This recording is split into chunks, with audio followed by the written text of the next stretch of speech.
Hello, chatto! It's Thursday, and coming up today on Building a Nation with Wisła Kraków, we finally got past the round of 16, and that means finally we're doing a final stream of the season where we might actually reach, would you believe it, a final. And we're not the only ones, because Legia are also still in Europe. They face RZ Alkmaar with a chance to get through to the semis. They could go even further, and they're going to need to, because despite our poor youth intake, we and Legia both need to win European trophies this year to have any chance on overtaking France and regaining top spot before time runs out. All that and more coming up today on Building a Nation with no!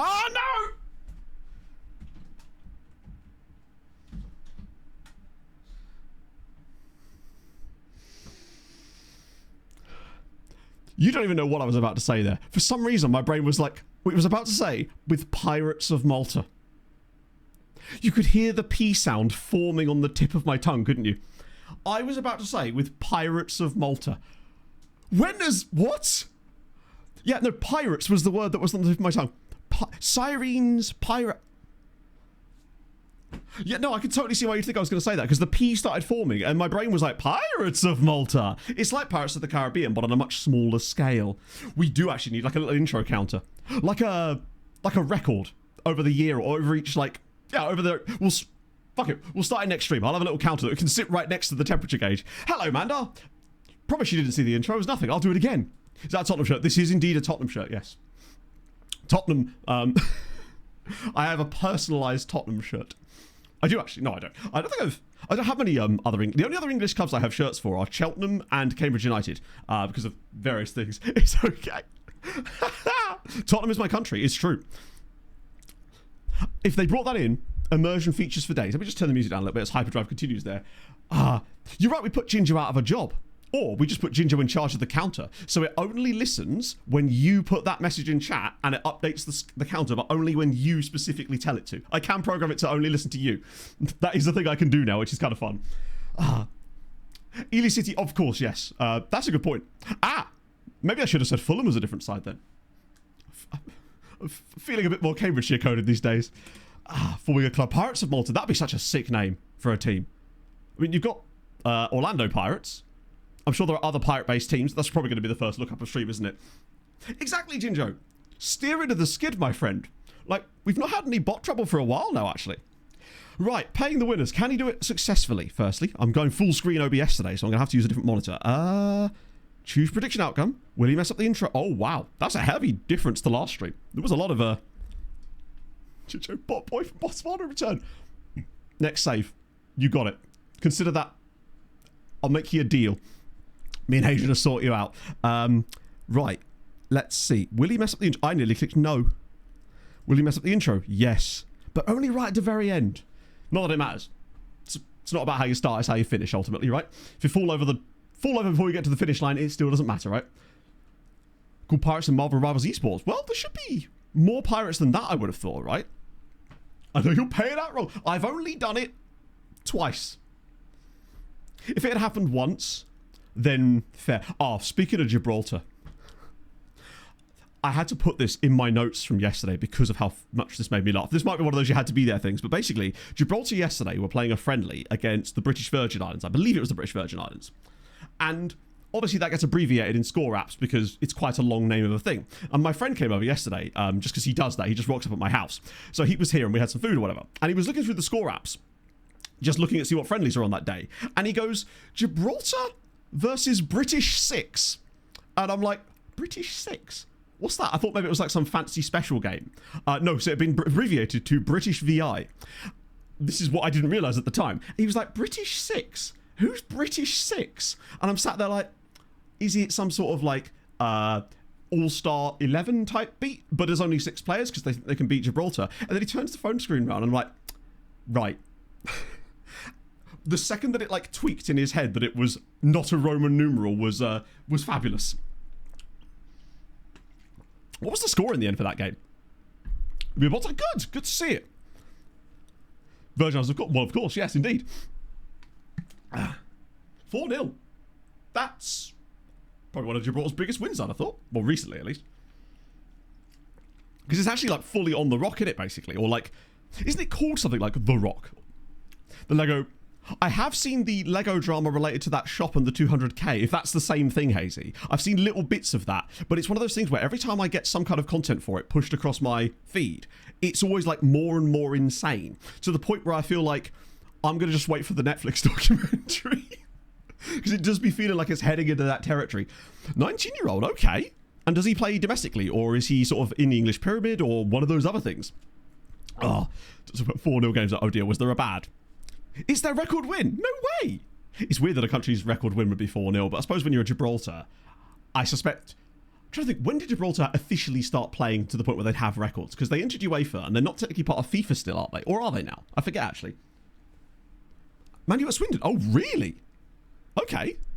You can have a Rock 11 versus the British 6. Problem solved. Lost 4-0 to Haiti. I hate you to say it, but that is... Yeah, I could see why you'd be a little bit miffed about that. I know Haiti are good enough to get to that tournament, but I would have given New Zealand a better chance than 4-0. But I suppose maybe it was just like, was it a rotated squad? I was actually expecting England to have played at least one friendly by now. But I know we've got one on, is it Saturday night England are playing? Christ, who is it we're playing? And then we have another friendly that feels like it's dangerously close to the start of the tournament. Like, weirdly close to the start of the... Oh, yeah, it's New Zealand, isn't it? Can I apologise in advance, Sandra? For you beating us, probably? No. Yeah, Wednesday week. But doesn't the World Cup start on Thursday? Or am I thinking, is it the following Thursday? No, I think it is next Thursday, isn't it? The first World Cup game is next Thursday. That's very late to be playing a game. I mean, I'm fine with it. I guess, really, with Gibraltar, with the lack of space they have, there isn't really a place to put anywhere, right? I guess if we don't play, because I suppose with all the extra games that are happening, there's more gaps in between the matches, I suppose, which is probably good for resting players for once. That has added a lot more padding to it. Backburst, just thank you for the 100 creaming bits. all over Will's big M, wholly out of context quotes. Okay, I assume I haven't listened to Cream Net this morning. I was doing the washing earlier and catching up on some puck soup, so I've got Cream in the list for later. That'll probably be the I'm capturing all the footage from the madness that's going to happen today type stuff later. We're still unbeaten as well, look at us. The Murcielago must have arrived then, I'm guessing. Next Thursday. Scotland play next Sunday morning. Yeah, I do feel for you guys with that one. Because I wanted to watch that game, but I'm like, am I going to stay up till 2 a.m. on Sunday morning when I'm streaming the next day? Probably not. If it was England, I would. But not for Scotland. That half of me is like a little bit more tired. Would you believe it?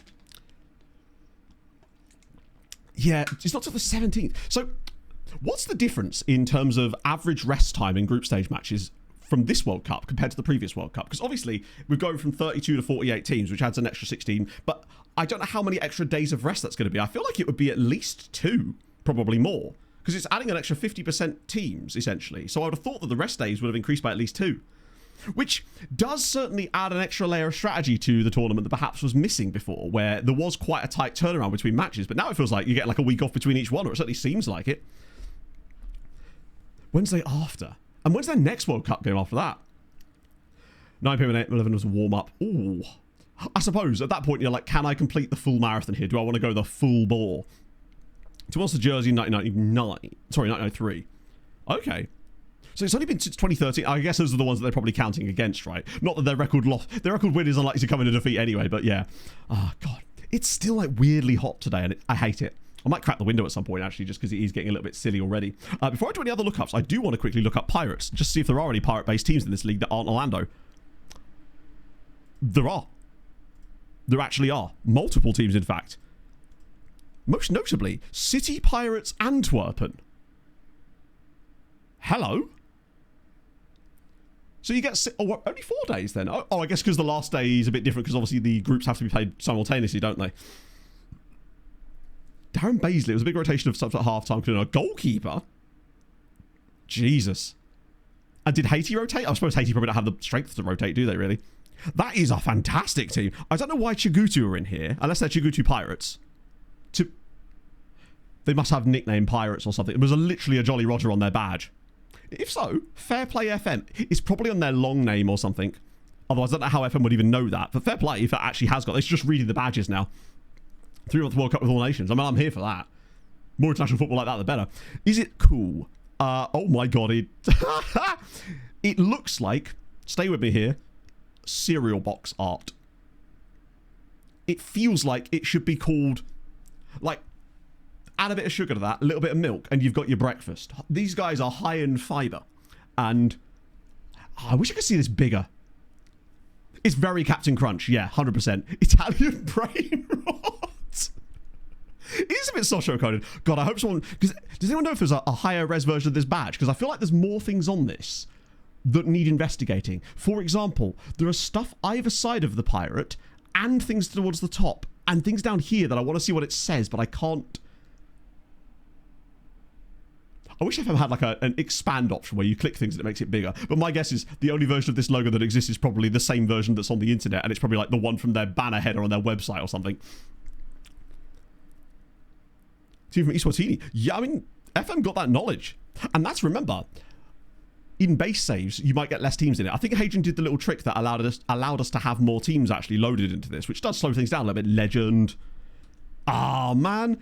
So that's the default one, but there's a definite... The one they've got here is fully different. There's like extra stuff. It almost looks like Champions League logos either side of the bro's head, which clearly it isn't. They've also... What league is this? It did say which league they're in, but now it's decided to change its mind. They are in 3rd Division VVB. But with Belgium, I think that's actually... Is that 5th tier or 6th tier? I forget which. Legend. Ah, here we go. So this is it. Since 1921, seems like a lie. Probably took over another club, I'm guessing. That, I don't know what that relates to. Is that how many fans they have? And then Vele Esposse. I have so many questions, and they've become more plentiful since opening this link. Things you'll have to see. That looks like that's a request went through. I'll have to see it. It's the club ID number, imagine. Oh, no, you're right. It is, isn't it? Sorry, I forgot about the Belgium club ID thing. Yes. That makes a lot more sense. I totally forgot about that. I remember learning about that when we did the Belgium save. And it's such a fun... It's a weird concept, but I actually quite like it. That makes sense. That was also why the number is so high, I'm guessing. So we've got Orlando Pirates of Namibia. Then you've also got Nangweshi Pirates with no pirate-related memorabilia, but looks like 2 fighting fish on the badge. How's your French? Oh. Luckily, through the power of Translate... Based in, okay, Antwerp, obviously. And Bears the number 4. Okay. Yellow and blue. Men's rankings. Obviously, these are going to be somewhat out of date sometimes, I suspect. But either way, we've learned about a new team today, and that makes me happy. Yeah, I know all of them. I know Hohi Ho. I know Wei, which isn't really a moan as much as... Well, it could be a moan if you're very happy about something, I suppose. Then we've got some other teams down here that don't have pirates specifically, but they have Piraeus, which you see in a lot of Greek heads, I'm guessing. And then just a random Italian team called Milanese, for some reason, who appear to have a discombobulated chicken on their badge. Don't hate that for them either, to be honest. Okay, so there's that. So, since last stream, obviously, we finished off with the... Oh no, we had the youth date, didn't we? So I've only played 1 game since then, because obviously I wanted to stop for next gen Christmas. Mushroom Man! Thank you very much for the 4 months. Hope we're all well. What a horrible rainy day it is today. I won't be able to join long as I'm in the office. Office, not orifice. Just a quick clarification, Mushroom Man. Was it you that was the big FC Köln fan that coveted thine flask? I forget. I believe it was you. Because if so, I may have good news. Right, so basically, I believe Holy have got some new stuff coming towards me, some brand new flavours and a brand new flask which they're launching for a certain sporting event, which means I may have a new flask which I will be using, so I could potentially send said Köln flask your way, should you want it. Obviously, I'll clean it and wash it out and sterilise it first. Should that be something you'd be interested in? Public holiday in Germany? No way. What is the... I assume it's like a bank holiday type beat. So what is the holiday, I suppose? I feel like a lot of, on the continent, you get our holidays a lot on Thursdays, whereas it's always Mondays that we get. So I just mean that, like, I don't know if they've announced stuff to do with it yet, because I don't really know what sort of products they're launching for it. I just know that there's a couple of bits that I'm being sent, basically, some flavours and some really cool new flavour that I'm quite excited to try. And it's not an energy one this time, it's a different flavour, but more on that later. Yes, I scheduled a friendly against these guys. Now, this was during the international break, but I'm still pissed off about it. Because our squad was actually still reasonably okay. Like, Jens was in there, Joao Carlos, Paulo Enrique, Lucinio. That's about it, actually. But yes, we did lose to, Shnish Prushov, or Prushkov, which sucks. But you do what you can. Let me do that as well. Why did that not come through? There you go. Terms of the deal. Just send me where to send it, even if it's like an in-post thing or something, so you don't have to give your actual address out and stuff. Send it to me on Discord, and I'll sort it out for you when I get my new one. It's the Corpus Christi Day in the Catholic parts of Germany. I see. Okay, fair enough. I could do with some more Thursday bank holidays. Actually, no. I like bank holidays in England and Scotland and that because they're usually Mondays and occasionally a Friday because it just elongates your weekend. I don't like none of this staccato week bollocks. I like an extension of a weekend, particularly in my job, because that means I can go, right, that's a 3-day weekend and I can take that specific Sunday off, right? No worries, man. Just if you remember, then come across and let me know. Right, I'll show you Steinberg. And also, before I do that, I'll quickly do injury update for fantasy, which we're going to try again today. I didn't show the leaderboard again because it wasn't fully populated because we didn't actually have enough people to get 10 sets of points because we did sprint points and they were a little bit dodgy. So I'll catch up on that one properly. But basically, everyone that got points basically got either 8 or 7, I think it was, because there was so many ties. What am I looking for? Injuries. God, I wish injuries was just its own thing. So currently, Augusto's out, Kadrich is out, and Kranic is out. But other than that, I don't think they're likely to play a great deal anyway. I mean, Kranic is literally a Patreon region as well. Starting striker is definitely Gomez at this moment. However, I want to give Sharpek a chance to play in some league games maybe for us because we've got to give Bro a run, right? We have to. It'd be no reason not to. As for Steinbergen, every time I look at training, he's always number 1. Is it really going to jump straight to training from here? I don't think there is actually, is there? You think there would be? Oh, it's because it's got its own overview screen. Would you believe it? Notable developments, Steinbergen and Kowalski. My guys. It's what they do. There he is. Oh, he's just unbelievable, isn't he? He is so good. And I think this is the best example I have of why, over everything else, playing time is the key factor in a player's development. Now, they'll definitely have better development if they've got better professionality and various other factors and not having broken legs and stuff. But the most important thing is getting in football. Extra bank holiday conversations. I think you got to get to like the quarterfinals looking good before you get those, right? Gotta be. He is. Yeah, the agility's going up right now. He's not even on agility training anymore either. I've got him back on defensive positioning for a little bit, I think. Or do I? No, I don't. Sorry, that was Kowalski. So yes, his agility is working lovely. His physicals are looking good. We know that his mentals will just increase with time anyway, which is amazing. I am over the moon with Bro. Now, I do think that all things being equal, he probably wouldn't have been one of our 3 starting centre-backs this season. Even with his quality that he does still have deficits in his game that the older players definitely don't have. So I feel like if I was going to be completely objective, I would have probably gone with Pud, Lucinio in non-Champions League matches for sure, and most likely Mana as the 3, because they are more experienced, do have better attributes overall. However, giving him this full season of first-team football means that by the start of next year, he's going to be ready for that at the age of, 18. And for me, that's great, particularly as he counts as an under-22 guys there. Objectivity is not fun, though. Thank you, Darren. See, this is why we exist in the same bubble of, like, FM-related content, I feel like. You know, fun has to be the priority at all times, right? New rules being tested. I saw a list of certain rules. It was things like the substitution rules was the one I saw the most. And the fact that if you get injured, you have to be off the pitch for a full minute to receive treatment to try to cut down on faking a little bit. Hopefully that will help. But what does that do with the goalkeeper thing? Because that's the goalkeeper injury thing is probably one of the most annoying things I've seen in football for a while. Without the leg break, I actually think that he would probably not be that much better. He would have definitely been better. But he essentially lost 6 months of football. And that sucks. But I think all it will do is delay his development rather than costing him anything long term. I think he'll still end up reaching like his max PA probably by the time he's about 21.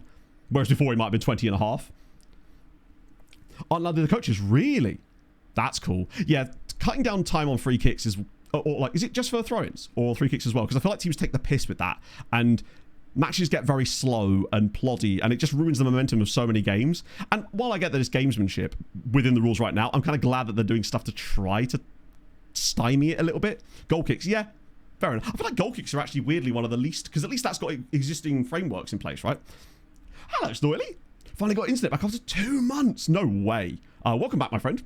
Just look at our boy. Look at him. We're like a group of proud mums and dads just checking out our guy here. I might as well show you Kowalski while we're at it, right? There's really no reason not to. Oh.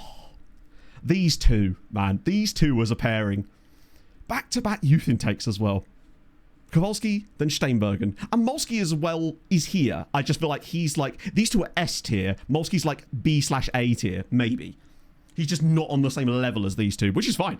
And now we've had 2 years of kind of but that's all right as well, because we went out and bought someone instead. And I'm still counting him as one of my boys. Youth Intake was proper ass. This is the other Polish striker we've got, by the way, in case you missed him. This is Mateusz Szarpek, who we picked up from the 2nd tier, because we are allowed to do that. We just don't normally find players good enough to make it worthwhile, but he very much is. Mateusz Szarpek, great striker attributes already, and he's only 16 as well. So think of him as our intake for this year, if you like. Yeah, the intake itself was... I'll find the 2 guys that we kind of paid more attention to, because some of them are still on trial, but the ones that aren't on trial are the ones we actually care about. So the ones that signed up were Łukasz Janczak, who's okay, I guess. He might be okay. He may have a decent ceiling. He's not great. Fill all the adverts they need. They need to do on-pitch interviews during it, I reckon.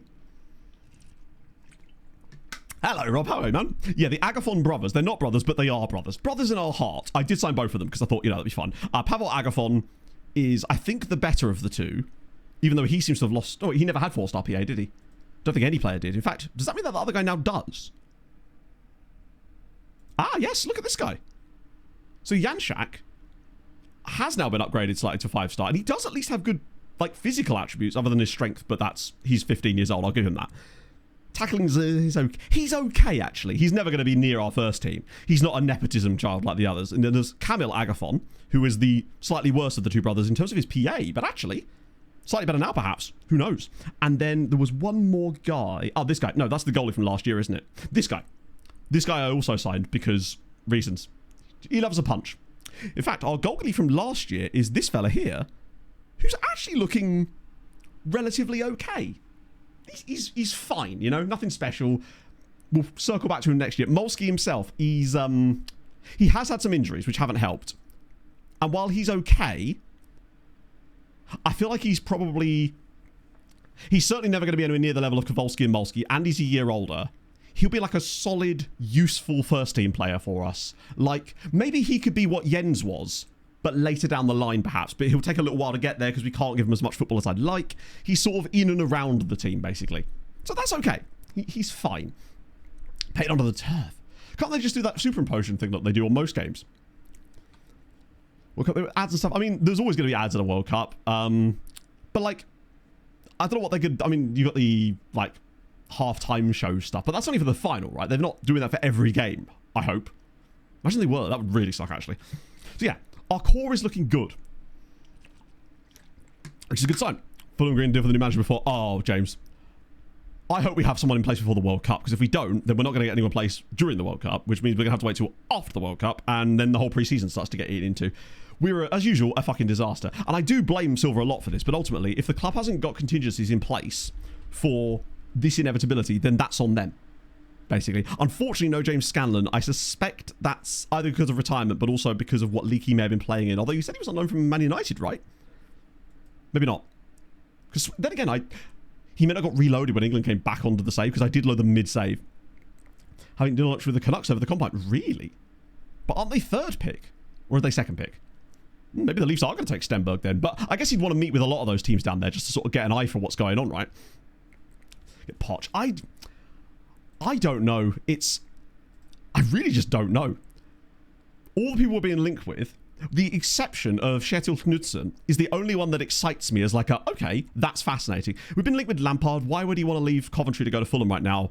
They're on the up, and I think he would be doing really good for Coventry in the Premier League next year. That doesn't mean I don't think Lampard's a good manager. I actually really like him as a coach. I like the pragmatism and the way that he adjusts his tactics. But I also think that I would rather him just be at Coventry doing that, because I quite like them, I suppose. So, Next Gen Day. Well, on Next Gen Day, I sorted everything else out, but I wanted to stop here because I figured this is the perfect place for us to come back today. Oh. So, I'm going to say... Do you know what? I think it actually might be Polish Wisła. I think it could be Kowalski. He's played enough matches that I think there's a chance that Kowalski gets it. Thomas Frank, yeah, I would hate that as well. Not just because I don't like the style so much, and I think that I feel like he would have to work harder than any other manager just because of the Fulham Brentford connections. It's... Right, what we got? Oh yeah, it doesn't go straight away, does it? Okay. Who had Cameroonian bear shot? Anyone? Hands up who had Cameroonian bear shot. No? Didn't think so. Okay.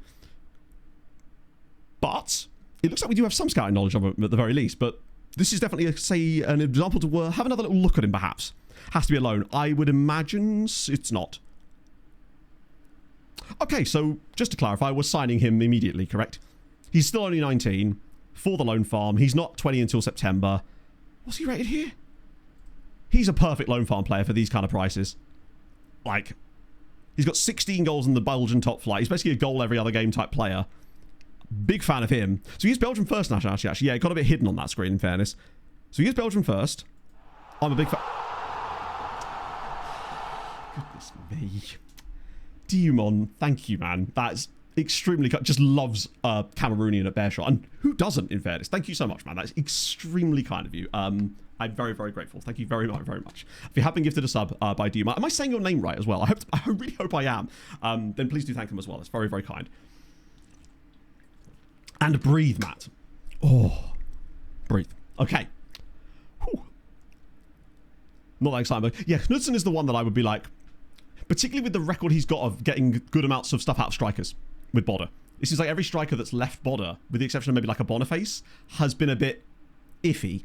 And one thing Fulham have really lacked is getting a lot out of a striker for a while, really. I mean, Raul has been absolutely carrying us on his back, frankly, and he is owed a huge debt of gratitude just for what he's done for us this season, particularly when Muniz was injured and Raul was basically having to play every week and never stopped. Marcus Silva at Benfica. I think he's a very good manager, Dyron, and I feel like this is a job that he was clearly holding out for. What I would say is Benfica are one of those clubs that I always imagine as a club that is bringing through young talent in Portugal, much like the others as well. But Benfica, Porto and Sporting seem to, there's always guys coming through those academies. They are absolute minefields. The problem is, I feel like Silva is the type of manager that doesn't like and trust young players a lot of the time. And I worry that he might end up packing Benfica's squad with more experienced players that quash opportunities for younger players. So that's the thing I'd be wary of. He is a good manager and a good tactical coach. Sometimes he doesn't make subs early enough, but that is the thing I'd be wary of with him. Like, Josh King basically forced his way into Fulham's squad by being so good that it was impossible to ignore. And hopefully he won't do that and ignore anyone that's crazy good in the Benfica situation with Slot. I'm not sure those links are that strong. Cut to 3 days later and he's been appointed. £7 million release fee, but that means we can get him cheaper, right? Or can we? Actually, that's... No, okay. Do I want to pay 7 million for bro? Do you know what? We've got money. I might as well. We haven't actually made that many transfers. I did make a couple of transfers off stream, just with random guys who I liked the look of their attributes, but maybe not their star ratings, just to see if I could get any random fishing hooks, essentially. There's Ali Han at Istanbul Başakşehir. He's probably very good, but he's also very Turkish tax. We just keep an eye on him until he inevitably leaves on a free. Eden Terzic. Yeah, we noticed that last stream when we were looking at the odds, when he literally has a job. They also have Jack Kelly at 50 to 1. If you don't know who Jack Kelly is, because why would you? He's like a Fulham journalist. Unless there is a manager out there called Jack Kelly as well that's getting confused. But yes. So, I'm not entirely sure I trust those, to be honest. Oh, Glasner would not get on with the Khan system as well. I don't know. Just give me Shetel Knudsen. Jack is really good. I really do like him as a journalist. But I don't know how he'd do in charge of the team, Rafael Soto, 7 million. Maybe that's what put us off of him. But I think he certainly earned a closer look, at least. I think he's just playing. Amarin, I believe Amarin's been linked heavily with another job, right? I wouldn't be opposed to it. I'm not against Rossini either, honestly. Maybe not yet, but... Ooh, Claudio Petrala. He's very good, but also very expensive and very German. Not that that's a bad thing. The thing about Petrala is he's probably occupying one of the few spots in our squad where we do have depth for first team level. And I don't think I think he's too good for the loan farm if we're going to be spending that kind of money on him. That's not an area where we're really... Comes deep to get ball, knocks ball past opponent. What's his dribbling like? He's extremely expensive. What would his wages be like as well, I suspect? Actually, they're okay. But it's the £32 million release clause, which I don't think we probably do have enough money just about. What I will do at the very least, though, is shortlist him, just in case we do find ourselves in a position to sort that out. Insight generation coming through. Well, maybe they're already established, Dyron, and that will stop him from stopping their opportunities. And maybe it's just that there'll be so much talent coming through at Benfica, and he'll have maybe slightly less transfer wiggle room then maybe he'll have to use them and it'll actually make him a better manager because of it. There's Carlos Pineda at Inter Miami. And I reckon he would have just been there. Yeah, it's just their beat him. I thought Spanish Scourge for a second, but sadly not. Pushed him at 9. Really? Is it probably one of our guys? Oh, that's 100% one of our players for sure. He's at Bayern. We'll have a little look anyway, but he is very good and very Bayern for sure. And then Leo. This is the guy we have got on the list, isn't it? Yes. I'm starting to think now that he might be a player we should sign. Because 14 million for a 19-year-old Brazilian of this level of quality, he's just about loan farmable. But if he's not, I think he would add really nice depth to the first team. And I think 14 is actually a reasonable price for him. Fairly determined. Can't jump to save his life, but he's got no flair. His tackling's incredible. He's got great work rate, good teamwork. He's just an absolute monster in there, except for the jumping. But that's okay. We don't need that. Bear in mind, the role we play there is a deep line playmaker. So while it's nice if they could jump a little bit, he's more of a Kante archetype. Try the Nugent's race. Probably. I mean, no, I haven't. I'm assuming it's just like another regen face pack type thing, I'm guessing, because there's quite a few of those out there. I'm actually weirdly at the moment with 26, because of the slight changes, happy with the faces as they are at the moment. That'll probably change in 27 when I get bored of seeing them. But I know the face packs are definitely getting better. And maybe that is a 27 thing for me, perhaps. I think maybe now might be the time. Who's he wanted by, actually? This would be a good start. Al Nasser. What was this report saying? He's very good, though. And he's not got Brazil caps yet, which means we could lock him into a really nice contract, depending on what he wants. I feel like Rossini just was never the right fit for Chelsea. I kind of was looking at Rossini as an option for Fulham with the idea that Marco's contract was running out before he'd even signed for Chelsea. And then when he did, I thought, that's going to be him locked away for a while. We won't ever get him. But now there's a chance. Start our own manager rumour. It has to be believable, right? That's the thing. Everyone and their dad gets linked with these roles, right? That's the problem. Yeah, too much Michael Jackson treatment. But what does it actually do? Like, what types of faces is it generating? Are they sort of looking like Blender animations? Are they designed to look like real people? Because there's so many out there, I don't know which one kind of does what. Because I definitely look into. Oh, can I get them cheaper than that? I might be able to, you know. Let's offer them 12. That might be a little on the low side. Okay. It's essentially the same exact deal with plus an extra bit of money, but it means he has to play a lot of games for us before they get that extra cash. Yeah, absolutely, Sindre. Yeah, if you drop a link in chat, I'll have a little gander. Get Curbs in there, yes. What's Curbs up to these days? Okay. Look at me spending money on the next gen list. I guess at least it helps that we'd already got him scouted.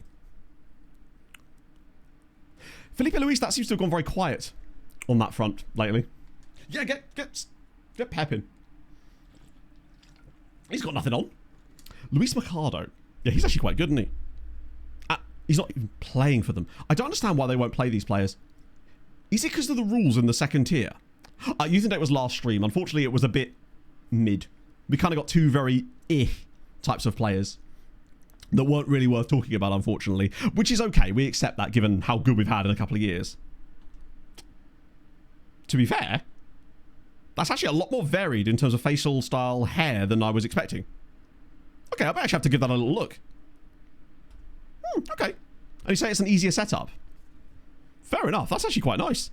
Like, he looks like a real human being that has, like, characteristics to his face and hairstyle and isn't just, like, a sort of a clone of, a sterile Ken doll type beat. Never plan on... Yeah, that worries me a lot. That's what makes me think that we're not going to import a manager till middle of the summer or some bullshit, which means we know pre-season. And then that means that you have to get the exact right manager in to replace Eckert with Scout Falloon. Never heard of him. Is he good? I think he's still technically on our books as well. Shabba Bodnar. This is why sometimes I don't trust the scouts and stars rating. I think that these numbers and colours make me want to buy this guy. And that also does. I think it would be rude if we didn't buy him at this point, wouldn't it? Particularly for that. That's absolutely perfect.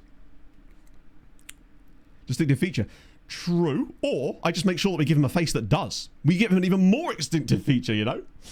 You never know. Oh, thank you, Murat. That's incredibly kind of you, my friend. Who do you support? Welcome aboard. Thank you very much for the follow. But you're right. Kowalski's long flowing locks is actually a fun part of him. I'd have to make sure I could protect that. That'd be cool if you could actually set like custom things to build for them. That'd be kind of sick. Wait, did I do that thing where I didn't actually bid on the player? The amount of times I've done that.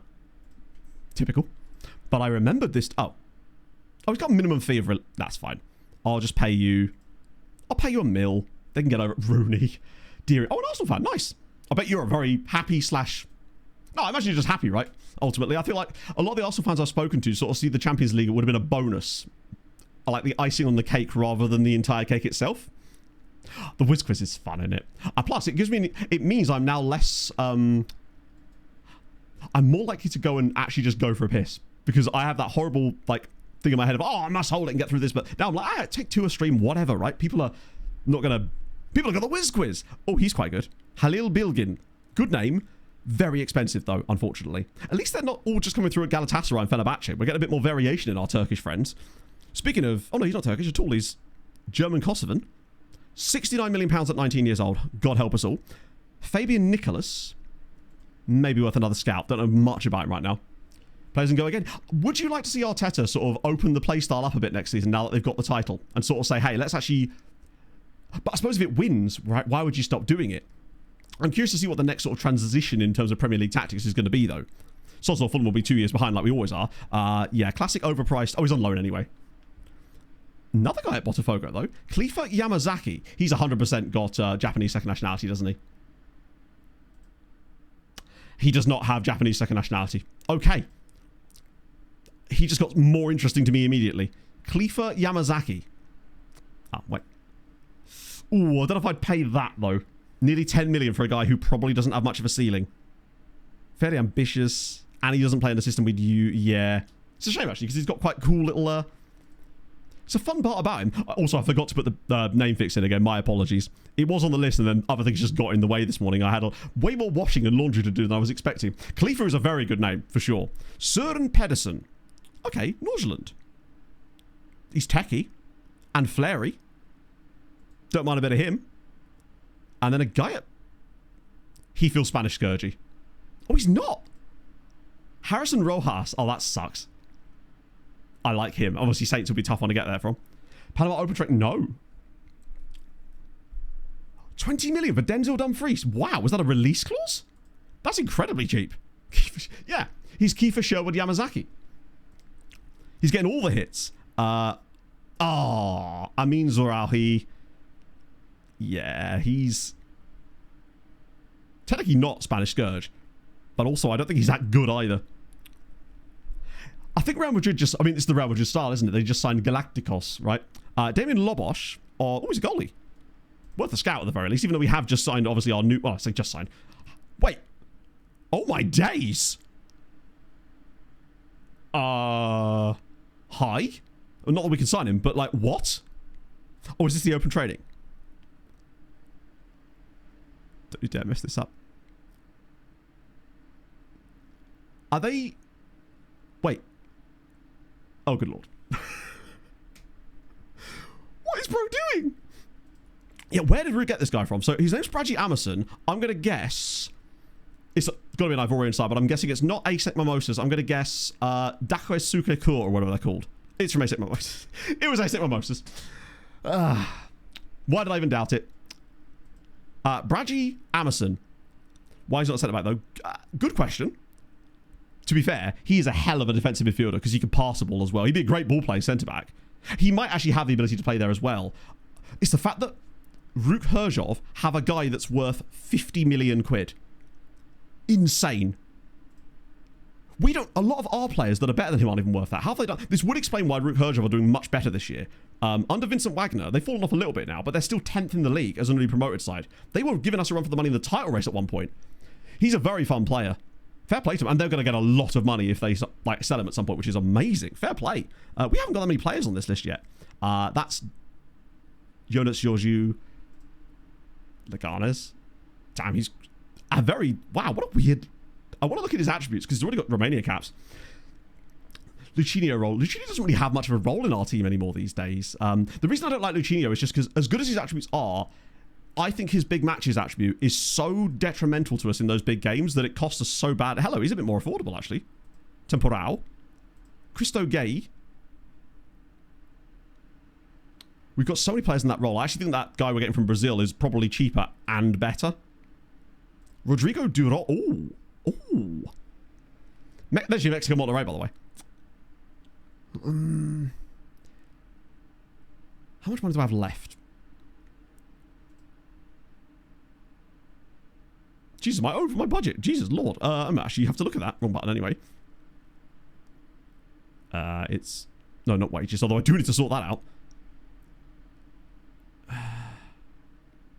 Is it that? There we go. So we've still got 50 million, but I'll have to adjust that slightly. Knock that down a little bit. Get a bit of that back. There we go.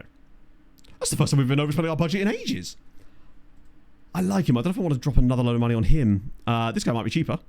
Nicolas Munoz. Okay, that's more like it. 19, though. So who's good? Ah. These guys are more like it. Abdelkader Belkahir. Because he's only 17 years old, which means he's going to be cheaper. What's his injury, actually? Torn groin. You hate to see that, friend.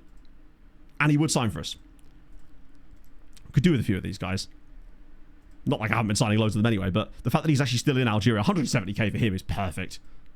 And then another guy at LAFC, Ronaldo Orozco. And is there one more page? There's two more pages, never mind. Steenbergen! There he is! He was a lot further down than I anticipated. 31st for Tobias Steenbergen on this list. That actually feels like quite an insult to him.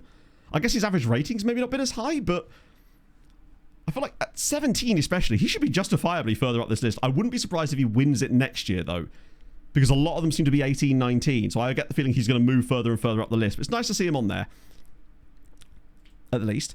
Next to him, though, David Gluhak. Me when I'm doing arts and crafts. Looks like I'm actually currently scouting, bro. It would seem. Hasn't played a lot yet for Slaven Blupo, but he's got good agility. Relatively cheap. I mean, he's currently being scouted by us, so at least we'll get some more information on him later. Looks like... I think it might be because we actually got some of our Croatian scout reports through at the end of last stream, so he was in that block of teams. Milan Zizek. Croat Chaos. Oh, he does have Croat caps, you're right. No, I didn't see that. Let's just sign him now. Fuck it. Why not? Break into the first team in coming years. That's usually fine. I forget what that one actually means. Sometimes there's slightly different words for it. 2.8. They'll want a bit more than that. Actually, will they? They might not. Nope, 2.8. I think 2.8 is fair. I thought we were going to have to pay way more than that. This guy, I want more information on, but I'm curious about him as well. Some nice green stuff there. And then, oh, God, speaking of Fiorentina, they're currently second, I think, in Serie A in this save right now. They're having a very good season. Oh, it looks like we've already scouted this guy. Ooh. Unknown value is always scary. It's like, we must have something. Vancouver White guy, that's the Eritrean Canadian guy that we looked at last season, who was a little bit pricey. He's got lots of nationalities, though. Oh, no, he's got two. There was an extra +1 there, I just assumed. Yeah, he's not it. Then there's Elton Vieira at Porto. He's very good, probably, but also Porto are a bit out of our wheelhouse. This guy... Oh, it's Colombia. Or is it? Wait. Yes, it is. Camilo Bajarano. Okay. I'll see that, Camilo. Big beard as well. Guy at Floridsdorfer. Ah, he's on loan. I was really hoping he wouldn't be on loan. Ah, this is our guy. Yes, this is the stick. This is that insane guy we got from Bodder who had ridiculous CA for like 16 years old. And now that he's finally got a loan, he's playing a little bit at Lech, but I think he's forcing his way to their team more and more as the season goes on because he was really struggling to get game time initially. And it seems like now he's starting to get more games. Just finding him alone was so crucial and getting him some game time because he actually feels like he won Norway cap as well. He could be a worldie. He's the kind of guy that with the right loan farm team around him could be a Haris Živkovic level player. That's exciting. I love that for him. And then this guy, Larissa. Ooh. It's a completely unknown Greek dude. Love to see those. So I like finding players on here that we've not actually discovered before. We know about this guy before.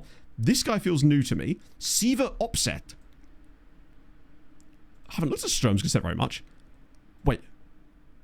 Oh, he's on loan from Radomiak. Arba Azizi, who they picked up from Tirana. Look at these guys going off. I'm starting to understand why they're doing so well. Guy at... oh, hang on. Jacob Kane at Dundee United as well. I really want a good Scottish player. We do have Kevin Morrison, I guess. This guy here is at... Wait. Is that Crugier? No. Who is Rem? Why don't I recognise that badge? I'm sure they are a reasonably... Oh, Remo Stars. Wow, okay. This guy here. Certainly worth another look. Ooh, tackling can be a bit on the low side, but certainly worth a look as well. This guy here is called Oye Fall. With that kind of jumping, which he's not going to fall from a great height at the very least. Wait a minute. Ooh, borderline, but still. Oh yeah, Remo Stars. That's where I was confused. Remo Stars is that a Nigerian side, I think? That's why my brain was like, what? There's JC Tuns here. Now that's some hair. JC Tuns is getting scouted because of his hair alone. Then there's another guy at Vancouver, John Caballero. No, we already looked at him apparently. And then lastly on the list, Den Haag, Yashin Vliegentaart. The name alone wins it. Tons of hair indeed. Yeah, unfortunately for Den Haag, he's actually quite expensive. Certainly worth the scout though, 100%. Right, I'll find you points for that. There's some good Dutch names knocking about today apparently. Godstone. No, not Godstone, although God's Time. There we go, try again. Just the one dude. Ishak God's Time. I get the feeling he'd be late for training a lot. Young Brazilian. We've actually had a few of them, Toffee Boy, so I'm not sure exactly which one you mean, because we genuinely have had quite a few high rep young Brazilian players. Most of them have gone into the loan farm for the time being because they were quite young. But I think next year, I was noticing that our squad profile in terms of age, with the exception of a lot of our sort of nepotism core, is actually fairly... They're all sort of 26, 27 now and have been kind of consistent members of the team for quite some time. And I wonder if my insistence on relying on those guys too much has also prevented these guys from coming through like they would normally do. But also, I think it's been driven by the fact of that early achievement has meant that we've been trying to catch up with that every single season, and it's forced us to rely on youth less than we would like to normally in these saves. So I think that's like next season I would like to prioritise. I think I know who you mean. He's either on loan or he's back now. Let me just check the second. Actually, let's see if he's in there for a start. No, it's not Meza or Augusto. It could be one of the guys that's available in the second team, though. There is a few of these guys. There's another Brazilian defender. God, look at the 5-star lads we've got here that just need loans. I mean, some of these guys are obviously the new Scourgy boys that we brought in for that other reason, but still. I think he must be out on loan, which is probably a good thing. Was it? Oh, I can't remember his bloody name. I know who you mean, but I think the reason I loaned him out as well, with us using a one-striker system, there was just way less space for him to get any game time at the moment. Especially now that we've got a young Polish striker as well. Garnacho is still... He's only 32. Garnacho in my head is way older than he is in real life. He just looks like he's about 26 or something. But this is 12 seasons into the save, and does that mean that Garnacho is only 20 years old in real life, or like 21 at the oldest? That is bizarre. Gladstone Drummond sounds like an MP. For sure. Good damn. Yeah, is anyone actually going to any games at the World Cup? I imagine that some of the Voddies might be, some of the sort of NA-based lads and lasses. So there's Garnacho. I'm amazed he's still playing. I guess they did sign so many young players that it shouldn't be too surprising. Dominic Szoboszlai still at Liverpool. 36-year-old Szoboszlai is still at Liverpool. Out of contract in the summer. He's listed for 200k. I can't ask his agent. Why can't I ask his agent? How's the meat? Do you know, hang on, meat thermometer's back in the kitchen where it belongs. Although it is still fairly warm in here for some reason. I think it's just the humidity. Let me try. I'm curious. It's weird that I don't get to talk to his agent, but he'll want dumb money, presumably. But it's okay to work it out, right? Haaland wanted 600 grand a week to come to us, which sucks because I was really hoping we could get him. Gladiator as a name. Sadly, we are sans gladiators in this save. Things you hate to see. Oh, go to the final. Are you actually? Are you actually though? Because that's insane if you are. Fair play. Oh shit, I forgot all these. That face when you actually have to then sign the players that you've just agreed to sign. Fringe player. Oh, well, that's why I hadn't seen that as much. Right. I mean, I'll do it, but it is annoying that it isn't a youth squad role because it does, I think, mean that he's going to. He may be more reticent to loans. But then I was saying that I would sign him based on the idea that if we did find him a loan, then brilliant. If not, he's totally fine for the first team squad. We've got so much depth there anyway. They want a loan back. We won't be doing that. Belka here. Okay. He's such a punt as well. Future prospects for you. I feel like Algeria caps are very much in his future. But I'll try to keep this down as much as I can. I'm getting spoken word here. It feels like I'm in a musical. I'm here for it. More things should be musicalized. Glue hack. Yep, there we go. Future prospect again. 6k a week. He does have caps, doesn't he? This guy. So we've got to be more careful with this one. I can do 5 caps. They feel way less... He's a risk if he's not any good. If he'd actually go for that, I'd be willing to do it. Fuck it. Why not? We've got the cash. Dan, I take people at face value. What can I say? I trust people until I get a reason to prove otherwise. What's he going to look for? You know if there's a train okay, never mind. We are signing on at Soboslai. What? They are building it now. I mean, can I offer him a 5-year contract? 3-year deal. I want to see how long I can keep him around for. That's insane. How about... and what about an extension clause? Or am I not allowed to do that on players over a certain age? I thought about it, but I don't think I can. I think over a certain age, I'm not allowed to offer them that. Yeah, it won't let me. Oh, that's a shame. I could offer him 3 years, though.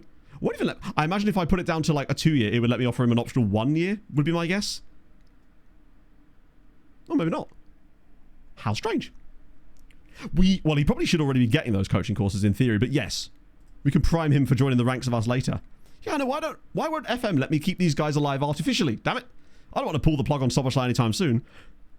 Thing is, the best part about this, I'm going to forget that we've done this, and then when he rocks up in the summer, we'll all be like, wait, what? Dominic Soboslai? But honestly, someone to mentor Kowalski a little bit, sit at the base of that midfield, ping some free kicks around. Actually, his set pieces, he'll probably not end up playing. A bit like when we signed Bruno Guimaraes and just forgot that he was even here, in fairness. Leighton, thank you very much for the follow, friend. I appreciate that, man. Welcome in. Who do you support?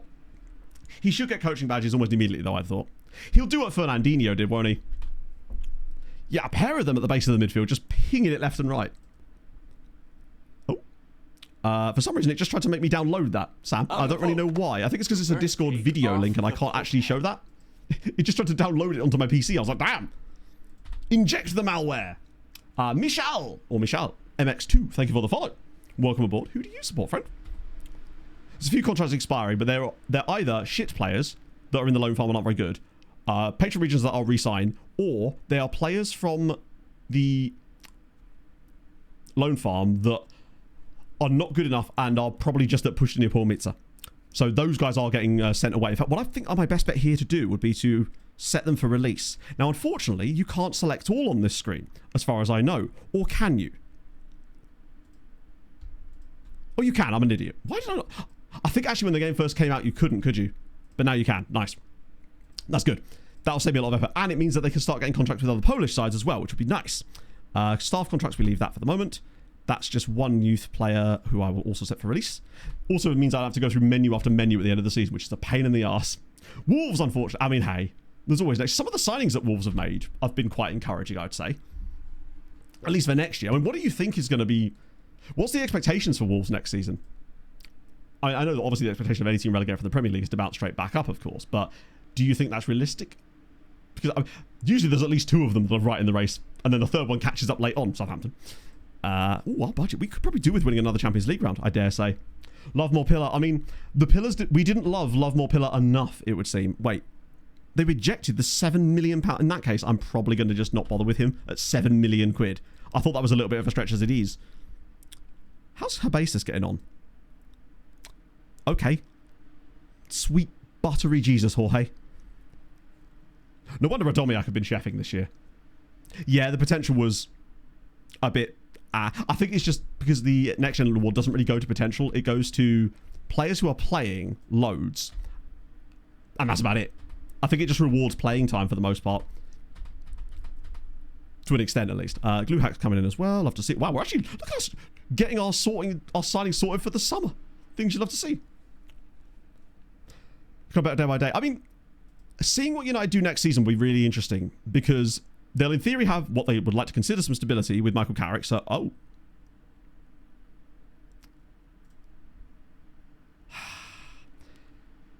it's the fact that that's locked in. Reputation, I guess, which would explain why how often it's just full of players at top clubs who aren't even that good, I guess. It's that worries me. But I feel like his attributes actually are quite good. And I can always just knock that down later anyway. As long as I don't give him some stupid ass clause here that's way too high. What are you doing? I wish there was a reference point that showed like a highlight of the previous contract you'd offered them. That might be too much, honestly. We're not going to accept the loan back on him. I want to see how they handle having Europe, what sort of recruitment they make over the summer. Oh, what inspired me? So basically, for the last sort of I think it's been 5 years now, chat. Wow. The last 5 years, I've done some kind of building a nation save. And usually I choose the country first, based on various reasons. And then it's about finding a club within that country that suits what I want to do.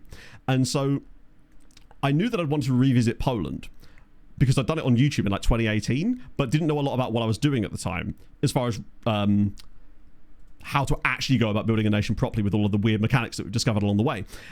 And so we knew that Poland was the one we wanted to do.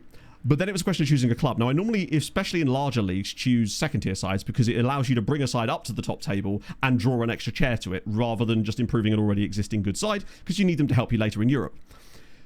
So Wisła were a good example of that, because they're a well-respected side in Poland, won a load of league titles, but they were sat in the second tier. And the biggest factor really was that at the time, because I was planning this for FM25, Wisła they'd won the Polish Cup from the second tier, and thus were going to be playing in Europe from the second tier, which just meant it was perfect. Now, obviously, with FM25 not happening, I decided to persist with FM26 and still do Wisła, but that is the main reason, and I'm really glad. So Kyrgyz stayed up, apparently. This is what I was told, which means that we at least won't be having to bring them from the third tier next year, just from the second tier. So it does make a little bit of the initial work on that one slightly easier, but they're obviously going to be one of the worst teams in that division, I guess. UCL, it's actually going. Like, we're still in it at the quarterfinal stage. Fucking finally. For the first time in 4 years, we're actually going to be playing in it round. We knocked out Paris Saint-Germain on aggregate. Got a bit lucky in the first leg, for sure. If it wasn't for Steinbergen doing mad bits, we'd have been in trouble. 27. Denmark, pretty much, because that was the original one I did for the first ever Building a Nation save. And I've always wanted to go back to that and see if I could right the wrongs with that. And so, yeah. Other sides, everybody is out except for Legia, unfortunately. Cracovia got beat by Rangers, which is why I'm now about to slap them about a little bit, as a punishment for doing that kind of absolute shockingness. But yeah, so the only other team we have in Europe still is Legia. They, however, are in the Europa League, but they're playing RZ Alkmaar, having knocked out Inter. So they've got a bit of legs about them, which is exciting. So I think they could go quite deep. If they get through there, they'll play either Espanyol or Bayer Leverkusen. They're on the weaker side of the draw too, which is exciting. So there is a chance that potentially if we both got to finals, we would do a double final stream on Sunday, in fact. Because I think that would be kind of fun. Right, okay. So this is before our game against Man City, isn't it? I just want to check the schedule. Yeah, so I will rotate. I know we've been doing the resting thing lately, but I still think for the benefit of no injuries, we probably should rotate here. It's not great. Basically what's happened is that since with the initial success, we've been struggling to get back to that because it was such a fluke due to the Scourge stuff. So now we're sort of trying to recalibrate ourselves a little bit, where we're going to most likely, unless both us and Legia win trophies this year, we're likely going to lose top 4 in the European rankings for the first time ever in one of these days. Well, I'm okay with that just because I think it puts us more on a level where we probably would realistically be in this save if it wasn't for that weird blip midway through so far. Plus, I think we're also playing on hard mode just because of the sheer amount of quality that will be at every other club in Europe at this stage. Unkind feelings, done. It's done its job then. So it's basically, there's a glitch in FM at the moment in 26 especially, although there is, we'll talk about that later, where if you add leagues to either view only or playable midway through a save, it will hype and overinflate the quality of the players that those in lower leagues of those divisions. So to the point where Spain generated over 800 players, or we think so, that were over 170 PA, which completely unbalances the entire database. And we didn't realise it at the time. We were just like, wow, look at all these great Spanish signings we're getting. Right, let's rotate. Full rotación, which means Marion plays. Good Christ. Coffee is injured, so I will probably not start him. I wish I hadn't loaned out Santelli now, actually. It's weird being light on these players, but if you can start, you can start. Here's Ricardo, Obradovic. Here's a dull. Yeah, that's probably okay. Ilton gets a start at least. Molsky gets the game. Things you like to see. Okay, I'll accept that for the time being. Oh, dear. But yeah, so it's a weird situation. And unfortunately, there was a second round of it. Half-strength version, which will also be causing some problems later down the line too. I see it as just making it more of a challenge for us, I suppose. But that's why I think we have to sort of, not partake in it, but at least sign them for the loan farm. Right. This should be okay. Oh, one tweak I did make. I was looking at the shot map charts. I noticed that this roll here, because of the fact there was no one in front of them, was taking way too many long shots. And that was part of the reason why our XG per shot was so low, because of this roll here. So I turned it down, I think, in the game against whoever we played, not one league game I played off, and it looked a little bit better. So potentially something to test there. It's existing normal. No, you wouldn't. The only reason it really even became a thing I noticed is just because there was so many high quality players that were coming through at those specific sides in the 3rd and 4th tier of Spain that I went, this feels a little bit suspicious when there was just so many. And so that's why I sent Hadrian to do investigate stuff that I wasn't allowing myself to do. We did win the game, I think. 1-0. Okay, that's fine. Still unbeaten in the league, crucially. Duru grabs another goal. Let me get your fantasy points out for that as well. Oh, that midfield did not cook, did it? If anything, it was the bench that did all the good work here. I think you're right. Once we started seeing the recruitment focuses being absolutely flooded with them, that was when the real thing started to appear, because it was comical. In fact, I don't think the guys that actually got any points for you on the bench there were players that most of you have in your teams anyway. I suspect I'm not going to be handing out a lot of points here. Hopefully it works today. If it doesn't work, then we might have to just do what we did last time. But yeah, it got to the point where one time we did a recruitment focus, or like a transfer room in, and I think the top 30 players in it were all 5-star PA regens from either the 3rd or 4th tier in Spain. It was silly. So, let's see. So there was a few points to be handed out there. Clean sheet, player of the match as well. We take that. Love to see it. Hopefully this works. And I believe that it has. Shout out to ND Games going with Steinberg and captain is brave. Right.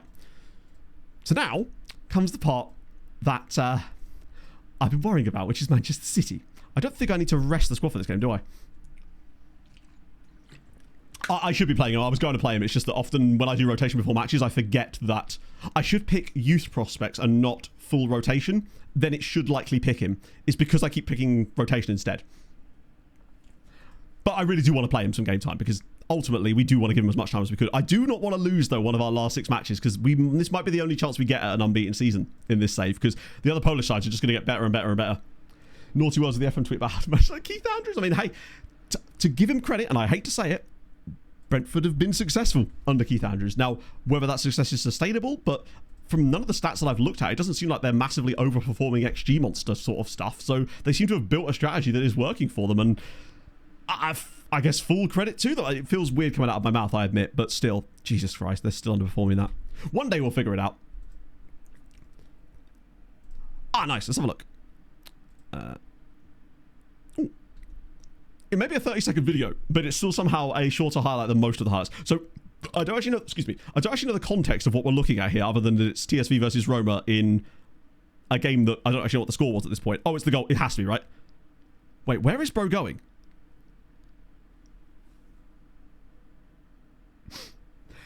That's actually worse than the ones that happened with me. Genuinely worse. Because it's the fact that he gets the ball, gets lucky, and then proceeds to try to actually take on his man and not just walk with the ball a little bit. He's genuinely trying to take on that defender there. Insane. Right. City. We're away first. There's positive signs from that at the very least. Also, you'll be less pleased to know that Regan Booty is still unfortunately not currently keeping Wisła Płock up, and they have still yet to win a game this season. There is a very strong chance that both we could go unbeaten this year and they could go winless at the same time. Not quite what you like to see. He's playing. I guess he's not playing enough, but he's playing enough for me to 100% keep him out on loan. You're right. Yes, those were players on his team that were behind him. Right, good point. That's a new strategy. I know some teams are trying to use goalkeepers as part of their backlines, but I don't know if you want to use your goalie in midfield. Does give me ideas for the future, though. Potentially. If I can find a way to make that actually happen and work more consistently. Just for the fun. If we ever need to throw a game, you know? Lateral meniscus for Mr. Volterar. That's fine. He's playing in the third tier, in fact, anyway. Right, come on, Wisła. This is your chance. Not us. The other Wisła. I feel like there's a sort of kinship between the two Wisłas of the league. Yes, no, they lost again. Okay. Kintaro's just absolutely bashed them. Wait, were they were 2-0 up in this game. Regan Booty's Wisła Płock just threw away a 2-goal lead against Górnik Zabrze. And Quintero's just got another hat-trick. I say another hat-trick. That's actually only... Wow, he's not been prolific at all this year. Who's he wanted by? Piast Gliwice. Please don't send him to them. They're officially relegated already. Yes, they are. They're 19 points from safety with 6 games to go. And their defence is bad. But it's only... It could be worse. The second tier actually looks almost as bad in terms of the dominance of Motor Lublin. 1 defeat each for the top 2. They should never have been in this division in the first place. Only 10 goals conceded as well. absolutely ridiculous. Also, fun fact, do you remember when we looked at Oldham the other day? So they've still, in 40 matches, only conceded 10 goals. So they're conceding a goal every 4 games. Yeah, the XG table, we are still... In fact, we are now even worse. We're at -9. It's just insane. Radomiak as well are worse than us on that somehow. But, yeah, oh my God. Their goalie is their issue. I mean, they're underperforming their goals a little bit, but it's the fact that they should have 18 more points than they should. They should still be going down. But, yeah, Motor Lublin getting relegated last year while playing in the Champions League is one of the most destructive things for this save that's happened in a while, because they had 2 consecutive years of qualifying for the knockouts of the Champions League. The first time they got top 8, and then they got relegated last year against all the odds. Even with me having to replay an entire set of matches due to that soft lock, they still didn't manage to survive, even though they had a second chance at it. Yeah, Radomiak Cup, they used to be worse. At one point, they were 12th in the league, so at least they've got their league form back in to some semblance of balance. It's bizarre. I don't know who took over from Booty Man, actually. That's a good question. It might have even happened. There was another managerial. Brookbet have sacked their manager again. Although it looks like the new manager is this guy, Jonathan Dabusan, who is a player at Sporting Gijón at the moment, then moves to Juve, then played for Cracovia, and yeah, he's the interim manager at Lech Poznan currently, but he's doing a much better job than Regan Booty was. I hate to say it. Lech Poznan have started climbing the league quite considerably since Booty left, unfortunately. Which team? That'll be Sporting Gijón. Sporting Gijón. Just, if you need a closer pronunciation, just go to your nearest door and just do that with it a couple of times. You'll get there pretty close. Easily one of my favourite Spanish team names. I realise it's not pronounced like that, but it also isn't entirely not pronounced like that either. And I like to live in the grey areas, as you know. I think I managed them. Oh, no, it was Granada I managed. I never had a good time when I managed in Spain. Other than, no, not even with Tenerife, actually. That's the closest I've come to any kind of success there. The Sporting Donkeys, exactly. And apparently, yeah, you've got to have 2 donkeys, apparently. Right. Otherwise they get lonely or something. Right. Do that. Oh, wow. Holy shit. I did do a load more scouting setup stuff before stream today as well, just to sort of give us some more things to get through while we're doing this. Although it looks like we're actually getting quite a lot of extensive knowledge on some of these fellas, which is nice. I did some Brazilian freebies, some amateur players here and there, and a bit of 20 is plenty on top of that too, just in case. So a couple of guys I've already gone in for. I picked up this dude from Dinamo Zagreb. Now, I realise there is a lot of problems with him, notably his lack of jumping reach or tackling ability, but there was something about the PA that I just went, you know what, fuck it. I don't think he's ever going to play there, though. And I thought, hey, he's called Solomon, Euro Solomon. I like the look of him. I really do want to sign this fella. He's not old enough yet to sign for us, but I'm very excited about what Elkin Blanco could potentially do as a striker for us. He's extremely good, but we can't sign him yet. So we get rid of those 2 as well. The hell? Oh my God. Again, come on now. Wild AVR. Thank you so much, man. That's extremely kind of you, sir. I do not deserve that, but I do appreciate it. That's very, very kind of you. It's just like the Twitch's automated sub-goal thing, I think. It sort of updates not randomly, but whenever stuff happens, basically. Do an online save? Probably not, no. I have no reason to do an online save. The only time I'd probably do it is if we did the... got one for the podcast, maybe, but I find online play can be very tedious a lot of the time. Apparently it did. But thank you for completing that. That's very kind of you. You can change the panel for start. Yeah, I think it's because when I'm looking at my own players, it's hidden behind the training one, I think, or something. So that's why I tend to have it set the other way. Because both of these things are things I tend to look at quite a lot. So I tend to leave it on one and then forget. So we're already scouting you. You're the crazy good player from before. Anyone else in here?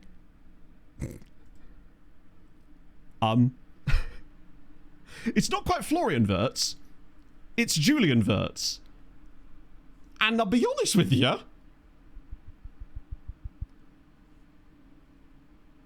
I know someone's going to say step away from the overpriced Belgian, but I don't think he's actually that overpriced.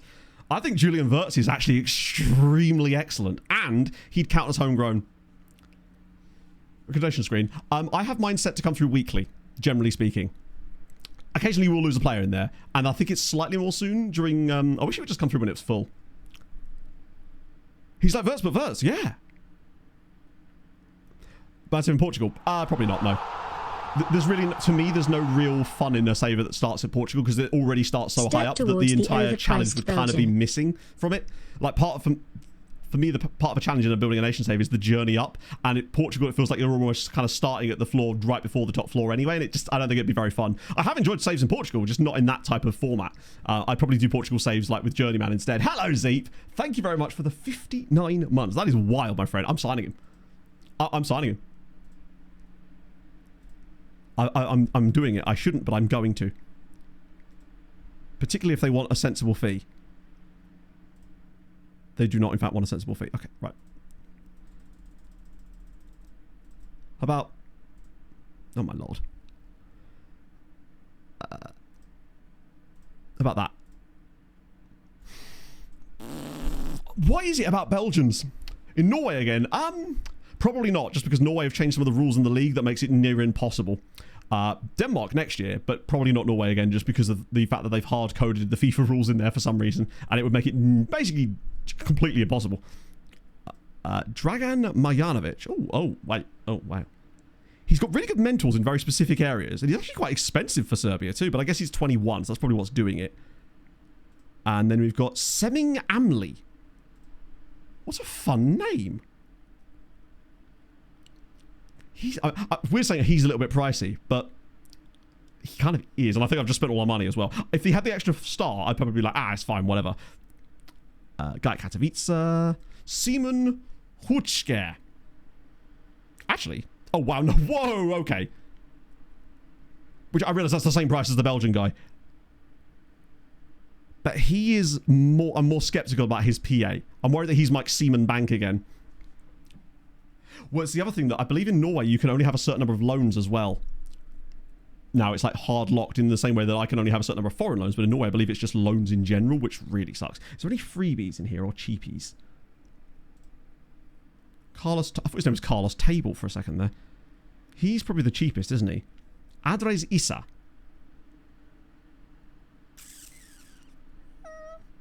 It's a very large range. And he's 18. Low wage. Okay.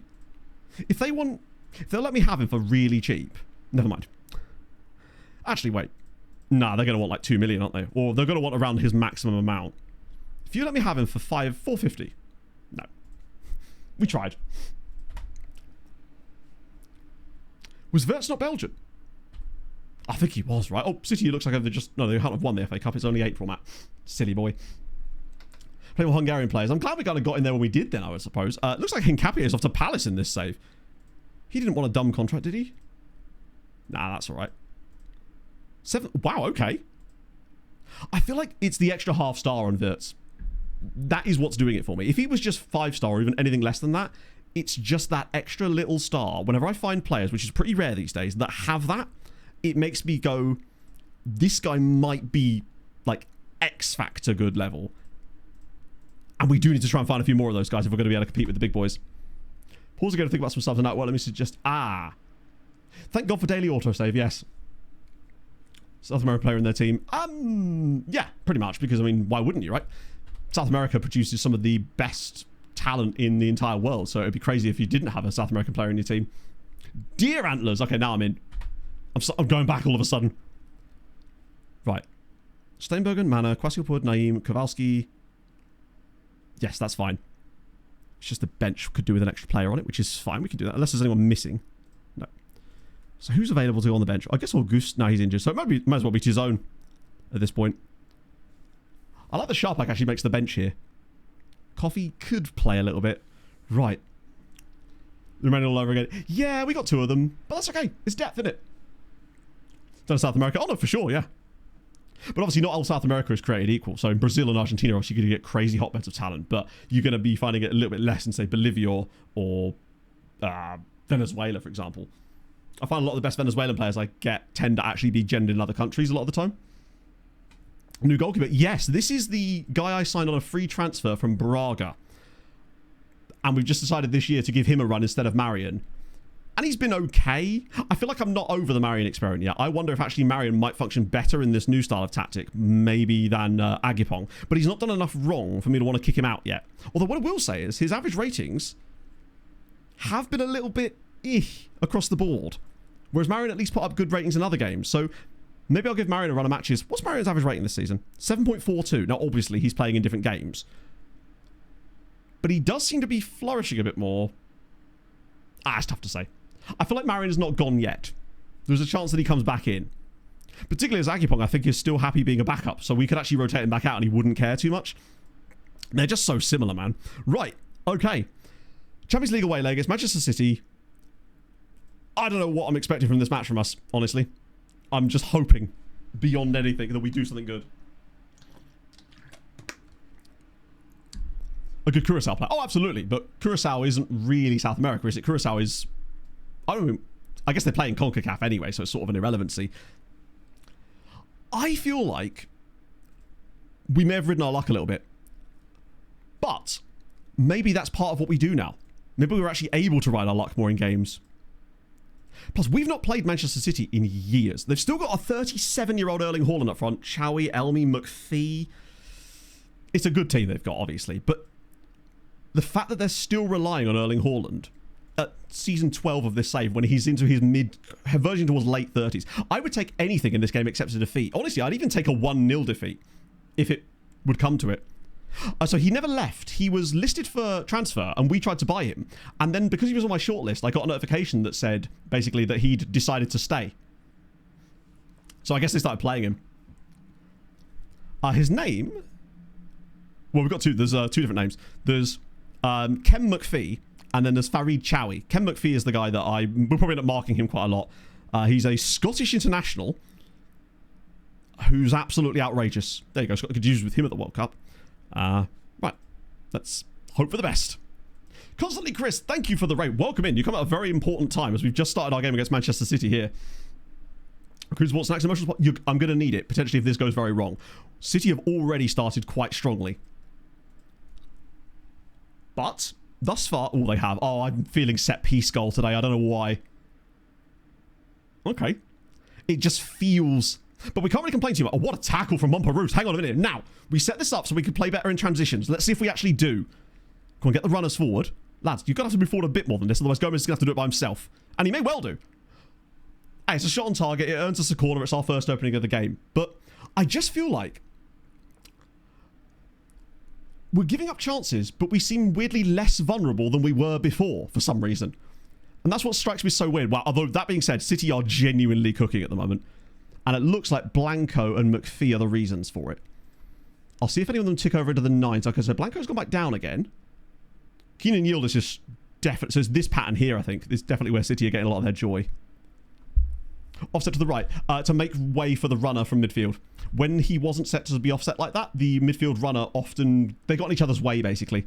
That should be a bit too deep. Oh, Christ. Right, clear it, clear it. Nice, but he's not going to get to the second ball, is he? Particularly if they've got a runner as well. City are committing a lot of bodies forward. Oh my god, Haaland's missed it. Okay. We're actually we're up against it. It's weirdly nice to just be up against it in a game and not feel like we're being screwed. Oh yeah, they'll almost all be regens at this point, with the exception of maybe O'Reilly, obviously Haaland and Yildiz. Maybe a couple of others, actually. I'm just trying to see who's actually... Because we don't want to man-mark Yildiz particular. I mean, we might do. I want to see where the pass map's going. I don't think I want to do that either, actually. We're riding our luck a little bit, but that's okay. Now Blanco's starting to cook a little bit more. They're both starting to cook. But if we can survive till half-time... this concerns me slightly. But we've ridden our luck here in the away game. I wonder if maybe this strategy that we've got currently is better for home games, but it does still seem to create counter-attacking opportunities for us. City are just quite good. Here we go. A rare opportunity for Naeem to get forward. Whips it across. We need a big header here from somebody. Come on. If we take the lead before half-time against the run of play here, maybe it is finally our year. Montparnasse, yes! Come on! City 0, Wisła 1. It's him again. The man who never does things for us in Europe has done it. What a weird goal. That suggestion, so I think it was in the VOD comments, was just like, trying to control games less seems to create more chances. And he has no right to win that ball. What a header from Montparnasse. He's finally having a season in Europe where he's actually the man. Incredible. Okay. Get to half-time, which surely we're going to now. Love to see it. They had 3 guys on him. How do they manage that? Okay, so clearly their best stuff is coming down this little interaction here, although Riley's not getting involved. No, Montperousse cost even less than that. I think Montperousse cost £3 million. It might even be less. He signed us as a first-team ready player when he was about 18 years old from Caen in the second tier of Spain. Second tier of France, and has never looked back. He's been the captain for about the last 8 years, I think, as a result of that. And he's my favourite player at the club. Him and Naeem, I would say. I wish I could see... Oh, no, you can, actually. So, yeah, he's been... Oh, no, it was 4.7 million, actually, so a little bit more. It might have been our record signing at the time. He's never dropped a season with less than a 7 average rating in the league.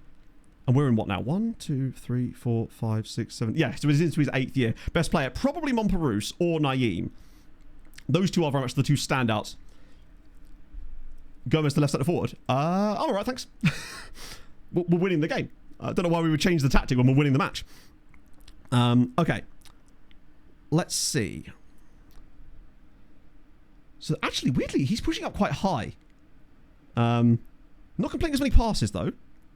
Good left. Well, we've actually had an abundance of them in this save, which is why it's so weird. We have probably 2 players in each role that would be very... So if we didn't have John and Naeem, the deputies that we have, I would be very happy. To be fair, we're looking at this pass map over here anyway, so if I move the camera, it would cover it up. So they're actually making more passes down their right side, weirdly. But they're being ineffective with it. But I guess that's because we're congesting that role with Kowalski. So in a way, I'm all right with that. It's good you came in summer. In winter. So O'Reilly's pushing right at that spot. So they're getting an overload there. McPhee's pushing up quite a lot. I think Blanco's going quite high as well, actually. So he's pushing up there. I think it's Blanco and McPhee. Unless we're already marking them a bit more. No, we're not. Okay, we're going to mark McPhee and we're going to mark Blanco a bit harder. That's it, just nothing sensible. Bearded Theo, thank you very much for the follow. And Elijah Has. Great name. Thank you for the follow, guys. It's very, very nice of you. Yeah, so I tend not to change tactics at all, really, particularly if you're in a winning position, because the best thing that can happen is you don't know what's going to happen, whereas what you do know what's going to happen is what you've currently got, right? And I prefer the known to the unknown, especially in situations where we're actually in the advantage, because it looks like the only reason that they're not being as successful down the right hand side, which is where they are trying to be more involved, is because we've got Kowalski sat out there, actually. Okay, and also the reason why Gomez and these guys are offset isn't just a case of if I swap them over, because despite it being it's symmetrical in the sense that everything else is symmetrical, but when you have Naeem having... Basically, the interactions between Gomez and Naeem are really useful to this, and he doesn't quite work the same way with John. John is more of a scorer, Naeem's more of a creator as far as the fullbacks go, despite them playing the same exact roles. John just seems to score more, basically. And it's probably because we've got more of an overload here in places. Okay. Right. Even if we throw this away... yeah, no complacency, please, lads. Then we've got room to throw it away, if that makes sense. Yeah, advanced wingbacks have been pretty good. The only downside to them is that they do have a habit of missing a lot, but I suspect that's largely down to the fact that advanced wingbacks, or players that you put in wingback roles, don't always have the best finishing and composure, because that's not really their style. The player that I think could make the most impact there is a winger that's got good tackling. So I think the one guy we've got that I'm still fascinated by is Santelli, that winger that we signed that can play as a wingback, because he's got like 10 tackling and 14 finishing or something. Right, I don't know what to do here. I'm just letting the game play on a little bit. So notice how... So they've made a change now. Garcia's on. So we'll switch that around and go after Garcia to... Wait. It does this thing where he's technically on the pitch, but the game doesn't recognise him as being on the pitch yet for some reason, because it doesn't show up in here. I think it's when they get a rating, it adds it into that. Right, let's do that. Now he's being marked as well. Although he's playing as a DM instead, so maybe that wasn't the best idea. It seems that Yildiz has got worse in the second half too. He's getting less involved in the game. Right now, I would bring on Coffee normally, but I don't want to risk him getting hurt. Both of the wider midfielders have struggled somewhat today, which means it could be a Yenzi time. Jens Banger, perhaps? Gomez has been fine, but he's starting to struggle a little bit more now. It might be time for Duru. And I don't want to weaken the overall quality too much, if we can avoid it. Try and keep the best players out there as much as we can. Hello, Pishrek. So the one I'm using at the moment is the Saz skin, which just adds really subtle changes whilst keeping a lot of things that I quite like. Okay. Make change to bring in Coffee. I think Naeem is still doing it. I could give Coffee maybe 15 minutes. Okay. Even if this finishes 1-1, I'd still be happy. As long as we don't do something stupid like give away a penalty or some dumb shit like that. That would be really bad. Oh, here we go. Come on. Counter-attacking again. I'll fire him into the channel. Oh, he's in. He's in. No, the pass was on Anwar. He really should have passed that then. Here we go. Whips it across. And Duru! No, he's on the bar. Oh, that should have been 2. It should have been 2. He must be offside there, surely. Surely he's offside. Did he not just foul him there? I feel like he did just pull Erling Haaland to the ground there. But apparently we're allowed to do that now. That's fine. Maybe that's because he was offside. The game was like, oh, come on. Please not off the same highlight as this.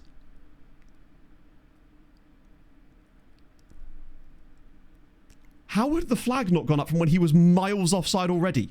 Is that actually going to count? Nah, they're disallowing it. They're disallowing it. It's fine. Still offside. He's still offside the entire... I don't think he ever got back onside, did he? Okay. Oh, he's miles offside. Oh, actually, no. No, he is miles offside. Oh. I mean, hey, if the referee doesn't see it, I guess we just keep going, right? Okay, now I might bring on Coffee.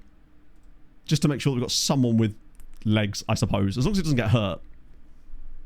We've actually improved in the second half quite a lot. It seems like they've been less effective attacking-wise, and we've got more effective.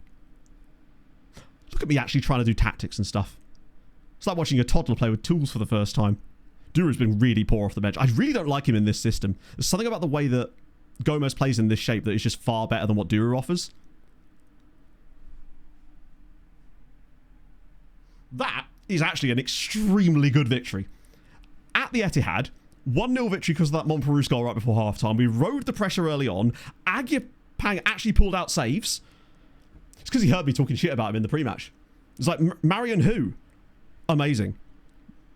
Because I think, look at how much we absolutely deadened them after that. They basically created nothing in the entire, well, second 2/3 of the game, basically.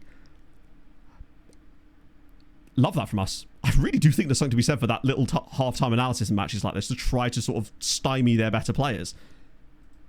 Because Garcia did nothing off the bench at all. Blanco seemed to get worse. McPhee seemed to get, well, got yanked as well, actually, in fairness. But Yildiz seemed to get worse. The second 2/3, that didn't make any sense, did it? You know what I mean? But that's put us in a good position now. Because it was the away game that we struggled in last time. Newcastle knocking out Arsenal as well, which is weird. I'm really pleased with that. Well done, lads. Oh, shit. I shouldn't have gone past it because of fantasy. Oh, well. I'll get it back into it in a sec. I'm just going to have to tell them we're happy with that. Fair play. Oh. This could be the day where we finally go back. Apparently our young goalkeeper should be dropped by Malta. You dare drop our young goalkeeper. I will fight you on the beaches if I have to. We'll just quickly rest some of the guys from that to make sure we're fresh. Since this is what we're doing now, apparently. Even if they didn't play, you get a day off. Just for being in the squad. Wait, which one is it again? That one. Sick. Right, okay. Let me get back into the match. God, the other quarterfinals. Porto, Liverpool, Barca, Bayern. Except it looks like we play Arsenal. If we could play Arsenal in the semi-finals, I would definitely be okay with that. Because we've already put 5 past Arsenal in the group stage this season. It bodes well. Okay, let's get you guys in. Nobody did anything off the bench in particular. In fact, a lot of the subs in that game, other than Jens, were a little bit ineffectual. I think I need a better off the bench option than Duru. There was once a time when Duru was so fantastic off the bench in matches, but it just doesn't seem like he's ever really got back to being able to do that for us anymore. So maybe I'll just start... I can't start throwing on the youngster, but I might start throwing on Vanetti in matches instead now. To give someone else a chance to show something, because at least Vanetti is sort of more suited to the role. Duru seems to do really well in instant result matches, but never in the actual matches we're watching a lot of the time, sadly. Okay, let me get those points dealt out to you. And then, of course, it's Legia on Thursday too. Right, clean sheet, yes. Player of the match, I'm assuming. Yeah, of course it was. Who am I kidding? Of course it was player of the match. Have that for you as well. Nice. Certainly a weird bunch of points while this time around. Okay, sick. That's good. Let's see. So we've got Rakov in midweek. That's okay, I'll rotate around. And I'll give the youngster a game. How many goals has Montpellier got this season now? 21.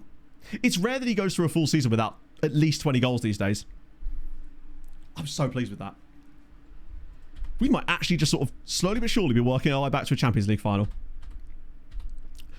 But to be fair, every single time... Low block. Why would we be doing low block against Rakov when we don't really Yeah, thank you. That's weird. I wonder why it picks those things when it does. It doesn't seem to make a lot of sense a lot of the time. But every time we've won every time we've won at the round of 16, we've reached the final. Next season is going to be fourth choice striker. Well, I mean, kind of can't win, can I? Because like either he's here and we play him as a rotation option as the backup striker in the rotation matches, or we loan him out and we never see him again. Because if he goes out and loan and does well, then we're not going to be probably seeing him again at that stage. I wanted to sort of treat him the same way I treat sort of Molsky and Kowalski and those guys, where they get way more game time than realistically they should do for their age profile, because I want them to play. But he's not going to be fourth choice striker overall. He'll just be, particularly with Duru, and beat Vanetti possibly on the way out, he's just not going to be the first choice striker. So he'll probably play in all the rotation games up front for us, if we can do it. At least if I remember to make him in there. Because if he goes into the loan farm, we'll never see him again. Pretty much. And I feel like I like him too much for that to happen to him. Think of the World Cup mode. I genuinely have not had a chance to play it yet. But for everything I've heard, it's just basically international management, isn't it? From FM24 with a couple of slight tweaks. So I guess I'm not missing out on much just yet. I would like to see if someone fun ends up qualifying for the next World Cup in this save, so we could maybe take them over. I had a little look at World Cup qualifying off stream, but they've only played one match in it yet, so there's not really anything fun that's had a chance to happen just yet. Right, Thursday night, please tell me Legia have done something delicious for us. We're going to see it in their schedule. Oh, yeah. Oh my God, it gets better. Now we're talking. And Lille lost at home to Juventus. Legia just won 2-0 away at AZ Alkmaar. They have got a great chance at a Europa League semi now. I'm getting a bit of a Europa League semi looking at this. Okay. Lille need to go out to Juve, and they need to lose both games. To go over qualifying, absolutely no chance. That would slow the save down so much, and it would become so tedious. International management takes a long time to do, especially if you're doing it alongside another save. So I would never do it alongside. It would just be, yeah, a slog. Plus, this isn't that type of save anyway. It's more of a sort of, we do that for the fun in the summer. It's like when we managed Malta during the last one, when Malta qualified for the Euros, which was awesome. This is really good. Hello, JTux. Happy Thursday to you as well. Good news. We're actually leading Manchester City. And Legia are leading too. So what we need to have happen to somehow keep hold of fourth is for Lille to lose both legs and get knocked out, because they're the only team left from France, because we knocked PSG out. And both us and Legia kind of need to get to the final. Ridiculous own goal. Oh, God, yeah. Some of the goals we conceded in that game were so heartbreaking, because if I recall against Belgium, didn't we equalise against Belgium in that game, and then they scored that horrible late goal? Oh, yeah, there was was that against France, maybe? I know exactly which one you mean. No, I don't think it'd be down to 2, but because you get 2 points for the win or whatever, and it gets divided. Actually, let's have a look. We'll monitor it, because we were nearly 4 points behind them. So let's see where it sits now. Essentially, if we can overtake them on this, then we overtake them on that, because we basically have neck and neck on it now. So we're still a very good chunk behind. Yeah, it's more fun to take over an underdog team when they get there by themselves, right? That's way more fun. Sometimes just annoys me. Oh, fair enough, but like, you know, I'm not going to do that in this save. I'm good, J-Tux, man. How are you feeling? Only Legia can represent us with dignity, and it actually is true. Legia have not been in Europe for ages in this save, and yeah, that's what I mean, Chris. We basically are only getting the equivalent of every win we get for the 2 points is then divided by 7. So you only really get... I worked it out that if we went all the way to the final and won, we'd get about 14 points for ourselves. But once that's divided, we'd probably only earn Poland about 2. So that's why I feel like both us and Legia would pretty much need to win every game and both reach the final and win. Now, there may be some other round appearance points in there as well, but I didn't really factor those in because I can never work out exactly how that works. Do youth development? I guess the question is, what would you want them to do in order to consider to have been doing youth development, right? I think teams, they do play different squads based on the manager's preferences, right? So some managers will have a preference for signing certain types of players, and certain clubs will have that. For example, Cassiopeia in this save, we've noticed are often in for a lot of the same players as we are, and so are Red Bull Leipzig, because of the fact that, wait, what's this? Oh, title race. Because they have this sort of club culture thing to signing young players a lot of the time. So I think they do to an extent, but I'm not sure what the game could do to sort of model that any better than it already kind of does, right? In a way that wouldn't then take a much longer in terms of processing speed, because obviously if it's doing all that in the background, it would slow the game down quite a lot.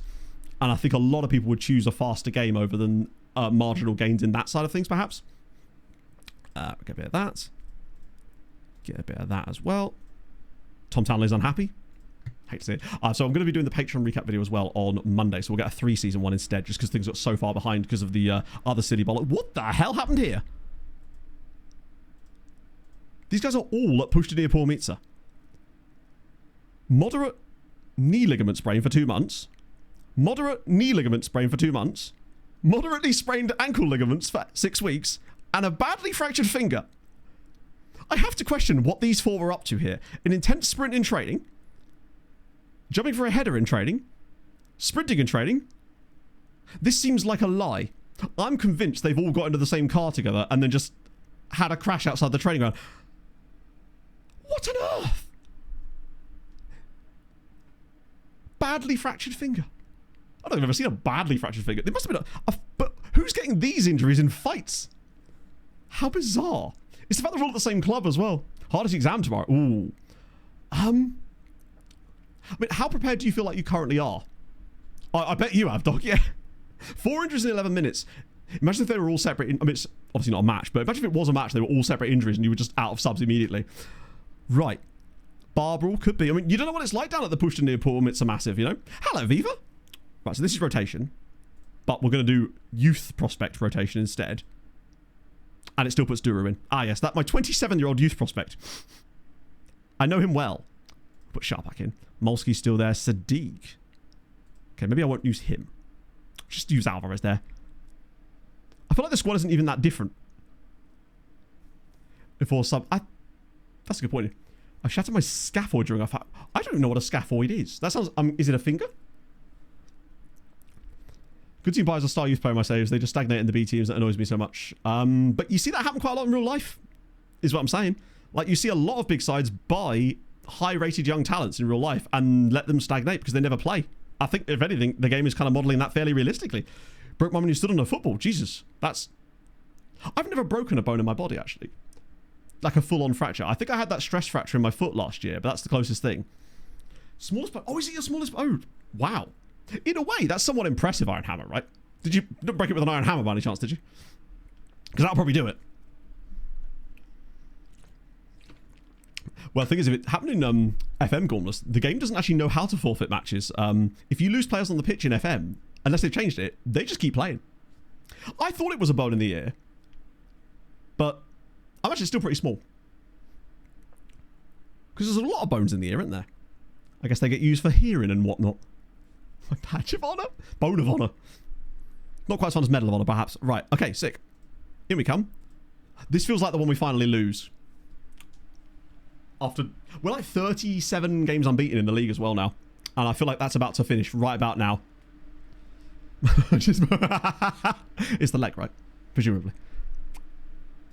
We still won! Well done, lads. We're pushing on through here. Did Wisła Płock... Hey, they got a point. The Booty Boys got an extra point. They're still cooked, but they have at least progressed slightly further now. Love to see it. The City score, we won 1-0 away from home. Montperou's got a header right on the stroke of half-time. And then we just kind of made a few tweaks tactically to mark a couple of players out of the game. And City didn't really say anything for the entire rest of the game at us, which was nice. Some weird goal scorers in this game. Alvarez got one. Molsky got one. And so did Obra. I'll be amazed if any of you get points for this. But I'll send them anyway. So we've got something to protect in the second leg. And we are, generally speaking, better in home games. See, for example, PSG in the last round, where we genuinely got a little bit pasted by them in the first game. But... definitely did a better job away from in the home match. Another one? Yeah, sick. Ooh. Never broken a bone. Yeah, I don't know. Maybe I've just got really strong bones, or I just don't do enough things that are going to cause me to get fractures and shit, I suppose. I probably have had like micro things like that, but it was that little stress fracture in my foot last year was not fun. Did we even get man of the match for that game? Oh, they had a 5.9 in their team. Holy shit. And yes, we did. It was actually Obradovic. Bit of you for that. Extra points for Obra. Love to see it. Look a waste of a player, and sometimes I wish you could. Oh, absolutely. But you not liking it and it being realistic unrealistic are not the same thing. So I actually think FM's reasonably, maybe slightly too aggressive with it. But I think generally speaking, it does a pretty good job at modelling teams picking up big players and never playing them. If anything, what's slightly more unrealistic is the AI, the human player picking up those players and actually playing in some respects. But then a lot of things we do in FM are unrealistic after all. We won a Champions League with Wisła Kraków after 7 seasons. Some would say that was the height of unrelativity. That's not a word. What the? So it's our... Yeah, well, how many is that right now? 11. Things you'll have to see. Mirko Juric. Okay, well, good for you, unfortunately. I feel like we've got about 7 guys called Mirko Juric. Ambitious players would have been convinced by that.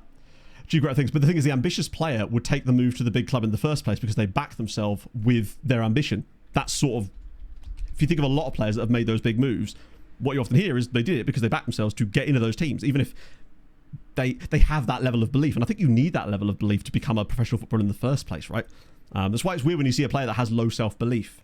And usually that's only with young regens in your intakes that you see those kind of sort of those personality traits, because I rarely ever see those types of personalities on players at any of the teams we face in actual matches, because those guys just never develop, most likely, which is good.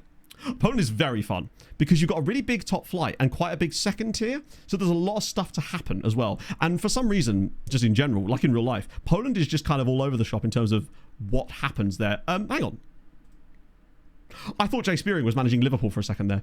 He is, but is there under 18s or whatever? I thought he was managing them officially. There's also Caleb Shakespeare. Shall I compare thee to a slightly better striker from Sunderland? Oh, wow. He's 28 and has never played a senior minute. Unfortunate. That's the theory of unrelativity. Yeah, there you go. Move over, Einstein. Your boy's here. So we're champions again. Nice. We like that. But yeah, Poland is great. I would really recommend it as a fun save. There's a lot of fun teams you could do. What kind of personality would want playing time and consider it important as a whole? Well, I mean, an ambitious player, obviously. But ambition is what gets you to the club in the first place.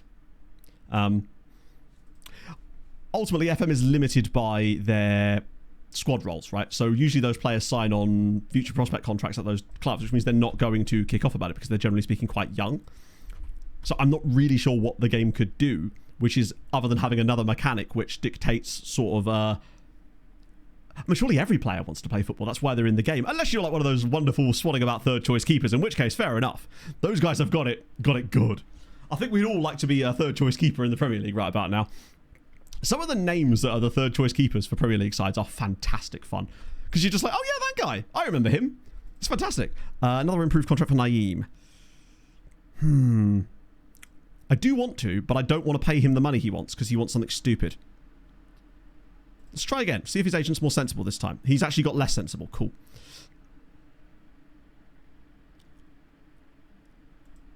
Asking too much. I like here, by the way, how there isn't an option that just says, no, you're being ridiculous, piss off.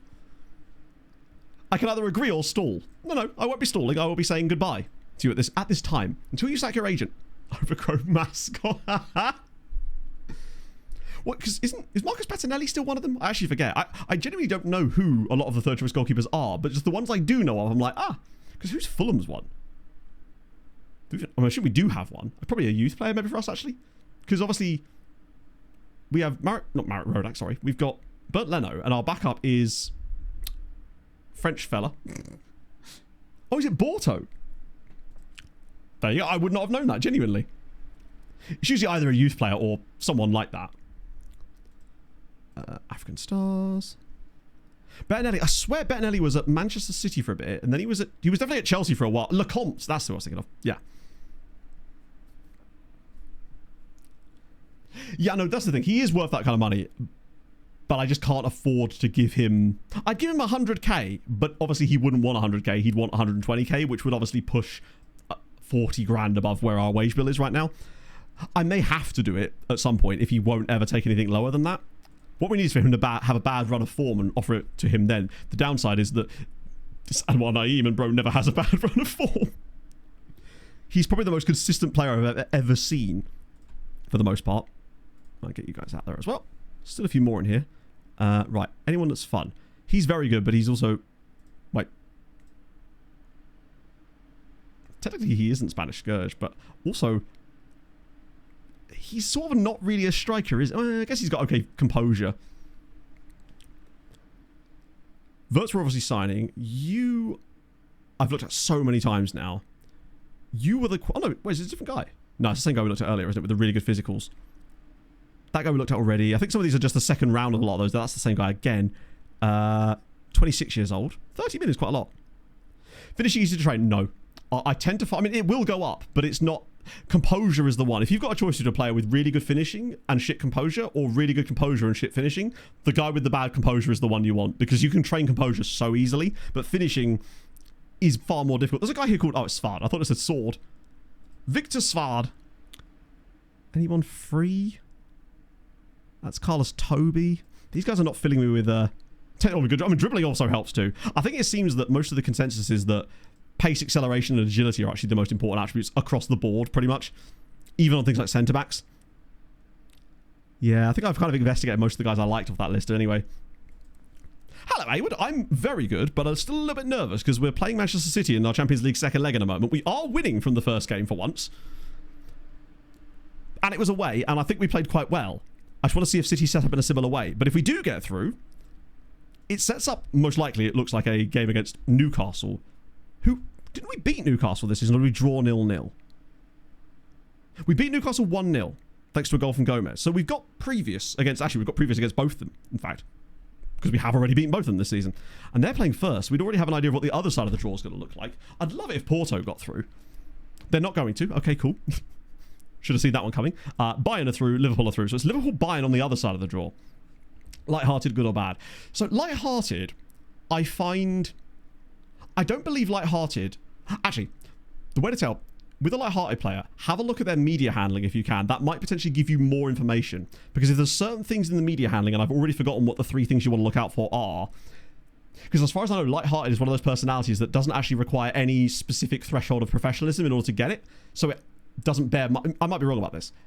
But you might still be able to figure it out from their media handling if you can see it. I'd have to find a lighthearted player to have a look at. That's someone that we've got fully scouted about. I don't think we've got many lighthearted guys. Yeah, links are allowed. Ah, nice! Because this is not likely to have changed too much. So yeah, we want personality. I'm looking in the wrong section, aren't I? Lighthearted. There we go. So professionalism...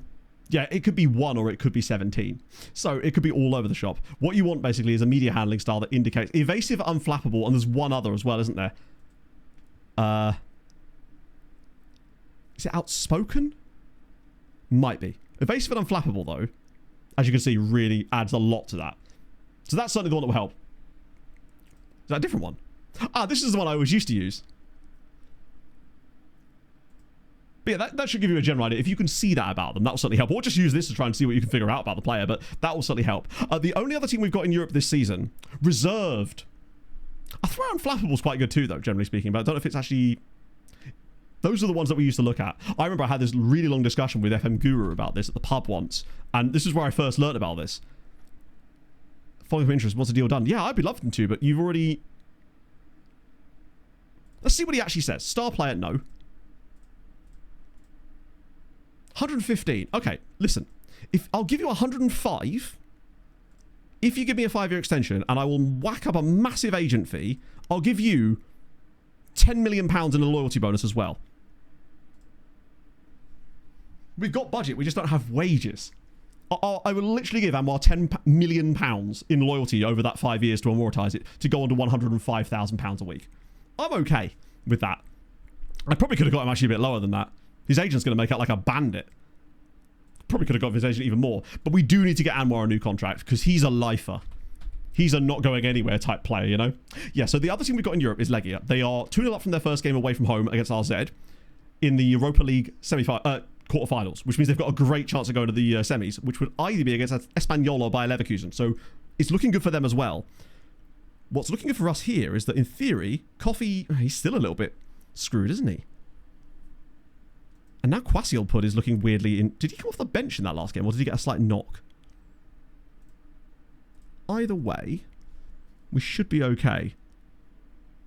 I like those players. Why has Vanetti lost his number? How to fix personalities? I would try to not bother with fixing them anymore. I would just sign players with better personalities a lot of the time. But having a squad with good personalities in it will help. But mentoring is the way that you would do it. But I just feel like it has so many unnecessary and unforeseen side effects that it's just not worth the trouble a lot of the time. Dave, thank you for the 3 months Tier 1 just straight up front. Thank you so much, man. That's incredibly kind of you, sir. I really do appreciate that. It used to be much easier with tutoring. But there are some personalities that... I think, honestly, the best thing you can do is just have a load of good personalities around your squad. And in theory, that will rub off on players somewhat. But it can also go the other way, right? Might be looking at an early whiz quiz today, potentially, my friends. Which is, I'm sure you would absolutely hate that. Squad influence, yeah.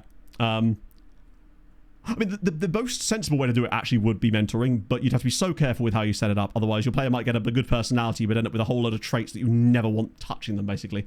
It's, the quiz of the whiz, I'm sure you do. I bet you just can't, just jealous because you can't do it very well. Right, I'll be back in a minute, friends. Enjoy the whiz quiz. So who's going to get shitloads of points today? Where's my...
Okay. It seems like a lot of the time, chat. 7 is about the maximum I think I've seen you manage to get. Sourboy with 2 on this particular round, though. All time, Fuller still out on top with 8. But that's not too bad. Fair play. I'll reveal the answer for the last one as well, since you probably didn't see that one. Let me just hide the leaderboard. I revealed it. It was Marek Czech.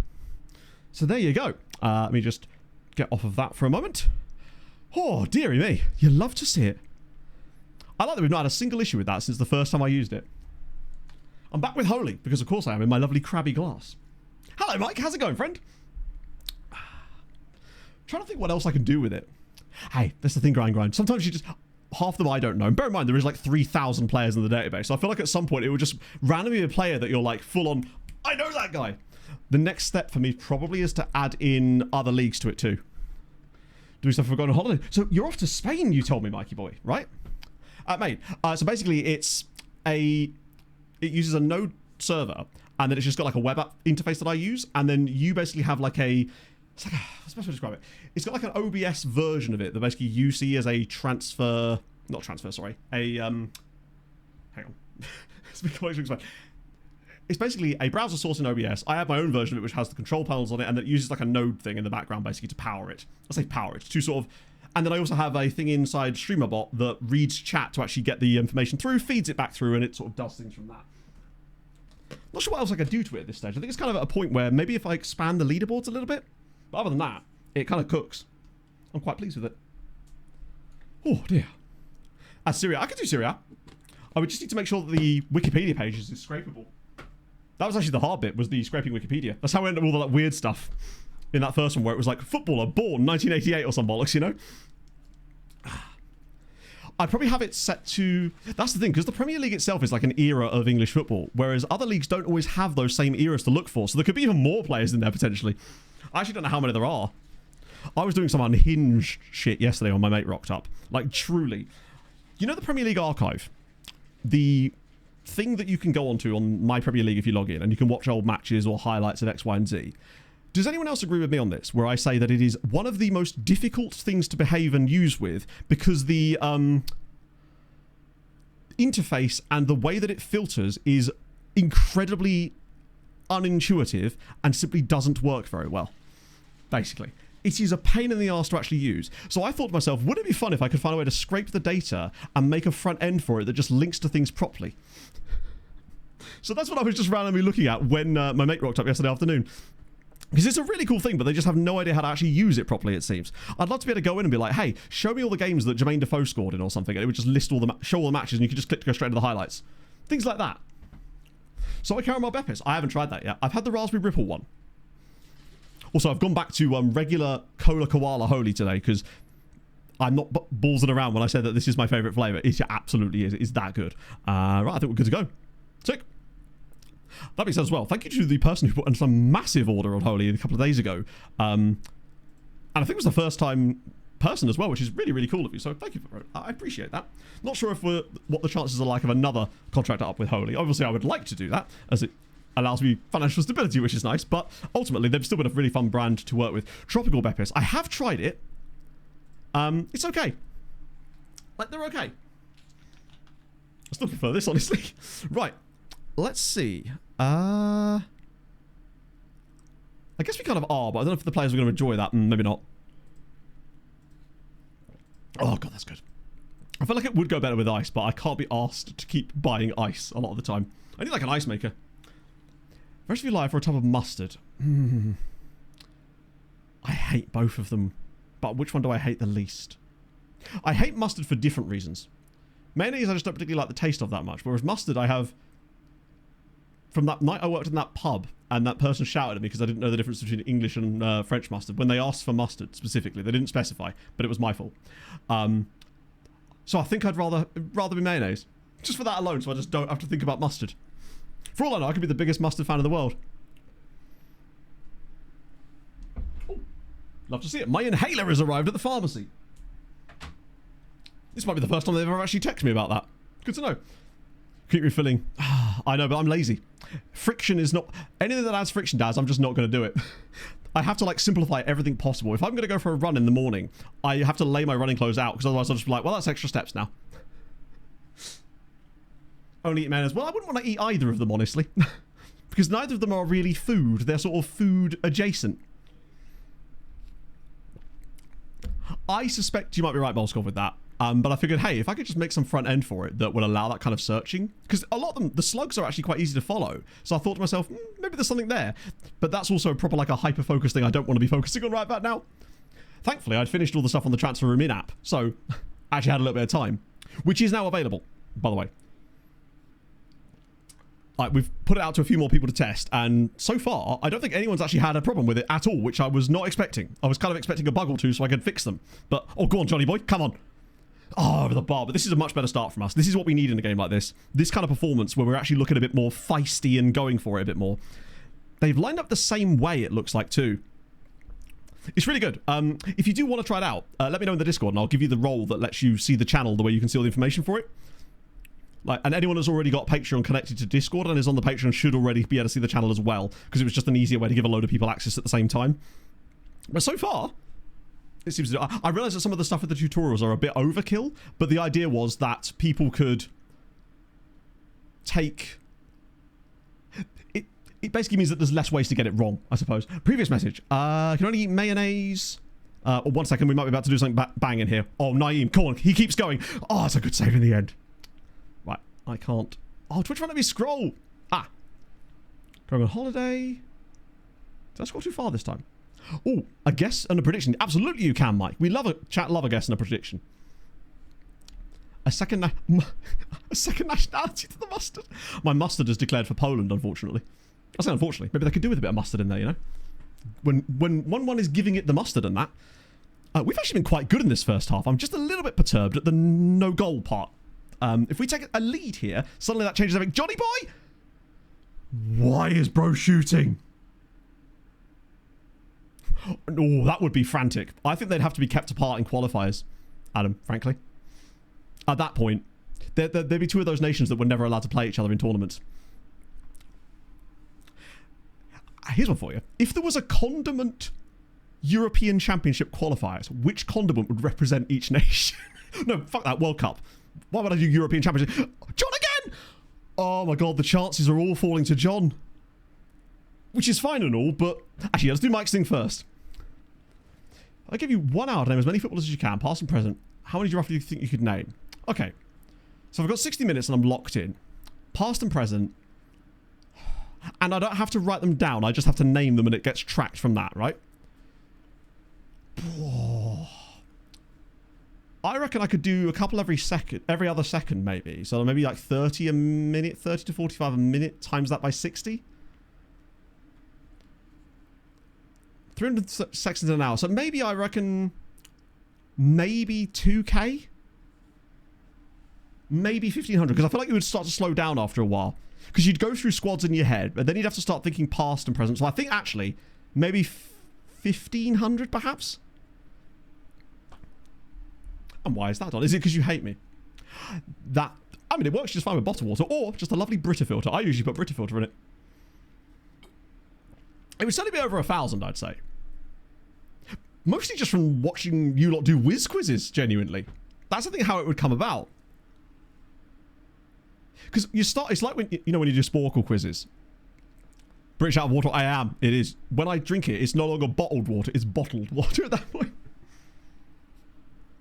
Hey, if you aim low, all you can do is impress Seep, so I agree. Common surnames, true. I would just be thinking through current squads, and then I'd be going back year by year of teams that play in the Premier League. That's the other problem. As we've already established, I don't know a lot of real players that are currently playing because I'm so regen pilled. It's a problem. When you guys showed me the Senegal World Cup squad a couple of weeks ago, and I was genuinely looking through it, and I think I knew maybe 20% of the players, if that.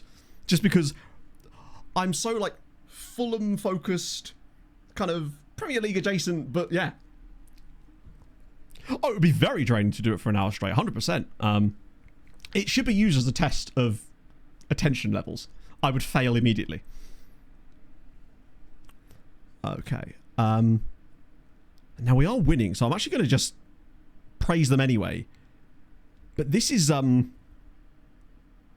yeah, Sakura's getting straight in there. Norman Millington. Any more players? Yeah, I mean, I guess it depends on... Maybe I'm overestimating how many players I actually know. Yeah, oh, think of all the Spanish Scourge players I could use. 90s hockey, yes. Well, see, this is the thing. Obviously, I got really into hockey in, like, 2004. So, players from that era, like much like we do with the 90s, I'm, like, way familiar with. Then, I sort of faded in interest in it until about 5, 6, 7 years ago. So, more current again, I'm back again. But anything in between exists as this weird sort of Middle Ages fog of war period, I guess, right? I'm just that guy that stood there like, wait, Carolina won a cup already? Like, that's me. I'm a fair weather fan and whatnot. Massive glory hunter when I was 14, of course. So when everyone else now will be like, are you a glory hunter because of that? I'm like, no, not now. I was, though, when I was 14. Because that's the other time the ads were good. Yeah, no, if you're writing them down, that's a whole different thing. Because it's like when you're doing a Sporkle quiz. We do a lot of Sporkle quizzes on the FM Show Pod Patreon. And we always start off full of beans and ready to go. And then it fades pretty quickly once you start getting into the weeds with it. Particularly when obviously there's 4 of us doing it and Sai's having to write down each one himself. And it's tough. Oh, crap. That's a bit too tight, but I'm worried that he's going to just pull this across for a tap. What a save from Agipong. Holy shit. Agipong has stepped up. Finally. We've had a goalkeeper that has done things in Europe, no less. That was a big chance for City, though. It's probably their biggest chance of the entire game. Right. I didn't look at their set. Ooh. So it looks like Elmi's doing stuff. This is where it turns out my assistant. Right. Okay. So Elmi, I might give a bit more of a mark to. But honestly... Actually, you know what? That's where the stuff is going during this game. Is it because they're playing different players? No, they're not. Elmi just seems to be the danger man for some reason right now. This is the most sort of understated Champions League quarter-final tie I think we've ever played in. Like, it's 1-0 on aggregate after 50 minutes in the second leg. There's so little happening in the matches, but that's okay. I like it boring occasionally. Sometimes we have a little bit too much excitement for my liking. Oh, Montparnasse is through again. Montparnasse! Yes! Come on! If that is onside, he has done it again. Wisła 1, Manchester City. It's onside. Oh, is it? Come on. There were people doubting Montparnasse in big matches, and I totally understood why, but this is some ball from Johnny Boy. Look at that. Montparnasse. Even takes the time to have a little touch, which weirdly makes the angle worse for him. Come on. He's done it against 7 goals this season in the Champions League for him. We lead 2-0 on aggregate now. Okay. John has had a weirdly quite poor game up until then, but I feel like he's just been on the ball all the time. Okay, right. Let's see what they want to change. So they brought on Fernandez. Wait, is that the West Ham guy? He can't be, right?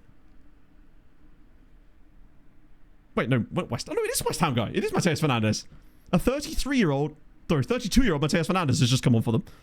We will mark him anyway, because he's playing in a role that I feel like is going to be dangerous. Oh, with Mom, it does. He's everybody's mom. I didn't notice earlier until I was setting up the fantasy thing, that his name, I believe, does actually have an accent in it. Or does it? No, it actually doesn't. Well, his first name does. Stefane, or Stefan. But the fantasy thing sometimes puts random accents in parts of his surname, so I keep saying it differently in my head every time. It had him with an accent over the E, so it was like Montparnasse, and I was like, hey, we'll take a bit of that. Okay, let's go a bit further. Oh, I do, Mike.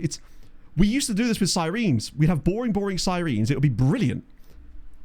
Now, it's about not getting complacent and making the right changes for the next half an hour of this match. City have had that one big chance, but we've kept them fairly quiet.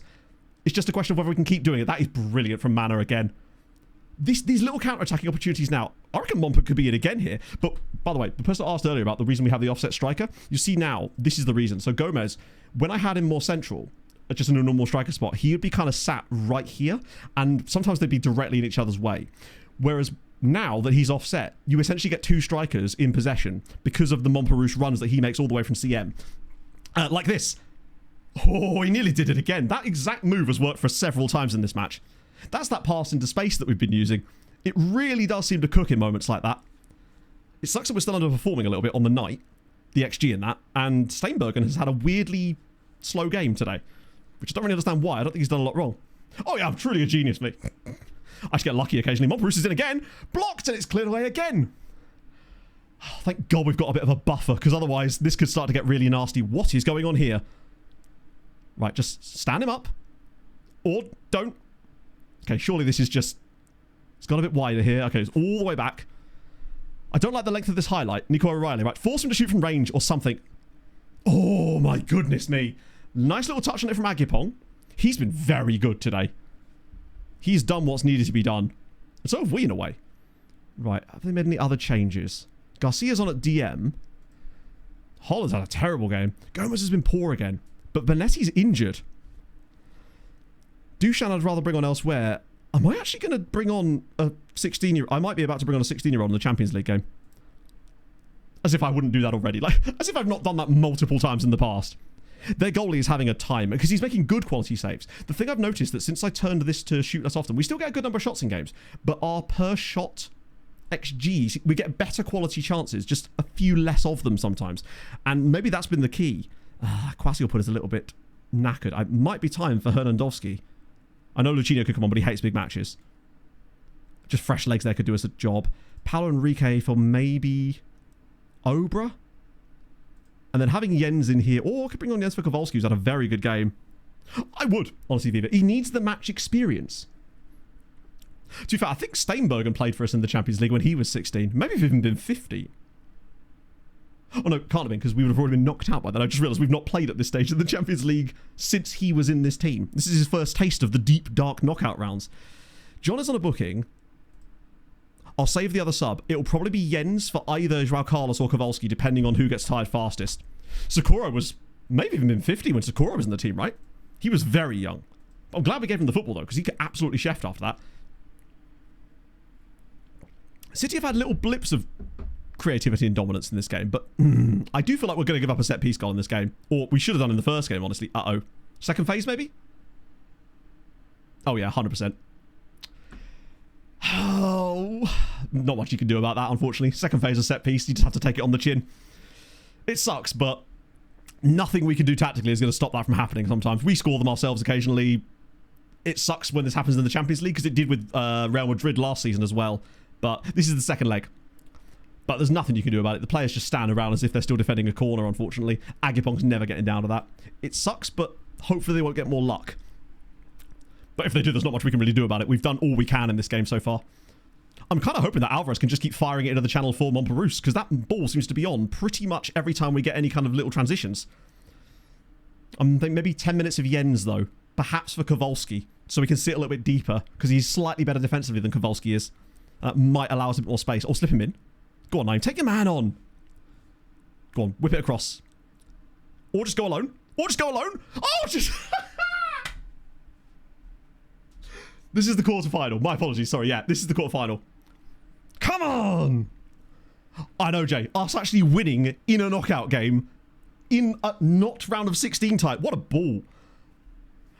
I hate that he does this, because 19 times out of 20, this is a dumb thing for him to do. But the one time that he's actually chosen to do it right now, look at this little shimmy. Goes past the defender. The other guy can't step out because of Gomez, and he slipped it through the goalie's legs. Oh, 3-1 now. We can maybe breathe a little bit. Hello, RAF. Forgive me, I don't actually know how to say your name, but do let me know. Right. Okay, so now... Yeah, but thankfully, I already gave him a new contract before he did that. Actually, Naeem's probably more tired than Kowalski is. So maybe it's just a straight swap, give fresh legs at the back spot now. Get in. And that's a deserved win. Look, if we get this dub on the night, we still should have scored more goals, but this is the kind of second legs that we've been getting. Well, we got this one against PSG as well. Just, do we want to waste time? We're 2 goals to the good. I'm okay with not wasting time at the moment, because I find that seems to put more pressure on us a lot of the time. Right, Coffee into the box now. That's not going to be a penalty. No, we're fine, we're fine. Although, you could do with you coming across. Lovely work. Oh, never mind. I take that back. It should have been lovely work. It very much wasn't. Hernandowski has looked a little bit sussy. Go on, get a foot in there, Kowalski. Oh, dear. Nicely done, lad. And thank you for the follow as well, my friend. That's very kind of you. Who do you support? Oh. I'll tell you what. The young striker, who I've actually forgotten I brought on, was on a 6.8 until like a second ago too, which means he's actually not embarrassed himself playing up front against Manchester City in the Champions League. Maybe he becomes the second choice next year. Who knows? Oh, God. Elmi's in. I think that's going to count. So I'm just going to quickly turn this... Now we will turn time wasting on. We will turn the tempo down a little bit. Shorten the passing up a little bit. Just try and see out the remaining 3 minutes of this match. Because that's an annoyingly nice piece of play. And they kind of just stood there and allowed it to happen, unfortunately. Oh, Rochdale. Oh, yeah, I know all about Rochdale. Well, just promoted, right? Back to the Football League. I thought Kowalski did quite well there, and then they've just scored anyway. Please don't let them... I just want no more highlights.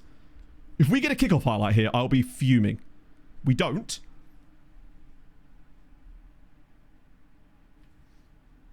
We've done it. There's no way this game should have been 2-2 on the night. City got very fortunate with the way that things happened for them, but it doesn't matter. We are through to the semi-finals of the Champions League. Get in. We did lose a little bit of control towards the end of the game, though, unfortunately. Elmi, that play they scored there was very nice. Yeah, the game doesn't like to count goals after stoppage time. Love to see it, Fred. Cut back in. Yeah, what I want is for players to get in those positions and just play cut ball low crosses, just like fire low crosses across the 6-yard box, but they so rarely do it. And I've never been able to figure out exactly what causes them to do it, because you do see it occasionally. Yeah, second half got a bit messy, but I wonder if that's just because City were throwing bodies forward, which they clearly were. We were probably just as likely to score from that than they were, because we've got that better transition phases. Yes, I think so. Going to be Newcastle next, from what I can tell. A team we've already beaten in the Champions League this season, and I would say Arsenal are a better side than Newcastle. So we might be in a great spot here. Okay. Let me get your fantasy points paid out, friends. Wrong button. Certainly no clean sheets on the... I'm still happy with what Agapong did today. I realise that he obviously let in a couple of goals, but I don't feel like he could have done much about them. It's sort of avoidable stuff is what I really worry about. That was much more like it. Oh, thank you, Fred. That's very kind. Yeah, I would have been gutted if Rochdale hadn't gone up, just because of the sheer gap between them and everybody else. I would have felt... It would have felt so unjust if they hadn't have gone up along with York. But what a final day that was. Champions League got smashed. Yeah, Arsenal have embarrassed themselves quite a lot in the last 2 seasons in this save in the Champions League in general. They didn't even qualify for the knockouts last season because they lost to, well, they lost to us. In fact, they lost to us this season too. But they also lost to another Polish side, and I think they only had 1 point after their first 6 matches. They were very bad. But they still managed to come into like this crazy type Premier League title race as well. So with no clean sheet, mayor of the match, presume it was Montpellier. Oh, it was Naeem. Who could have guessed that? Naeem enjoys rejoice. I think squad-wise, Jay, yeah, I think the team does have a lot of characters in it. And I wonder if that's because we've been quite consistent with our lineups for quite a few years now. There's not been as much transition. That might change in the coming seasons. But when you look at these names, with the exception of Agyapong, like Coffee especially, Coffee and John and Gomez and Paulo Enrique, a lot of these guys have been around for a while. I think there's another crop waiting to break into this team, which is going to be awesome. And we need that because a lot of our young players that are actually playing for the first team at the moment are all homegrown players from our academy, which is great. But we want to have a few more guys sparkled in there as well, like some of the lads we picked up currently. Marion would have conceded 5. I still feel like there could be a redemption arc for Marion. Particularly, I mean, what was the first goal? Now, the first goal was the Yildiz one off the second phase of a set piece where nothing really, no goalkeeper saving that, and nothing he can do about the Elmi goal either. And he still made another 6 saves. I feel like the game does unjustly punish goalkeepers, particularly when their goalkeeper made 10 saves and he gets an 8.2. Like, just a French Kepa. That's made Marion to you, how dare you? But you're probably right. I think I'm just more committed to him because of the £60 million we paid for him. Gem you're using. Which gem are we talking to specifically? There might be a language barrier. I don't know whether it'll be a language barrier thing. You're Rochdale fan. But yeah, let me know. Oh, team. Sorry, my apologies. It's Wisła Kraków. They are a Polish side in the 2nd tier currently, although they have just won the title in Poland. So they will be in the top flight of Poland next season in real life. Rochdale fan, yeah. Mike's like, I can sell a print to you. And should you want to hook up such a thing, you can with full-time prints, who are still sponsoring this stream, and we're sponsoring the next YouTube video as well, which will likely be on Sunday morning at this rate. Now, whether it's because we're in a final or not, I don't know, but I'm feeling good about the chances of that happening now. An illness at this point. Mike just sees anything happen in the world of football and he's like, must make a print. And that means about 2 days later, I'll get a message from Mike on Discord being like, so Matt, I've got some prints for you. Thankfully, I automated the entire system now, so Mike just gives me images and it does it all for me. But it used to be a proper slog of a process to do it manually. Thank God for JSX scripts in Photoshop is all I can say. What a win. Newcastle through with Christian Notoli. No, it is Notoli. He's worth quite a lot of money. So it's us versus Newcastle and Liverpool Bayern in the other leg. Nah, Mike, honestly, it's fine. Seriously, when you do it, it takes me longer to set up the Photoshop files than it does to actually do anything else. That's the longest part. And even that only takes about a minute and a half. Once I've got all the things in the right folders and press go on the script, it does it all for me. And then I just go away and make a cup of tea. I don't do that. I don't drink tea. I do a metaphorical tea drink, you know? £10 million for us too, which is nice. That pays for half of my new Belgian chat. And you said I shouldn't sign him. But you feel silly now, didn't you? I'll get rid of that. Now feels actually like a really good time to do VOD comments since we're celebrating. While we're on this topic, I suppose we can actually see currently that it's incredibly tight at the top of the Fantasy League right now. And Anarith, surprised to say, he's actually in there too. So, VOD comments. Whether Scorch players are an F126 specific issue, they're not, but we'll talk about more in a minute. It's more of an issue here. I do YouTube, yes. In my Albania, say Belgium ran out of amateurs. I want to... It's amateurs and scouts. So I turned Belgium on from 1 year to another, and I have 2,500 amateurs. That's crazy. So I know for a fact that turning on lower leagues on 24 and below definitely did cause a sort of mini scourge type thing. So I don't know if you were around during the Tenerife days, and that's what happened to us. But in order to get that to happen, you had to do it knowingly. So you had to turn on the exact league that would generate the players. So if you wanted guys to generate in the 3rd and 4th tier of Spain, you had to turn those leagues on to playable, as far as I know. Although, to be fair, it could have been view only. We only had them set to playable. And that definitely did do that. The issue with 26 is that it doesn't even need the league themselves to be switched on. It just needs the nation to be switched on. So we switched on Spain view only, top 2 flights, and it's the 3rd and 4th tier where all of this is happening. And that's where I think it's worse in 26. And also, I found out in 26, if you just leave it long enough with Belgium, they come back around again. We've got Belgian amateurs again in the save, despite not doing anything. So I definitely think that they need to look at balancing mechanics with that and make sure that isn't a thing that can happen, because it definitely feels like it puts the game on hard mode, which I'm fine with, but an average player may not be, because it might just ruin their enjoyment of the save when it becomes ridiculously difficult, right? Tits in the garden, let's have a little check pool. Oh, wow. Unfortunately, we are currently titless. I hate to say it. Or boobless if you've got your calculators out. Yeah, I brew them out the Holy leaves. Holy do iced tea if you're an iced tea fan, in fairness. So yeah, that's the sort of situation with that. My favourite part of the stream is when Matto fails. Inhales the holy powder. So it only happens when I open a brand new one, because they've got these seals on the top, but when I do that, smoke goes everywhere. Didn't happen with my Cola Koala today though, because I'm a smart boy. But wait till the new stuff comes next week and then maybe that will change. So this is relating to the thing we were doing at half-time in matches now, and it definitely seems to be something that we can do. What I do hate though is that you can only look at that pass map thing at half-time. As far as I know, there's no way to access that graphic inside the matches when you're not at half-time. And it's stuff like that that I can understand why people would criticize F126, because that analysis stuff is really fun, and being able to access it is a really important thing. So yeah, Bart Tyrion scoring for Arsenal. He was very much one of the original overpriced Belgians in this save, that when we found him, we could never, ever realistically sign him, because I think he was worth like 40 million playing for Anderlecht. It was a lot of money, basically. So yeah. And yeah. Hey, Rennie, you weren't here today's intro, and I still messed it up. So if that makes you feel any better, you're batting 50-50 on this one right now. As for Tyrion himself, since we're not going to be playing against him next round, because of course they've just been knocked out by Newcastle. Yeah, there he is. He's a little bit okay, isn't he? But yes, in answer to your question, I do YouTube. I do have a link. I think !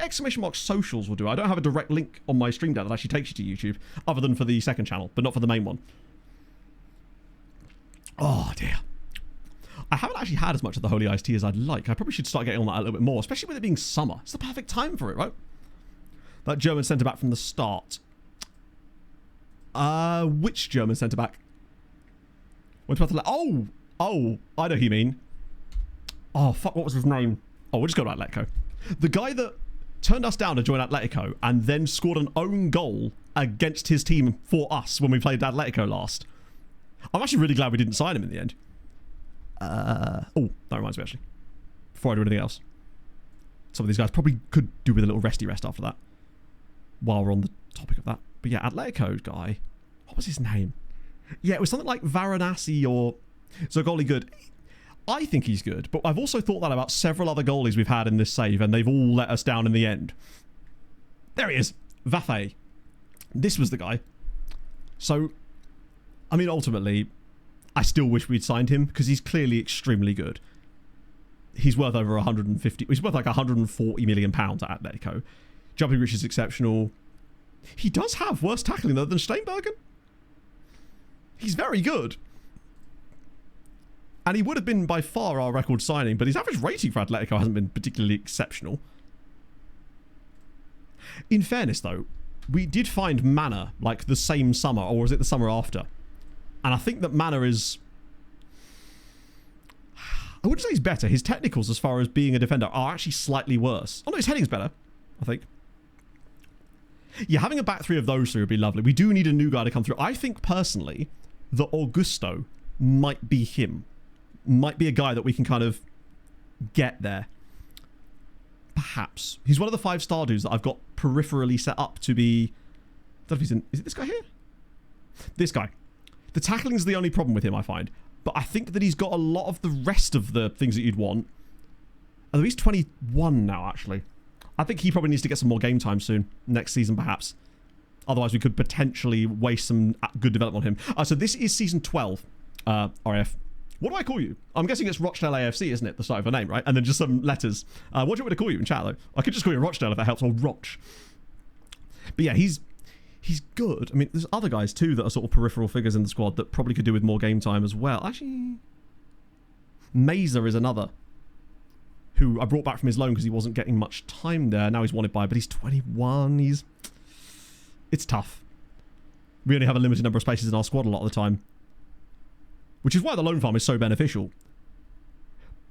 But you want to have those next guys kind of stepping up and coming through. So if can I turn on... Let me just put ages onto this too, so you can just sort of see. Like our starting 11, 26, 25. Obviously Steinbergen at 18, but then it's 26, 27. Kowalski, who's a young player for us as well. But then 26, 27, 26, 26, 22. And a lot of our subs as well. I think we need some more sort of 18 to 21-year-olds for the bench a little bit more. We've got a bit too much, like, senior depth, I think, on the bench. I want more youth for the bench for next season. So maybe we, no matter what happens this season, move on a couple of the older depth players and use youngsters for depth instead next year, perhaps. Because I think the talent is there. Because let's be honest, half of them are going to come back from their loan spells anyway, because you always get a little glut of them every single season. Yeah, I quite like the goalkeeper roundabout that we've been going around in this save. It feels like we do that in every save, but it just seems like the music has taken a lot longer to stop in this one in particular. Because we've just never quite been able to pin down exactly what it is that is going to make us get what we want out of it. Right, so basically any player you see, okay, that has... Let me just find an example. So obviously real players like this fella here, Jens Dahl, depending on how you set up your database, he will be there because of course he plays for Tromsø in real life and I signed him about 10 years ago in this save. Any player that has a face that looks like, with a few exceptions, because there is a weird caveat to this. Any player that looks like this, he is essentially uniquely generated into the save at various points randomly. So there's no guarantee that your save will have a Paulo Enrique that has his exact level of ability that started at Atletico Paranaense. However, there are a few players that will show up like this that will be in most saves because of something called Face in the Game, which is where like some competition winners and various like development and stuff meant that people got to have faces, basically players put in the game. They'll show up like that too, but they're the exception, not the rule. Which is why obviously they should be called new gens. I call them regens just because I'm stuck in the past, but technically they're not regens because they're not really regenning from anything. They're just brand new players. So yeah, it's all completely random essentially. I mean, not random, but random within like a small window. So there are different factors that affect the qualities of the players and various things, but they will all be to an extent randomized, basically. Good enough to play for us. Loads, honestly, Viva. Absolutely tons of them that are good enough. If I just go to the second team, it's probably better actually. I'll use a different view though. I'll just use the loan farm ones. This is what we're looking at, right? Let me just set this to... Ooh, wrong button. Get these guys back here for a minute. Give the game a moment to buffer it in.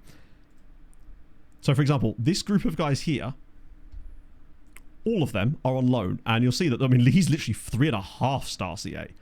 But there's loads of 3-star guys that are... And you know how good those guys would be in our team just as depth players, if nothing else.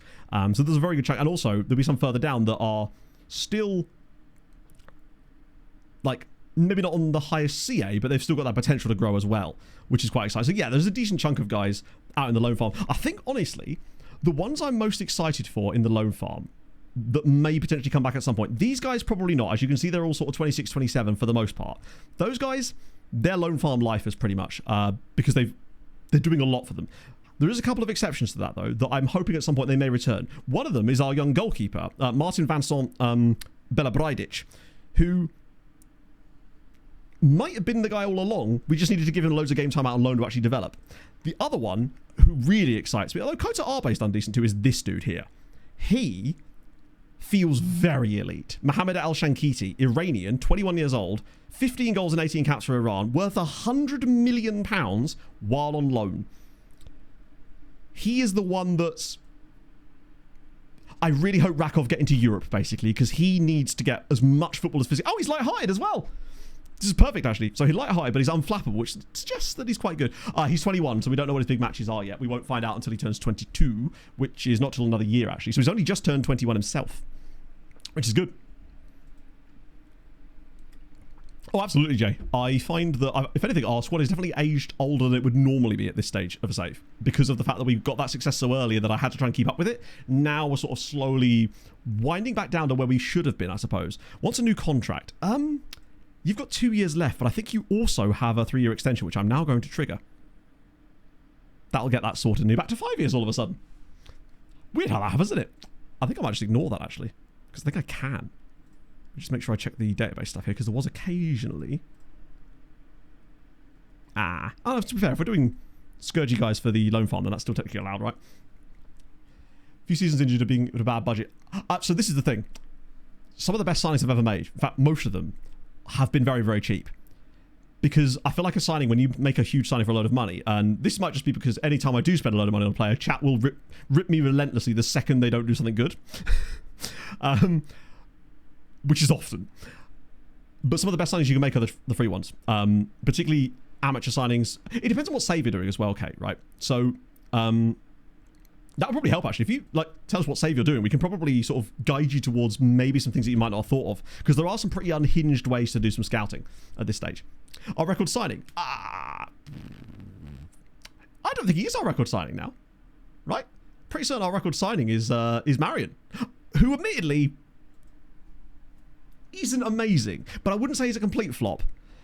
Bartosz was fine. He did great for those guys. At the time, no. I don't know what you mean. Well, Crystal Palace. Okay, so with England, it's a lot tougher because ultimately the Premier League has got such a high ceiling in terms of the quality of player that it's tough to find players that are going to improve you without you. Unfortunately, I think he'd actually gone for a while. He retired quite early. It's tough to find players that are going to improve you that are instantly going to be first team level. The best bet you can do is to be looking for. You're going to be competing against a lot of really top teams for a lot of the good players, but it depends on what league setup you've got. But places like Belgium, I find, especially the top teams in Belgium, is a really good place to get those types of guys that might be able to make that difference. Your Anderlechts, your Club Bruggers, those two especially, but obviously Ghent and Genk too. It seems like those are teams in this save, in my saves especially, that produce those kinds of talents that might be able to take you to the next level. But obviously with Palace, you'll have a huge budget. It's just really difficult building up an English side when you're already starting there, I guess. Particularly the way that I play saves, I find it really, really difficult. Oliver Watmouth. I don't know. I don't know who Oliver Watmouth is. Is he related to Jack Watmouth? The guy that used to play for Portsmouth? I'm not familiar with him, unfortunately. Okay, we've actually got a little bit of a break now. Oh, actually, speaking of that, did Legia do the goods? Because it's all very well us getting through, but if Legia didn't get through, then this is all a bit of a waste of time. Yes. They didn't win the game, which sucks, because it was the home leg. And they will play Bayer Leverkusen in the semis. Do they at least... Oh, God. Oh, they were 3 up as well. They very much should not have lost this, or not have drawn this game, because that has cost Poland some coefficient points now. Oh, dear. Henrique. Paulo Henrique. Wait. Paulo Henrique. Did he get caps for Poland? I swear he already had caps for Brazil, right? Either way, it's more points for us. Oh, something I noticed earlier. I'm just seeing that bit there about buying qualifying for the Champions League. This might have changed since I looked before stream, but this you're going to enjoy this, chat, if it's still the same. Marseille are winning Ligue 1 and have not lost a game yet this season. There is a chance that Marta might actually, I mean, unfortunately, PSG have a game in hand on them. Marta might actually be the first manager in this save to dethrone PSG from the French title as well. And it's something really lovely and poetic about the fact that she takes that job and might actually go unbeaten in a season in a league that has Paris Saint-Germain in it too. I get the feeling they'll probably play Paris Saint-Germain again and lose, and that'll be what costs them the title. But that kind of sucks. I imagine they do still have to play against each other, unfortunately, yeah. In fact, literally play... Oh, it's the Coupe de France. No, wait.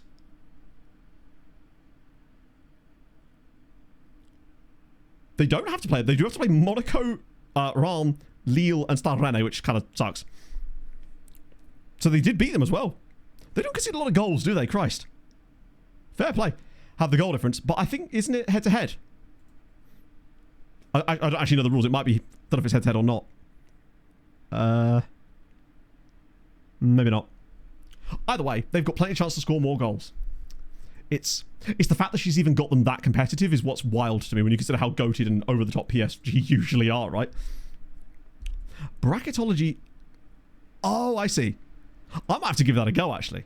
Like the thing that people do with March Madness. That's kind of sick. A true loan farmer. Ooh. I noticed that, actually, I was looking through some data. I think we've had one player in our loan farm now for 10 years. Which is a good amount. That's basically, well, the vast majority of his professional career. So I had a little look through the top 5 leagues earlier. That's why I pointed that out. But there isn't really much outside of that was worth showing. Premier League is, or was, Arsenal still winning it, actually. So they've been knocked out by Newcastle, who are up there now. Southampton and Watford are still sort of cooking. Man United are slipping further away, though. Do have some games in hand. Game in hand, but games in hand are not points on the board. Ipswich are getting relegated along with Villa and Wolves by the looks of things right now. And the last time I looked, Oxford were in a playoff spot and were actually... Oh, wow, I'll tell you what. Oxford are dangerously close to promotion to the Premier League. That would be sick. That would be very cool, actually, if Oxford did manage to get that. And in La Liga, Real Madrid are kind of cooking. It's the usual suspects, really. These three, and then Villarreal, who are also exceptionally good. Burgos are going to stay up, though, which is kind of fun. Real Sociedad, though, could be gone. That's going to take some bailing out. Bayern, I think they've won every single league title in this save and don't even come close to losing out on it. Hansa Rostock have done all right. Dortmund won a game recently. They were, when I checked before stream, they had 27 points and were 15th place, I think. So they're in real... Bayer Leverkusen can get relegated. They're in a Europa League semi-final. They might have their eyes elsewhere. This could maybe help Legia. Best football loan farmer is... the best way to do it is you can actually... I'll show you in a sec. Serie A is Napoli, but... Fiorentina started falling away a little bit now. That's unfortunate. I really need to run the thingy over them. Triestina and Perugia are going... Wow, that's tight. Holy shit. And then obviously France, we had a little look at there too. Oliver Watmouth then. I suspect... My guess is be retirement, but you never know. Sometimes the players surprise me. Oh no, there he is at Blackburn, in fact. It's only 29. Things you'd love to see. And I'll get to the Kukrona one in a second. But you should just be able to go to the loan screen and sort by the ratings. The downside is sometimes it will prioritize... Obviously, players who are playing in worse leagues will get higher ratings. So I just look through to see it till I see a team I know more of. It will most likely be someone like Saul Oranda, if I was to guess. Oh yeah, we absolutely can see ours. I'm going to show it in a minute. I just wanted to make sure I did the look up first for Oliver Watmouth, since he actually is still playing, because he's only 29. And... so he was part of the Citigroup stuff. And, of course, was at Rochdale. On loan, bear in mind. And then Birmingham on a free. Crushed it in the Championship for Birmingham. Got a £5 million move to Villa. Oh, dear. Did quite well in the games he played for them. But, yeah. And then now he's gone to Blackburn on a free transfer after... Cooper, I think Villa just didn't use him properly, it would seem. He's got a decent amount of goals. Grander KP, thank you for the follow. Brescia and Bordeaux in the database. Well, they do exist, right? They have Phoenix clubs that are further down the league, as far as I know. So I assume that's probably what's happened. I don't know exactly which leagues their sort of reformed clubs are in. But they should be around there somewhere. So yeah, if you filter it by that... Oh, wow, okay, there you go. So actually, as it happens, our highest rated player is a guy that's at a top club. But he's been injured for a lot of the season. Yeah, so he's still going to be out for a while. He got an ACL injury, unfortunately. But he was absolutely chefing for Piaskowicz before that. I mean, look at the state of him. He's an insane player. Yeah, we do. Exclamation mark Discord. And then a little bit further down, probably Segura, the keeper. He's a decent keeper. Like, really, really solid. Where's Aranda in all this? Oh, and Sekiru. Actually, speaking of players that might potentially be good enough to come back at some stage, holy Al Hassan. He's another one that if he did decide to give up the stuff at Legia, for whatever reason, he would go straight into the first team if he came back. He's very good. He's only 20 as well. Geisler, he was from a lower league German side, so he was technically a Spanish Scourge player, but from the German set when that was a thing. And was another goalie as well, actually. And then, Tiomir. I remember him. So he was a first teamer that fell into the loan farm later because we couldn't get him enough football. But we signed him a little bit older. Things you love to see. Yeah, so some quality in there. But yeah, Geisler, I think he was one of the guys that came from either Offenbach or maybe Stuttgart Kickers or Karl Zeiss Heine. Nope, of course not. It was from Unterhaching. Swedish images. Not a lot, actually. I think the best one, probably, that we've had come through is Danhard, who's out on loan at Gornik Zabsha at the moment. But even at 28, he's only had 31 caps for Sweden, which is a little bit on the low side. When you consider how good he is. I think he actually came through a Spanish side, though, didn't he? Yes, he did. He came through at Fuenlabrada. So, Sweden has not chefed anywhere near as much as I thought it would in this save. Norway's been amazing for talent, but Sweden just hasn't produced on the level I would have thought. Yeah, I don't know why I said Heine there. Do you know what? I'll tell you why I did it, Chris. I'm retroactively adding this now. It's because there was a Spanish Scourge team, and therefore, they get a Spanish-sounding name to go with it. I'm bailing myself out there. Right, so this is going to be... This is not a rotation game, is it? This is just full-on balls to the wall, let's crack on, lads. Type shit. Which means I'm going to take someone off the bench, though, aren't I? Because take Vanetti out there. Had to not qualify because the English had stolen our technology. That's what done it. Let me move back. Hello, Cam. How's it going, friend? Oh, I didn't do Kukonda. I want to push us forward today so we can see. Because obviously, if we get to the Champions League final, I might, since I said we would do... The next big one will be quite a big one. So that will be a...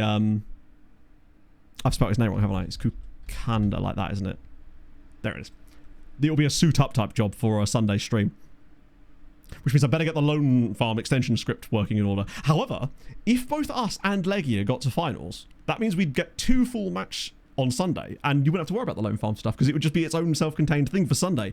I would love the fact of that happening because then we get like a warm-up game of Legia in a final, but they've got to get past Bayer Leverkusen first, and that's going to be crazy difficult. Although one of the players that might help them on that endeavour is Audi Kukonda. I still can't believe he got 10 caps for Belgium. Bro actually has been very good in Europe this season for them, despite not starting a lot. He's such a great super sub. Doesn't enjoy big matches though, which sucks. Belgium must have been really struggling though to get him 10 caps back in the day. He's still got a bit of pace about him. He's still only 27. I remember when we thought he was going to be an absolute GOAT for us, but how many years has he been out on loan now? What's that? 9? No, 8 years. So he's one of the longest loan farm players.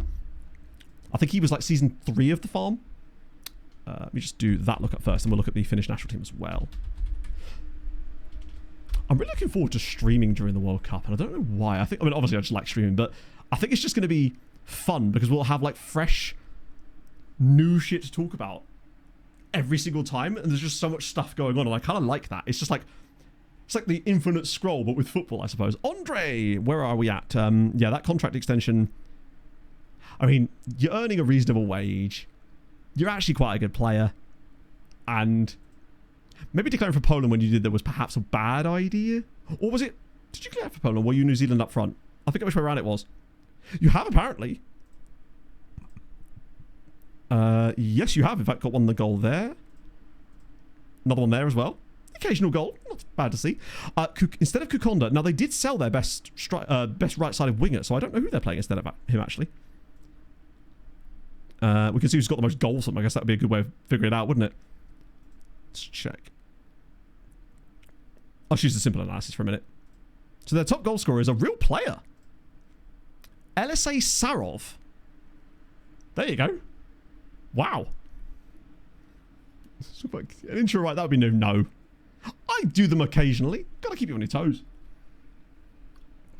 Rakov, I think, could be a sleeper hit for something like that in future in this save because of the striker they've got if they keep him. It's crazy. This is actually Legia's striker now, Sarov, who they got on a free transfer from Ludogorets, and he has done well. Fun player, Bulgarian international, very, very diminutive. Weirdly, one of our Piast Levica. How bizarre. And then Urbanski has got 11 for them as well, but he's a central midfielder. He got a hat-trick against Inter from central midfield with no penalties. It's mental how he did that. They were 3-0 down on aggregate against Inter and won the tie 4-3. We're playing Newcastle in the semi, which is actually semi-winnable, I would say. So, Kukonda. We did Kukonda. And we did that. Let's just do Finnish national team as well while we're here. I'm so glad. I feel like we found a bit of a strategy now. We are having to sort of baby the team, or like pay a bit more attention tactically, which I'm actually not opposed to because it is how football managers manage, right? So the Finnish national team right now, let's just sort by age so we can see they've got quite a few older lads in there too. People I've heard of. So Lucas Bergstrom's in there. Topi Keskinen, famous Instagram dog. Anyone else that I know of? Obviously, we've got Algo, Nuisainen, who's been there for a while. But other than that, Finland haven't really cooked as much as I would have expected either in this save, to be honest. Just get Ukko-Pekka Luukkonen in goal and it'll all be good. Missing because of exams, it's okay. I mean, hey, Sunday stream at least is looking like it could be. Fingers crossed. Some really good, crazy final shit. Everyone's just fresh and ready to go, aren't they? This is fantastic news. I'd like Gomez to score a few more goals. I must admit, he seems to have faded a bit. He still puts up good ratings, but Montparousse has become the main goal threat in this team lately. And that's the benefit of VODs, but obviously VODs are very long, of course. But I do shout out to the VODies.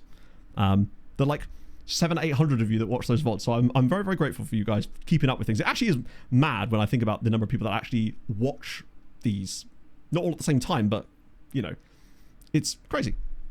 Out to the VODies, just out in general. Right, okay, sick. We'll go again. Make it happen, friends. Keep us unbeaten. We'll rotate for the next game, because that's the one prior to the Newcastle game. Are we away or at home for the first leg, actually? Because that will matter. No more Tuesday exams, so that's good, though. Starts to loosen things up a little bit. God, we're nearly 20 points clear in the league. And Wisła Płock lost again. A goal for Gomez. It is possible after all. I think. Yes. John with we got an assist as well. And then we still managed to underperform the XG. It's incredible. I think what we need, perhaps, is some kind of tactical setup that's specific for the league, that is just an all-out attacking approach that is like way over the top. Because it seems like the more measured we try to be, league-wise, we just consistently underperform. Even when we score 4 goals, our XG will be 7 or something. It's actually quite impressive in a way how we manage to consistently do that while scoring as many as we do. Or we just hope that we tweak our way towards it eventually. And I appreciate it, Andrew. I'm sure the volleys will appreciate it. If you've reached this far in the VOD volleys, yeah. Rina and no-shot front. I mean, Gomez is an extremely good striker. I think that possibly the issue is that we're not getting him the chances that he needs. I'll have to have a look at his XG, actually. Like, he's still very young. And it might be that there is a way to move him back to the centre a little bit more. The rest thing. Yeah. It seems to help. Obviously, I'm still rotating the squad around a little bit more because we want to make sure that I want to rest players as well as be rotating the squad. So that way we kind of cover it for both of us. Because obviously a rest isn't going to prevent injury if they still have to play a game. So I'll just send cup games next, isn't it? I feel like one of these days I'm going to accidentally move them to the B team while doing this. So I'm from the second tier. Hasn't played a lot yet, obviously, because I'm only playing him although he did come off the bench against City in the second leg and didn't embarrass himself, to be fair. He's played 2 games for us in the league. Hasn't shown any signs of anything great just yet, but he's got a lot to learn. Is he left-footed as well? No, he's right-footed, interestingly. But, I mean, hey, just any exposure to football at his age is... Yeah, the value is absurd. And we paid good money for him, too. Which I felt we kind of had to, given what we were doing. But, like, he's exceptionally good. For 16 years old. If we had a guy come for our academy like this, we'd be talking about him as being, like, the greatest player in history. Because we're very much... I'm prone to hyperbole, as you can probably tell. He's very good. And what's he doing out of possession, actually? Since he's complaining about it. Oh, wrong button. I want... Because, yeah, training is on the same button as that. Wide midfielder. Yeah, okay, that's fair enough. I'll get rid of that. Why is he playing as a wide player? I will put him on for the time being. First team or loan farm. For me, because he's a young Polish player, I don't really want to loan farm him. I want to give him opportunities to be a first teamer as soon as possible. Now, obviously, with a one-striker system, but maybe we make a more aggressive approach for the league next year to try and get more out of our strikers. Maybe there is a room for a second striker in that, perhaps, you know? Maybe that's his role. With Vanetti sort of fading away and Duru being less effective, he's sort of next in line after that, really, with the likes of Hayatu, I think Hayatu's already signed a contract for Radomiak next season as well.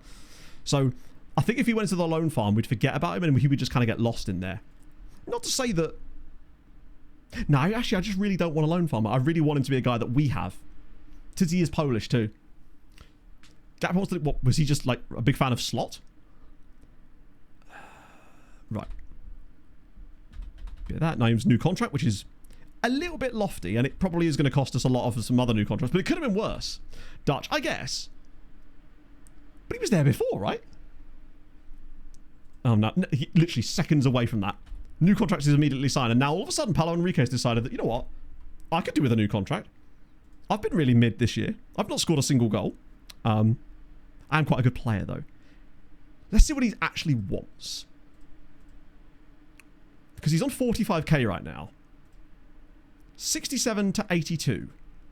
But it's that bit that gets me. Oh, just finally wrote it down. It can be tough, Rob. What are you using to edit? Because if you do happen to have something like Premiere, it does have quite a good feature that is really useful for cut down edits. It has this thing where you can basically transcribe the footage and then remove pauses. And it is very, very, very, very good.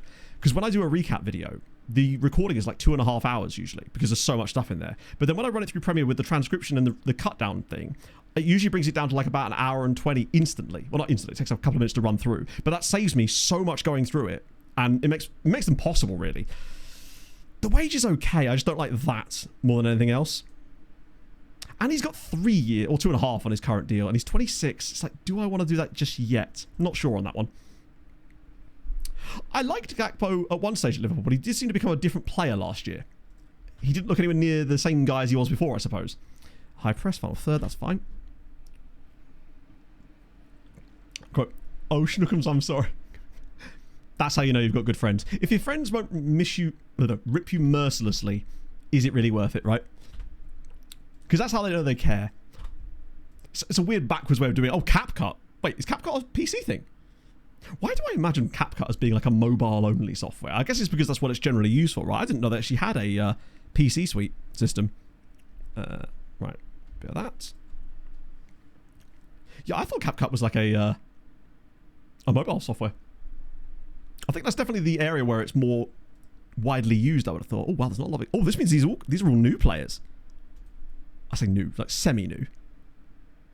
That's actually quite exciting. Who's the one guy in here that we still know about? Connor Bowers. Where is he? I mean, it's LA, so he's probably born in LA or something boring like that, right? And he was born in Paramount. No, not Paramount. He was born in Paramount. He was just born on the lot at Paramount. I don't know. We don't want these Hollywood players coming in here. Lengthy wingers. I feel like it's certainly an archetype you see a little bit less. Most wingers tend to be quite diminutive, right? The sort of pacey, agile type wingers. But for those back post crosses, having those guys around is certainly not the worst thing in the world. Wait, did he not? No, those guys did get contracts. No one ended up becoming elite in the end, sadly. Just a couple of tops there. I mean, I can. I could just have a botted version of me. Moved on. Oh, yeah, sorry. If you want me to explain what I'm doing and why it's so, like, a thing I do constantly, then please do tell me and I will try to slow it down so I'm actually showing what I'm doing rather than just doing it instinctively. There's certain things in FM that I completely do on autopilot now, and other things I'm training myself to do on autopilot. Oh, welcome into Tsunami. That's right. This is a good time to join us. We're in the semi-finals of the Champions League. We actually have got there. Finally. Right, this is rotation, isn't it? Wait, Classic Pod's suspended. Okay, doesn't really matter. Which means the youngster gets a chance to play. Even though my assistant fancies Duru's chances here. Sharpak, there he is. Motor in Europe next season. Honestly, yes. Because my betting is that they're going to win the title. They're going to be promoted to the top flight next season anyway.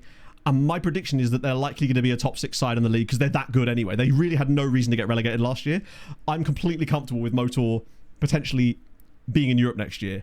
But it's, yeah, true. We don't really have a youngster in goal as an option. Like, our 2 goalkeepers that are available. Where's Marion gone? Oh, he's in goal. Yeah. Oh, is there another game in between? You're absolutely right. Fuck. It's going to be rotation anyway, just because unfortunately, I don't know if I can push that back without doing anything dodgy there, so I'm just going to let that exist as it is. We'll get double rotation, maybe. It's another game for Sharpak to play, I suppose. I don't want to quick pick it because it'll mess up my tactics. Well, not mess up my tactics, it'll just mess up the players I've painstakingly put in the right positions. I don't think Undo does the entire squad, does it? Or maybe it has to see. Nope, Tell Light does. Fantastic. You'd love to see it. Rojak, I'm guessing he's a youngster. That's actually alright. Yeah, we'll do that. Although I'm going to have to take Quasiopod out anyway because he's suspended, which means likely it's going to be a next match one anyway. Just because he's going to drop out for probably Lucchino. He's fine for these games. I just don't trust him in the big games. We got a smaller bench because it's the cup. So I'll make sure Molsky's actually... Oh no, technically I just took him off the bench, didn't I? And now I have to put him back on again. Typical. Right. Promised to put a sexy voice in his text... Oh, okay. Calais is very proud of you and wishes that you would believe in yourself a little bit more because you can do it. Is that enough? Will that do? So the thing I was on in at that point, Wandering King, that was just a standard scout report update. So it's really hard for me to explain the logic without being able to show it, but there's a certain thing I'm doing every time I see that come through. But essentially it boils down to checking to see any player that's not got that little white star in the in their potential column. So if they've not got the 4th star, I'm not interested. So I just acknowledge those reports and then they're gone forever. Or not gone, they're just acknowledged so they don't come back around again in theory. Then with the players that are left after that, I sort them by the knowledge level. Anyone that's not extensively scouted, I send around again. So I'll go scout 1 week, then I'll clear those. And what's left is players that I've decided are good enough to stay on the scouting list and they're fully scouted. So at that point, I'll look at whoever's left and make a decision as to whether I want to sign them, basically. Or Kowalski. I think probably Kowalski, just because he's older. So he'll have a chance to get there a year sooner, probably. We take that. I probably should have started Sharpak for this game anyway. So that's from the scouting reco screen. Yeah, when the reports come in, that's where they will get funneled. There will be team reports players in there, but only because I've scouted them manually from the Team Report scouting page. 5-0. Oh my god. Hey, Gomez has scored. Things you like to see. In fact, Gomez got a hat-trick in that game. He must have heard me. Alvarez got a hat-trick of assists as well. Whoa, somebody's about to get a shitload of points, I suspect. Christ on a bike. Wait, did he do it off the bench? Alvarez got 3 assists off the bench. He only played 20 minutes in this game. Amazing. Right. Which screen am I on? There we go. It's okay. I mean, I could have tried to throw the game to them, but the thing is, there's no guarantee it would have worked, because I've been rotating this quite heavily for other matches, and even that hasn't managed to successfully get them to lose games. Not that I'm trying to lose games, obviously. We're trying to stay unbeaten, but it's okay. UD Almeria. I've heard of Almeria. We had a weird thing with Almeria, or Almeria, on one of my previous saves, where basically they had this weird thing where one of the highest paid players in Spain randomly was playing for Almeria in my save. So strange. So Alvarez gets loads of assists there, and Christian Gomez just got an absolutely metric fuck ton of points for that. Which catapults a lot of people up that have them in their teams back to the top. Does he actually? I actually didn't know that. It feels like every footballer owns some kind of club these days. They seem to just have their fingers in all those pies. So who do we play in the final then? Jagiellonia. Where are Jagiellonia in the league? Are they a team that I'd want to push towards Europe? They might not actually need to, in fairness. I'd be fairly satisfied with most of these teams being in Europe. The only one that would worry me a bit is Ruk Herzhov. Legia, we've already established, a grade. Gornik, they're fine. Piasklevica are decent. Arca usually are okay when they can score goals. Radomiak, I think, are an underrated, great team. Really should be better than they are. Jagiellonia do disappoint us in Europe often, but they're okay. So honestly, these 7 I'd be fine with. If I could maybe substitute out Jagiellonia for Rakov, I'd be okay with that as well. What we really need is the likes of Brookbet and... Actually, wait, they are. Yeah, they should be up there as well. But it actually looks fairly sensible at the moment. Are we getting any closer? Hey, we brought it down a little bit. They're getting even worse. If they get into Europe while being that bad, I'll be pretty impressed with them, in fairness.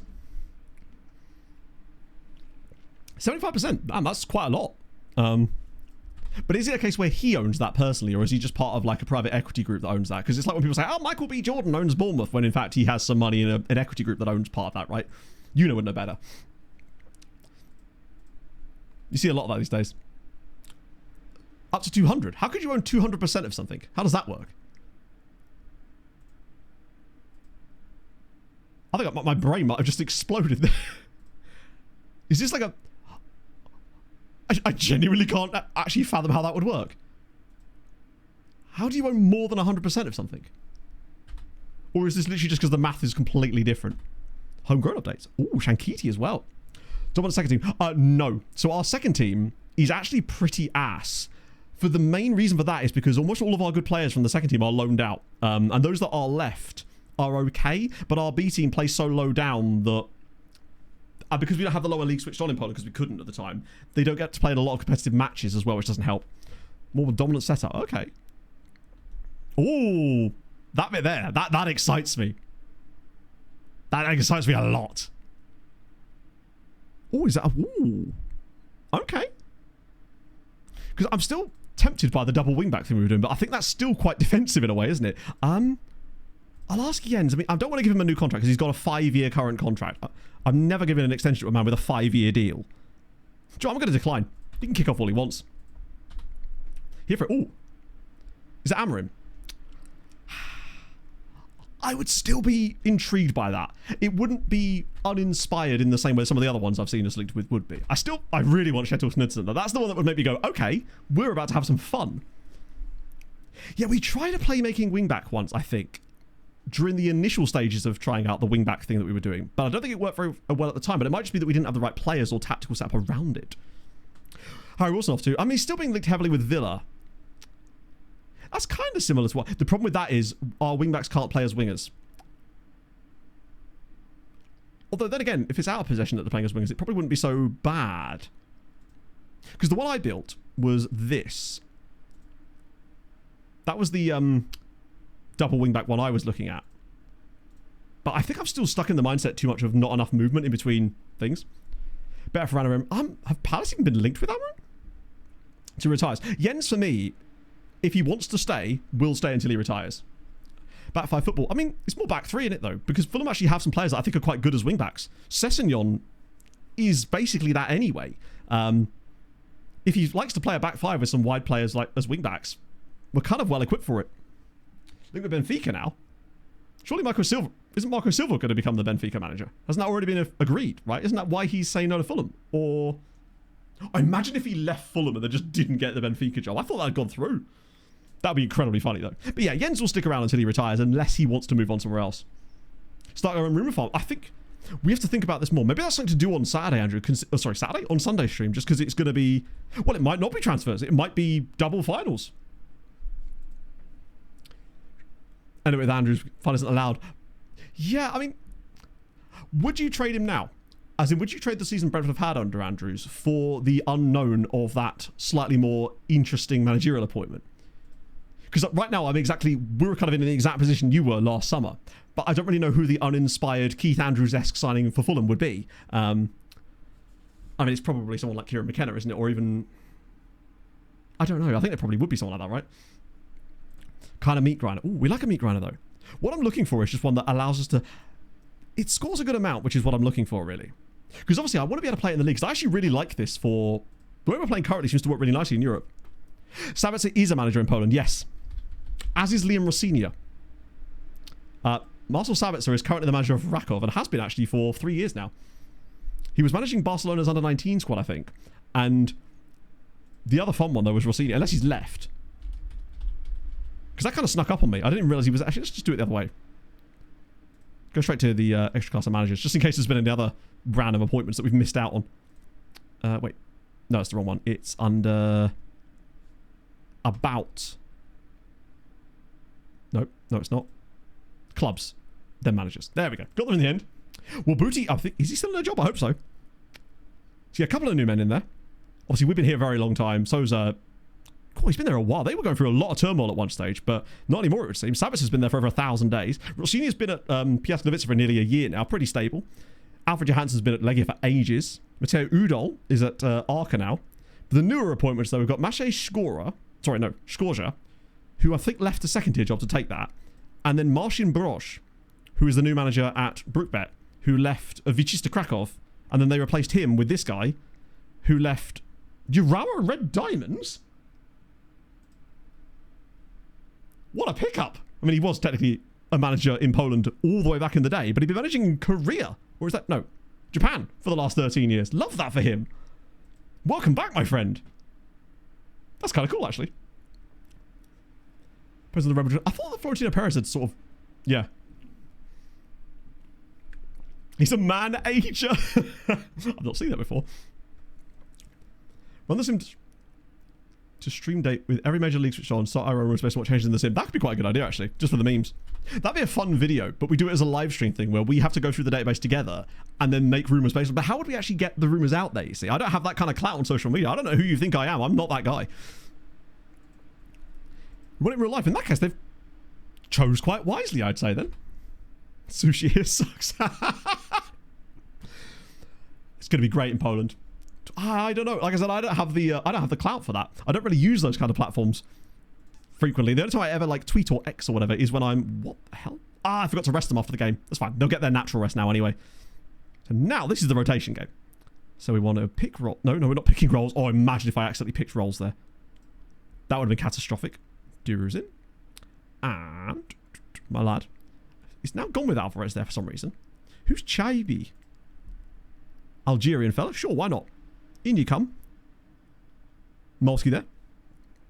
Yes, that's the thing. You tell Z, and then Z does it for us. That's the thing. If in doubt, make Z do it. Some aggregator, maybe, but I think you're... That's like herding cats, Savvy, and honestly, trying to get people in chat to do anything is difficult. It's tough. Exclamation mark holy. It's taken me 5 months. We got there. No, actually, to be fair, you guys were very receptive to that from pretty much the beginning, and that's what made it so cool, to be honest. I was very worried about that. Right. There you go. Thank you, Andrew. Or exclamation mark full-time Prince if you're more of an artistic kind of fan. You can get yourself a lovely Joe Bryan photo, or maybe not.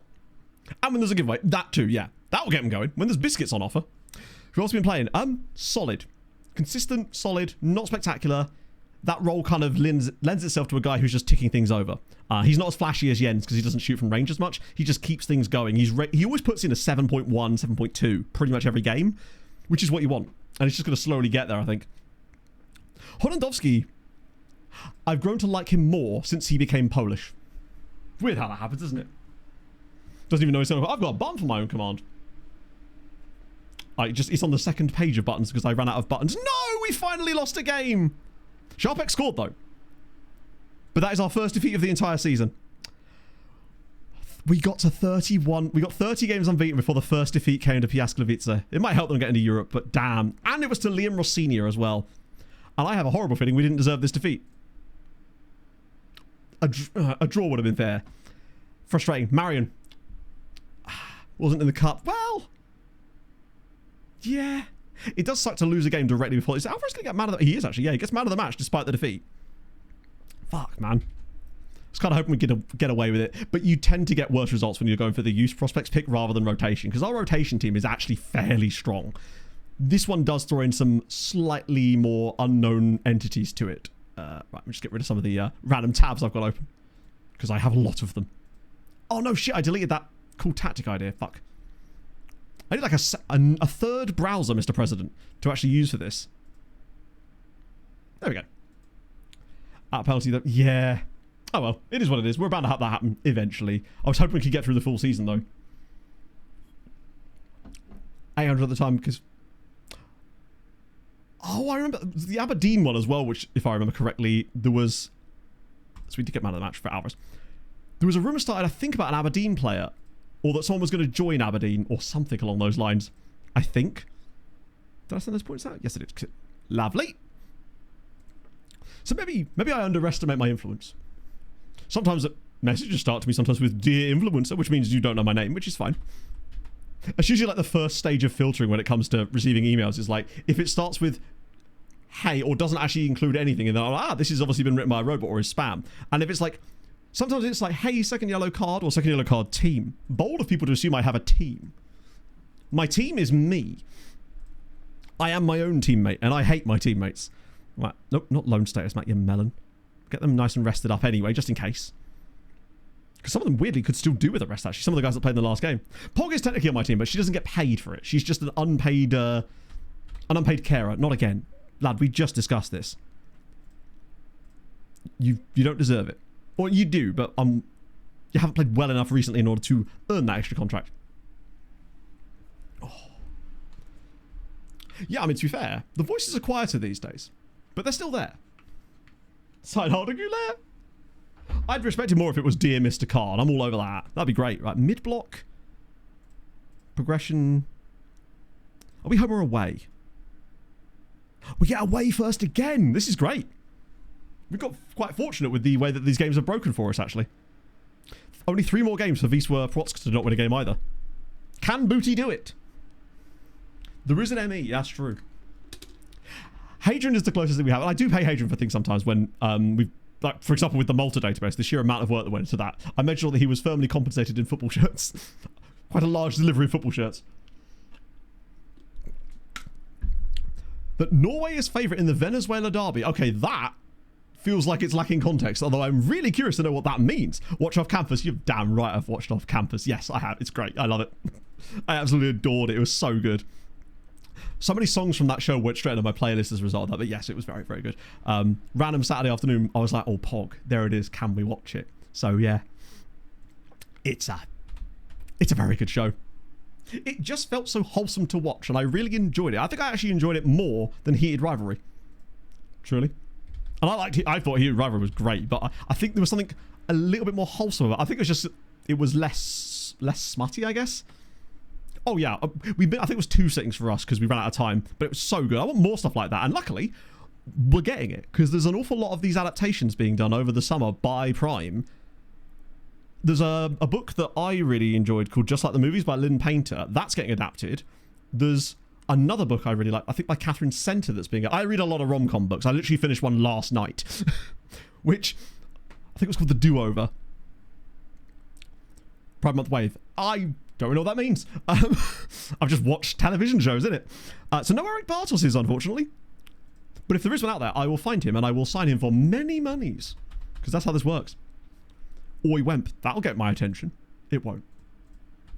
You can catch more flies with honey than vinegar. Or mustard, as we discussed earlier. But rented in Prime and they were right. Oh, it's so good. I enjoyed the shit out of Project Hail Mary. I hoped that it would do justice to the book.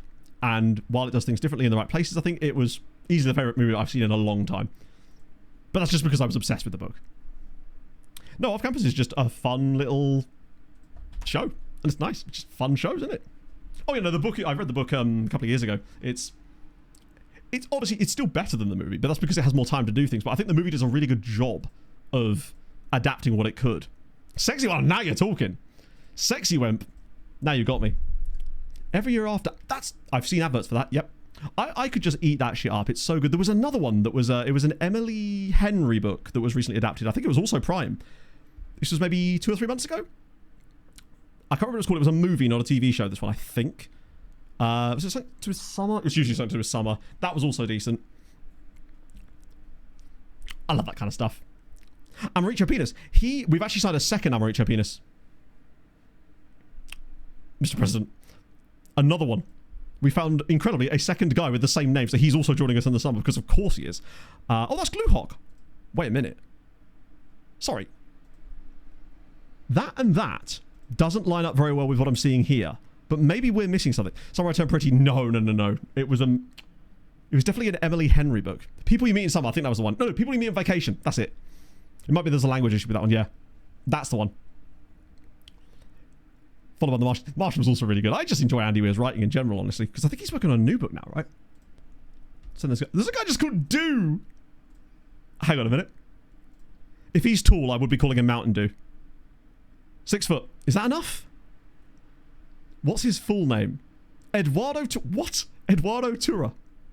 Or I guess it'd be Dura, but either way, he's called Dew. And now all I'm thinking of is that David Hasselhoff bit from Eurotrip. Amazing. He will do, yeah. I did scout them right. Yeah, sick. So who's left? They're both... they're a bit expensive, actually, because of their FC Andorra, but you're a bit... Oh, he's a little older. Bit mid, actually. I've been finally getting back into reading again lately. I kind of go in and out of it depending on how I'm feeling, but I really have been trying to read before bed recently. Cock Overseer. Sensational work. Fuck it, why not? I feel like we haven't had a look for a while, have we? Got Marinus de Kock, Alexander de Kock, Peter Jan de Kock. The younger one, if you see a player with a younger age, it means they're likely to be a newer regen as well, which means that they're less likely to be someone we've seen before, which helps. Actually, I guess so. I was just saying it was perhaps more like that than Off Campus was, I suppose. They tell stories in different ways, which is fine, obviously, because they do focus on very different things. One is the characters are sort of older, I suppose. Or are they? I guess it tells it over a longer period of time, doesn't it? Jawad Cockett. Cockerline, that's a good surname. Elcock. There's another Elcock. Coburn. Some of them we would have absolutely seen before. There's lots of Elcocks. Highcock is a solid one. Chris Haycock. Jura Leacock. George Hancock. Who was the guy who signed the Declaration of Independence with a massive... his literal Hancock. Was that George Hancock? What was his actual name? Caden Pocock. Hello, Pock. Pock. Hello. Oh, okay. Sorry, I thought Pog was back. Scared the shit out of me then. What else we got? Hang on. Laura Dick. Why is that coming up when I'm searching for... Oh, John Hancock. Of course, that makes way more sense. Why is she coming up when I'm so... Is her middle... How bizarre. The game... How does that end up coming up from that? Still only the one... Oh, no, hang on. There was a second amazing. In fact, that looks like a certain... Wait, no. That's amazing. FM does. Apparently we've actually scouted this guy in the past. Oh, I know this guy, because he's the Ghanaian dude that was playing in Hong Kong. That I do remember. We did have a Cock Van Arse. You're right, we did. That was a fun one too. it's... The funnest ones are always the ones that you don't expect, though. The ones you're directly looking for are just never quite as good as Dick Tross or Lawrence Dick or... I'm just looking for anyone that starts with a 1 just because that's how we know they're relatively new. Dixon Banda. Sadik? Okay. Sadik Dudu. Good name. Dixon Chadika. Fusaini Dicko. Dixon Nasiru. Dixon Rashid. Dixon Mangwala. Okay. We're looking for Dixon. No, we just absolutely stumbled into them, you know? They were looking for us, if anything. A Hancock Museum's got anything like that. Does have a dinosaur skeleton? I mean, that's something, right? Hello, the Beast. The biggest thing today is that we have actually qualified for the Champions League semi-finals. As crazy as it is to say, I like that these guys are first-team candidates, but, like, he's 25. I mean, yeah, I'd say by now he probably is a first-team candidate. Crazy how that works, isn't it? Ooh, that's not good. Oh, no. I don't think anything... That could not have been a worse thing to happen to a player like this. At very least, I guess if it's happening in April, he's mostly not going to miss that much football. That sucks, because he's really good. But yeah, so we've got to the Champions League semis for the first time in... Well, the first time since we got to the final, basically. And Legia are also in the Europa League semis. So we've still got a team left in Europe alongside us. And speaking of that, how is the coefficient shaping up based on that? Yeah, you see what I mean? How, despite us doing what we did, we're still so far behind France. And now it's saying we've got 4 teams left in Europe. France are all out, but I think even if we win both legs and the final, for both of us, it's going to be nigh on impossible for us to overtake France again this season. It's because of the lack of points gained earlier in the groups, I think. It does seem at least, though, like the gap to England is coming down and Spain are starting to catch them a little bit now. Because at one point, England were like 40 points clear of anybody. Kwasi Put is now... He was suspended and now he's injured. Right. It's going to have to be Hernandovski, isn't it? I would put Lucinho in, but I don't trust him in a game like this. He hates big matches. He's just not trustworthy enough to play in a game like this. Okay, good. Naeem's got 17 assists now, and he's actually got nearly as many goals as John does. He was really struggling. Amazing centre back that got injured. There he is, starting in our backline right now. He recovered from his injury in pretty much record time, honestly. He only missed... He was supposed to be out for 10 months, I think, or 8 to 10. And I think he got injured in August, and he played games for us again by February. Losing a team in Europe. Technically 2 teams in Europe, because you'd go from 7 to 5 if you go drop back. Or is it 6? No, you're right, it's 6, isn't it? Yeah. So we would drop down. Marion. Hopefully it's a sour... Wait, where's Marion? Oh yeah, wanted by Brighton and Villarreal. Okay, interesting. I'm still not sure about that. We can put one more guy on the bench, though, can't we? So we'll have... Augusto. Why the hell not? Do throw in the competition. I'm not especially confident, just kind of like normal, but because England are just so goddamn powerful, I think no matter what you do, they're almost impossible to overthrow. But the Spanish Scourge stuff permeating through is both making it easier and difficult at the same time. Vanetti, well, I mean, we've got Dura on the bench, we've got Sharpak, and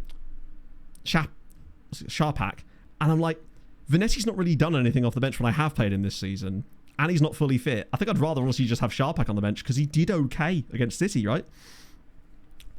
Staff and Ice Raisin, they did a great job. I think that the rehab he went through himself, right? Swapping Dura for Vanetti. Well, Vanetti's, like I said, he's not fit.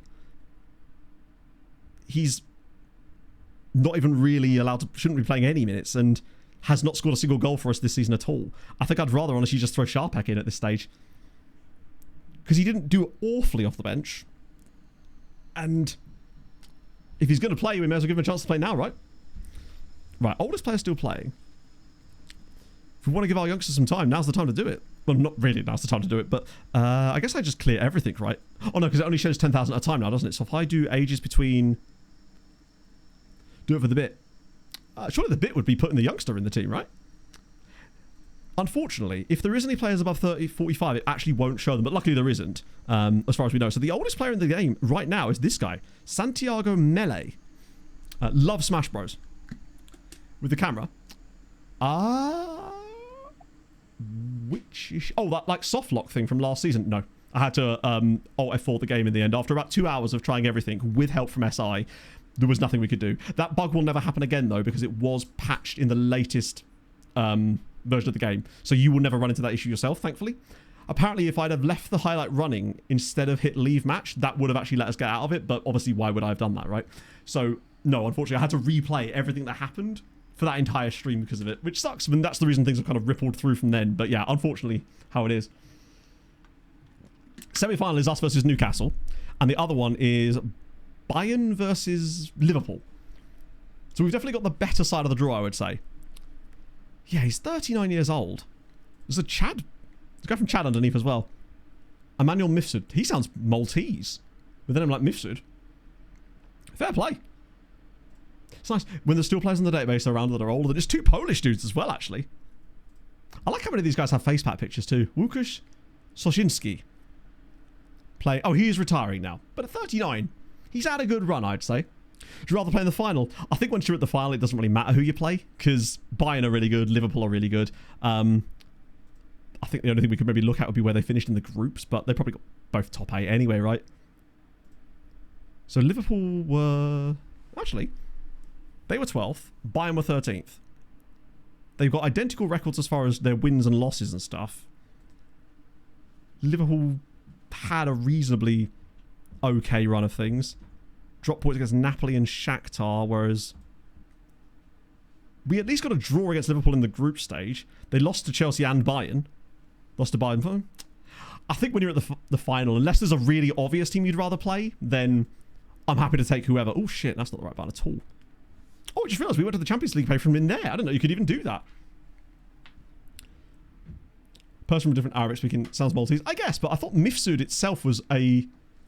Because a lot of the Maltese surnames are kind of weirdly distinct from... Like, you can sort of see them and immediately found... Like, when you see Azzopardi, you just immediately assume Maltese surname, or Kutijar, or less so Saeed. That's actually quite a more eclectic one, but there's a lot of names you just see them and you go, ah, Maltese, 100%. I guess Mifsud maybe isn't one of those. Maybe I'm just thinking of Michael Mifsud. Kassar, yeah. Former players? Probably they do. Actually, do they? I'm not sure they do. In fairness. That I know of. Right, first leg, away from home at Newcastle. More of the same, lads, eh? Can't really change much about the bench. Let's just go. Atard, yeah, that's... It certainly is one of those names, yeah. The one, Azzopardi is obviously the one that always sticks out to me, but that's mostly just because of Dave, right? Let's go hard. They've got Romeo Lavia. So Newcastle, they've got Livramento still in there too. Saba, formerly of Cracovia. Adam Wharton and Lavia as a pivot there. Stuart Collins, who's very good. Leonardo up front. Anyone else fun on the bench? They've got the Stig on the bench. We're screwed. Well, some say we're screwed. John Dealey, Mark Muir, Sean Dillon, Sander Mars. They've literally got a face in the game region in there as well. Hello, Lord Suhail. Well, because that's awesome, man. Work and studying is important stuff to do. You come at a good time. We are kind of cooking this season. Through to the Champions League semi-finals. We get Newcastle here as well. A team we've already beaten this season in the group stage.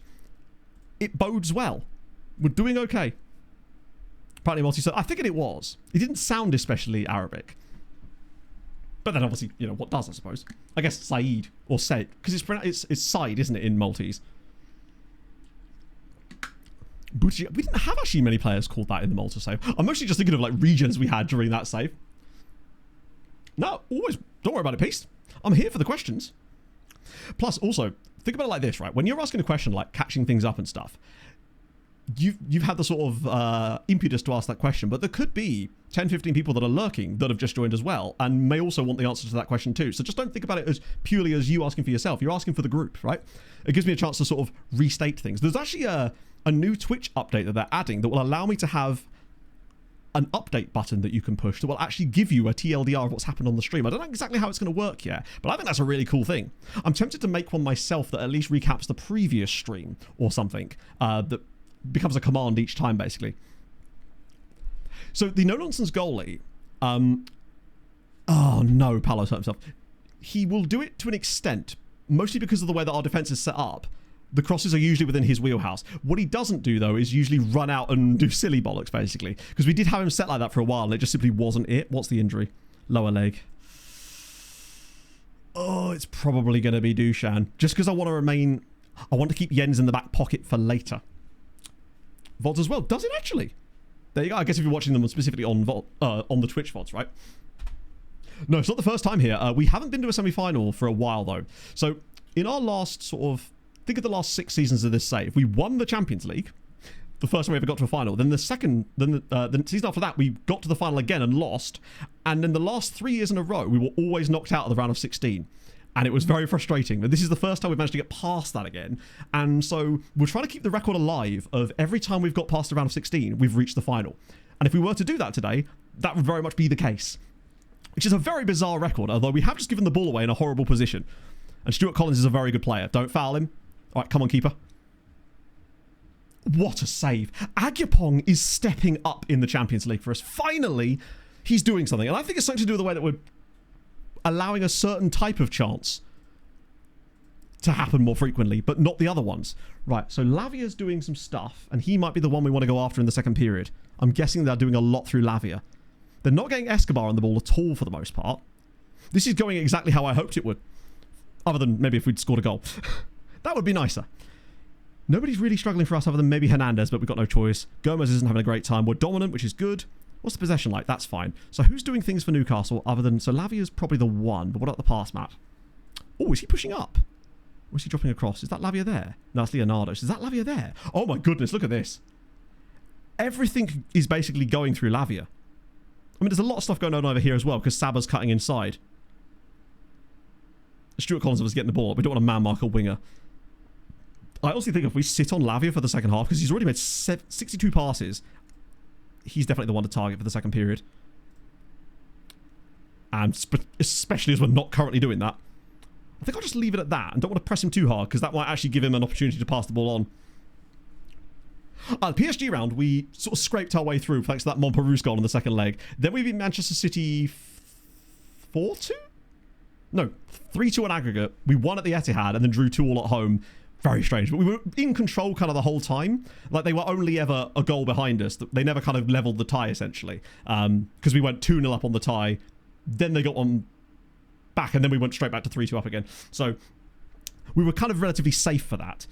This one, though, is actually planning out in a very similar way, to be fair. It's definitely improved a lot, I would say. Particularly with the more recent updates, the game has just become a lot more playable. With the mods that the community have added and the skins and stuff have definitely improved it. Now, I think if you hadn't played since before Christmas, the things you will notice now are going to be like night and day. It will be a huge step up from where it was, essentially. Go on, make a difference, lads. Gomez, I'm thinking... It is tough, because it's like... Bringing Sharpak on in the last game was nice and easy for me, because obviously we'd already kind of got the tie where we wanted it. The problem here... He is playing... Oh, they've moved him to the right side now. He's playing okay, but the problem is man-marking a right back is just not something I really want to do. Wait, they're just taking him off. They've just taken Saba off. So both of them are inverting. They're very, very narrow. I think we kind of just keep doing what we're doing. I'm surprised they've done that, unless he's tired or injured. That's weird, because he was actually doing some stuff for them, but they're trying to go so narrow that it's kind of just playing into... One of the ways where we're a bit vulnerable is if we do get done through the wide areas, but Newcastle aren't really getting a lot of the ball in the wide areas at the moment. It's really only Stuart Collins that's done anything in that position. We just need to find a bit of space ourselves. Hernandovski. Oh, shit. No, he's still got it. Gomez. Hernandovski. Oh. In 2 weeks. Nice. Oh, where did you get to in your Wisła save? If we got a 0-0 draw away from home, I'd be absolutely fine with that. This game is not kind of where we want it, but it's in a nice spot. It's well poised, I think, for us to be able to make the right... this is where we could get done. If they could finally get a bit of width in us and cut inside. Good blocks, and Agyapong gets it over the bar. These are relatively... they're chances, but they're not uber dangerous chances yet. They're not clear sights of goal like we are used to getting against us. I want to keep an eye on Frasca as well. If his rating starts to continue... If it grows... then he might be another player to target, perhaps. Especially as I feel like they'll probably end up substituting Lavia anyway. Right. This is where we win a lot of games. From 66th minute onwards, once we've had a chance to assess what's going on. Because Gomez has not really been able to do a lot today. But I think he may end up playing the full 90 anyway. I don't know if I trust Sharpak coming... Oh, look at that touch for Joao Carlos. Go on. Oh, over the bar again. Hernandovski's getting into some strange positions. I'm not sure I even like it. Newcastle, I guess, giving him space to do so. Right, okay. Apprehensive is Steinberg, and he's played poorly. Do I get him? Certainly going to do this change. fresh legs in these positions always seems to work out well for us. And I actually feel like it might be... Nah, this one feels like a Jens deeper role. Kowalski's not had a great game so far. And then what's the other option? I mean, that's 4 subs already. I think the other option basically becomes later. Either Montparnasse or Gomez comes out. Oh. Okay. I don't really know what Steinbergen's done wrong here. I wonder if now the covering centre-back thing we've got him on might actually be hurting him in games more than it was before because of the way we've been playing. I'm trying to keep an eye on Frashka as well. I just realised Newcastle have Kirkesh here. The front line's been relatively quiet so far. Right. The momentum's starting to swing back towards Newcastle a little bit as the games wore on. And I wonder if now might be a time to try and... Oh, hang on. Where is he? Go after Frashka a little bit more. Just to sort of stop... Wait, that was Frashka, right? Yeah. Just to stop him receiving the ball as much.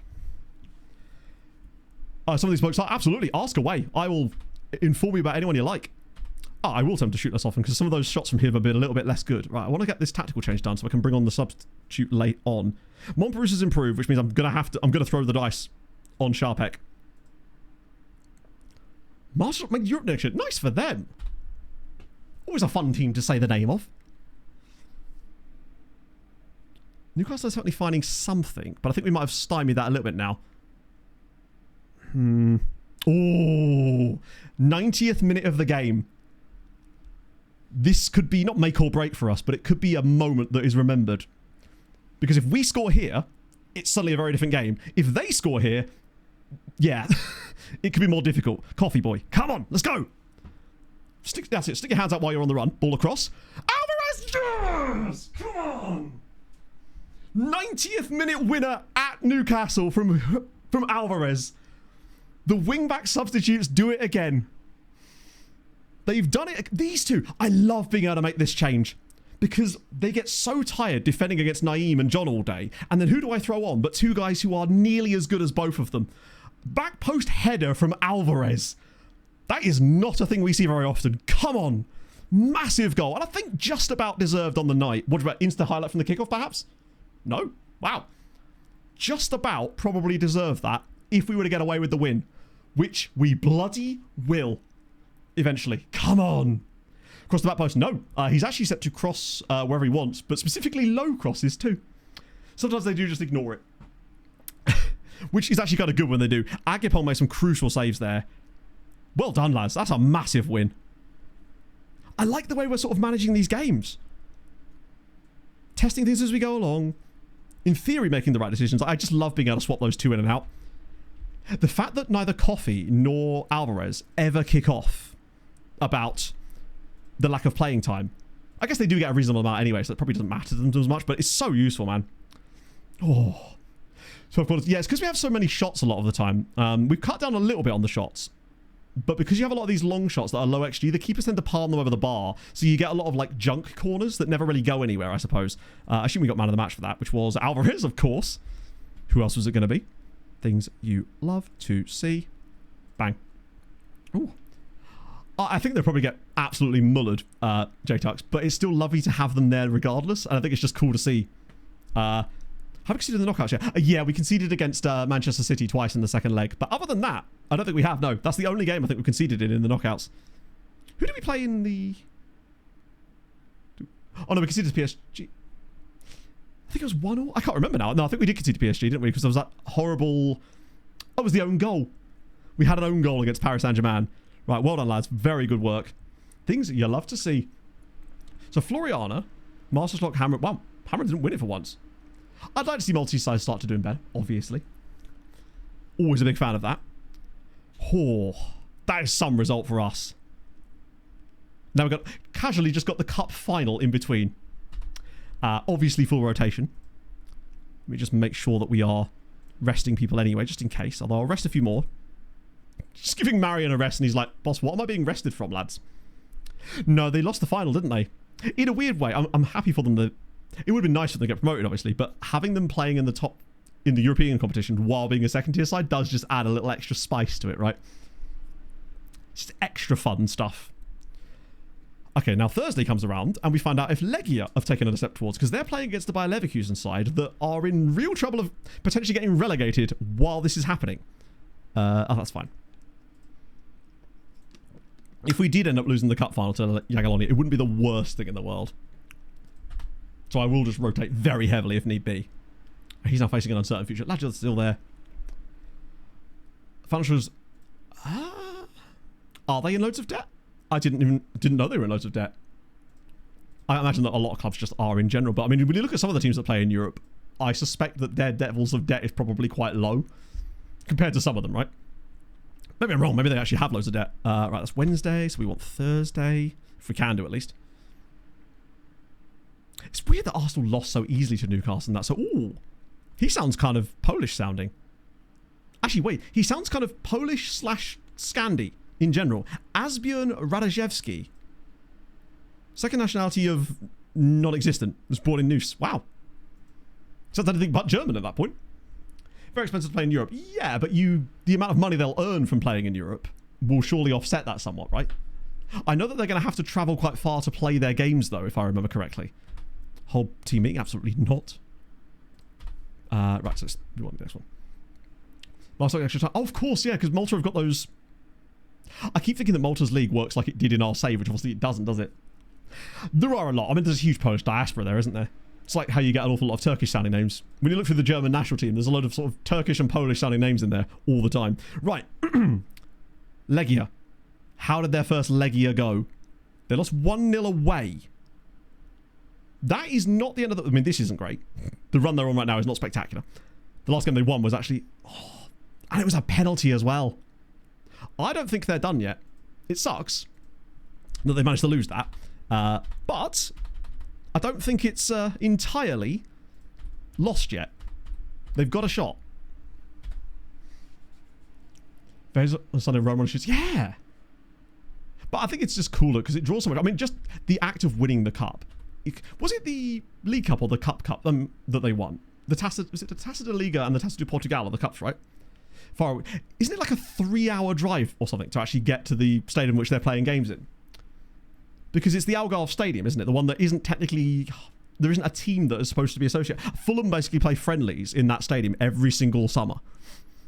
Or certainly have done ever since Marco Silva has been appointed our manager, basically. Right. Good for the coefficient. I don't think it really does much for the coefficient. Because the coefficient is coefficient regardless of what the team is. If anything, it's probably bad for the coefficient because it means that that team's more likely to be bad and thus they would lose coefficient points by them likely getting slapped about a little bit. So I think the worse team that's in Europe, the worse it is for the coefficient. It's great for everyone else's coefficient. Or whoever's playing them. They'll have a lovely old time. Right, use prospects again. Switch out Duru. Bring in Sharpek. Hopefully he can do it again. Who is this dude, actually? That's what I asked about him earlier. Dominik Mrozek. He's a very bad youth player from, I think...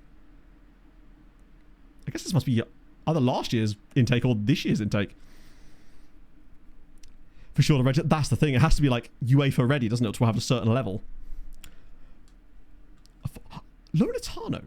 Why do I recognise that name? Oh no, I think I might be thinking of Lusitania La Russa. Or I've signed players from Loletano, perhaps. Maybe when we were at Leszowinj. Coffee starts, that's okay. Kwasiopud. I think I will start Hanandowski for this game, and that way Kwasiopud can come back in for the second leg, because he's a better player. Basically loads Lords of Hell. Like, pretty much the only real player in our... In fact, every one of these guys is a regen, of course, because we're 12 seasons in. But yes, obviously these guys are... This is our rotated side, so they're not going to be as good. Although there's still some good players in there. Like Sharpek's one for the future rather than one for now, but I want to give him as much football as I can, in theory. Right, go out there, win the cup. Things you'd love to see. Sharpei? When I say it, I always think of that... There's a dog called a Sharpei, right? It's quite a floofy one. Was he still on the team? Shit. Oh well. We might have to rest him because I think I would like him to play next game. What I've done, I suspect, is I've accidentally swapped his position with another player who was also in the squad, right? We lost the cup final. So Jagiellonian are going to be... I think they were likely to qualify for Europe anyway, but losing a cup final right before the second leg is not great. How did we manage that? And Santelli. Santelli is the guy that if he does come back, I think could be an interesting try as that right wing back that can actually finish. Because he's not great defensively, but he's not awful either. Yeah, Marion... I mean, you're right. Marion pretty much is why, isn't he? We lose the game 2-1, but still get man of the match for coffee. I guess that's something. Kwasi did play, and he played poorly as well. Oofy. Santelli is... He's one of those players I kind of like, I hope he comes back, maybe? But we'll see. The Legio scored. They lost 1-0, which is fine. It's not the end of the world. Obviously, I'd prefer them to have not lost, but it means that, you know, anything can happen in the second leg. I mean, I suppose like, with any score, that can be the case, but it gives them a chance, I'd say. Zero media coverage. Yeah, I think I was talking to my friend about this last night, about how some of the coverage of it, but I feel like the coverage has been... Maybe it's because I'm not watching a lot of television, so I don't know how that's actually really coming about. We've got man of the match award for coffee. I feel like he gets almost as many points as the others, because the top scoring player today is actually Alvarez, of all people, followed by Gomez. Montperouse, despite feeling like he scores loads, has... And Steinbergen's actually been the highest scoring defender outside of... Oh, I guess Manor as well, actually. Molsky was... Where was Molsky? Yeah, he was very bad. I don't know how you even get that rating in our team. I wonder if it's because he was in the middle, which means he was being asked to act as a pressing striker out of possession, and he's not the best at it. But usually the players don't get punished too much for that. But I guess on this occasion they decided to punish him.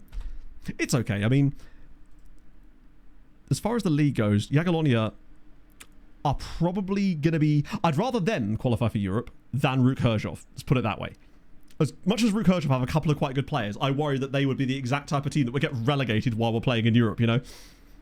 They'd go down the Motor Highway, which I suppose is quite an apt name for it if you wrote... Who is this? Very disappointed. Oh, of course, because of the Cup final. I think they'll care less if we get to the Champions League final. It's kind of been carrying us for a little while now. Right, Newcastle second leg. This has kind of gone similar patterns most times. Right, mid-block build-up. Attacking situations in the final third. I think mid-block is fine, but I want to be more aggressive today. Very disappointed. I think it's because they expect us to win the Cup every single season. Which they should, really. But they'll probably care... Oh! They'll care a little bit less, I suspect, if we go and at least get to the Champions League final. Whether we win it or not is a very different matter. More positive development for Mr. Kowalski. God, he's exceptional, isn't it? He's just lovely as a player. Champions League performances have been a little bit tougher for him, but was there an injury? Oh, Steinbergen. Shit. A player that didn't even play in the game, and I rested, has been injured. Hopefully it's nothing serious. Oh, he might not even be... He may not even miss the game, actually. I think he's actually going to get around it. Kowalski was our youth intake, yes. And so was the other guy that just got injured, Steinbergen. This guy here. Him and Steinbergen are kind of like the guiding lights of our intakes, basically. That they came through one after another in back-to-back years. So we're very pleased about that, which is lovely. He wants to come back. Really? Unless they've maybe not played him after Christmas. That would explain a lot. Right, that. So yeah, person asking earlier. So what I do when I get these reports through, now that I know what's in them, is I'll sort by potential first. Go to the bottom. Then I'll go up to where I see the end of the 4-star there. So these guys here, I'll just keep report, because that way they don't go back around, but then they're still there. Then I'll sort by knowledge and find wherever the extensive stops. So those guys, they then get an extra round of scouting to see if they're any better. And then I'm left with guys I've decided are kind of good and I like the look of. So he's obviously not one we can look at. Wait, who's this? Hey, look, there's a Swede. We were talking about Swedes earlier. He's quite decent, actually. And then Angel, of course, is Spanish Scourge, but we've now decided that we can sign them, but only for the loan farm. So we'll probably do that. Because why not? Unless he wants something dumb. Ooh. I have to be careful with the wage budget on some of these guys, but particularly when he eventually gets Poland caps in 8 years' time. Right, wrong one. Oh, that's the fee. I was about to try and put in a bloody international cap clause into his actual transfer itself. Oh, is this the song from Multi? Yeah, I nearly put this on the intro today for some reason because it showed up in the list in the play queue with Livorno. Fair play. We've had some interesting sides actually. Triestina are currently in Serie A in this save. I mean, not for much longer. They are unfortunately getting relegated. Right, I'll get that down a little bit. 34 grand. Jesus, he's trying to bring that as close to it as I can, but I still want that extra. There we go, that'll do. Still quite a lot. Steinberger he's showing no signs of slowing down. I like seeing that gap between his CA and his PA still, because then when you look at how good he is currently and see how much in theory he still has left to grow, it makes you wonder where he's going to put all those attributes, pretty much. They're going to be in there somewhere. So, right, we're going to find out who we might potentially play in the final before we even get to it, or before we even get to the semi. And it's Bayern. Arda Güler scored for Liverpool, though, from the penalty spot. And it was the Polish-sounding dude again, and Ishmael. Wait, wasn't this guy playing in Poland at one point? Yep. He was playing for Lech Poznan for a little while. They got him off of a lower-tier Spanish side, but they got 11 million quid for him. So there is a former Scourge player in the Bayern team. So it looks like if we do get through, it's Bayern in the final. Won't play for us. True. That's a really good point. I can't believe I didn't think of that myself. Yeah, that's a great shout. In future, I will do that. And once he agrees it, I will obviously put the S on him so we don't accidentally play. I mean, it would be pretty obvious anyway, but... Okay, team selection, let's go. What's the back line looking like? So Hernandowski comes out.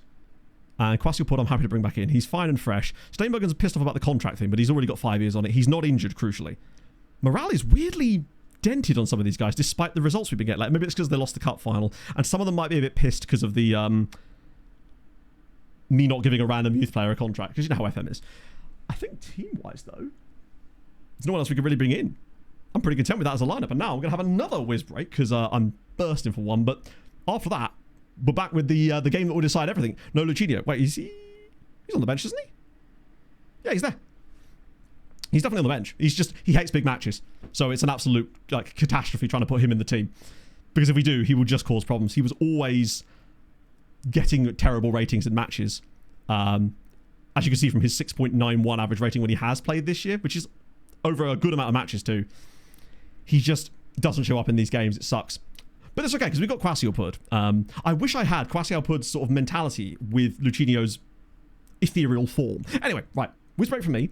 You know what to do, friends, and I'll be back in just one momento.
Right then. Oh, you got 5 that time. Maybe I was faster. So leaderboard for that one. Loads of people with 1 point. The question is, Andrew's now tied at the top as well.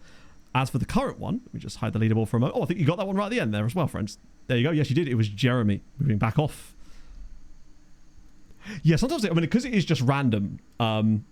Yeah, so what it's doing, in case you're wondering how it's working, is that when I switch over to that scene specifically, something in StreamerBot starts a listening thingy that reads the chat for every new chat message and feeds it through an algorithm. So every time you post a message in chat during my whiz breaks, it gets fed into this thing. And if it matches the text that it's got assigned to the player's name, it then feeds it back through again. And that's how it knows what one is correct, basically. And there's a few different, what's the word? Aliases for certain players, so that way you don't have to get the exact thing fully, and so otherwise it's too harsh. Yes, I'm stealing all your data. That's why I made very clear when I put the transfer room in thing out to make sure that it is all like local data. There's nothing that it does. It's all on your own computer, basically. Is anyone in chat actually that hasn't already told me about tried out the transfer room in thing?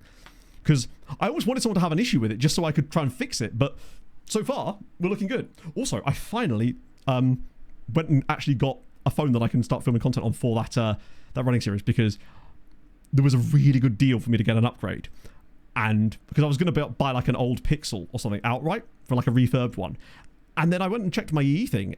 Turns out I could just upgrade to a new one on an insane deal. So that's coming later today, which is going to be interesting. And I managed to get a new microphone too on another insane deal on Amazon. You know, the DJI ones that everyone has. Sorry, DJI ones that everyone has. It was on a crazy like lightning deal or something, so I got that too. Because the Holy Land ones I have, when I tried to take them to Malta, the sound quality was just nowhere near what I hoped they were going to be. And it was so, because I had some sections filmed for some videos last year that I was going to use outdoor stuff for, but the quality was just so bad. Hello, Hayden. That's okay, man. You come at the most important time, if anything. We are literally one game away from a Champions League final. We're ready. The team is picked. We're primed and ready to go. Let's go.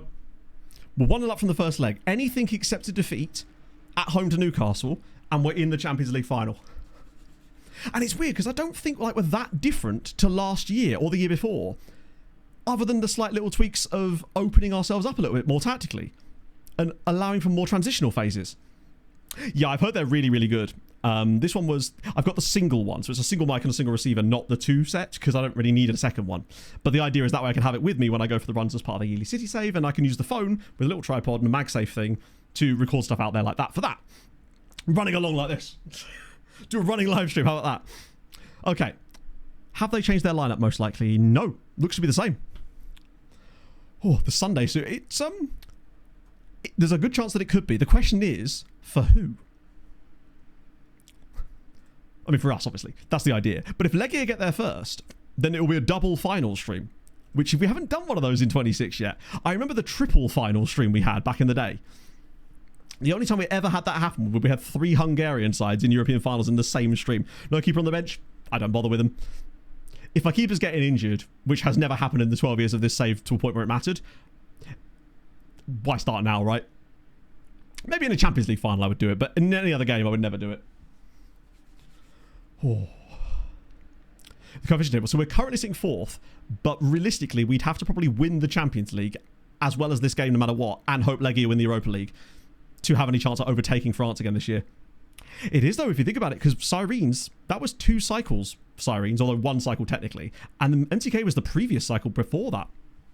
Put your striker in goal. It's how we got the legend of Sven's mates. Well, so what I would do is, Legia's final would obviously be first because it's Europa League. So I would start half suited for that, and then I'd put the rest of the suit on for our final. Don't need to wear a suit to their final. I'm not crazy. Right. Yeah, this is the second time this season that we've played Newcastle alone.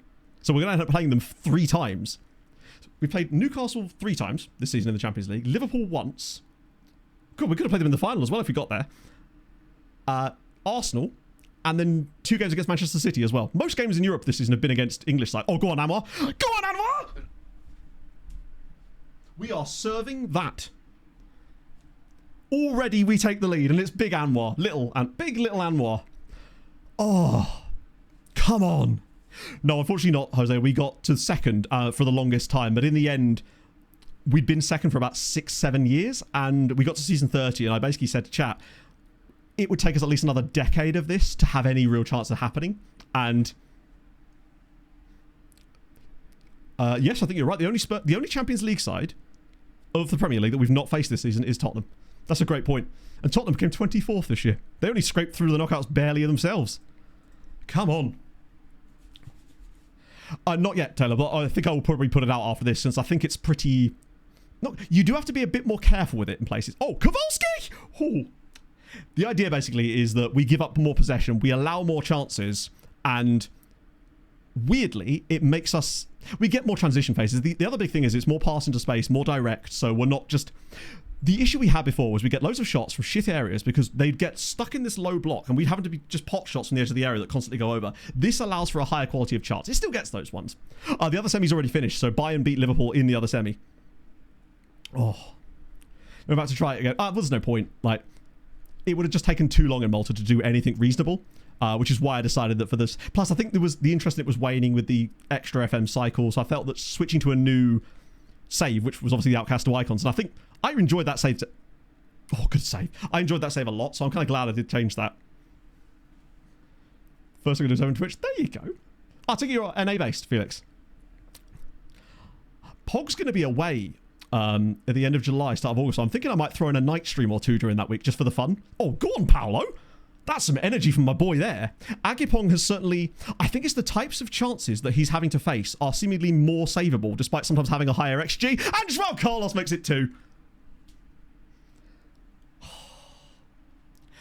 Yeah, I simply just don't put goalies on the bench because the way I look at it is having an extra outfield player on the bench that I might be able to use off the bench in a game for a tactical reason is always going to be slightly more valuable to me than that.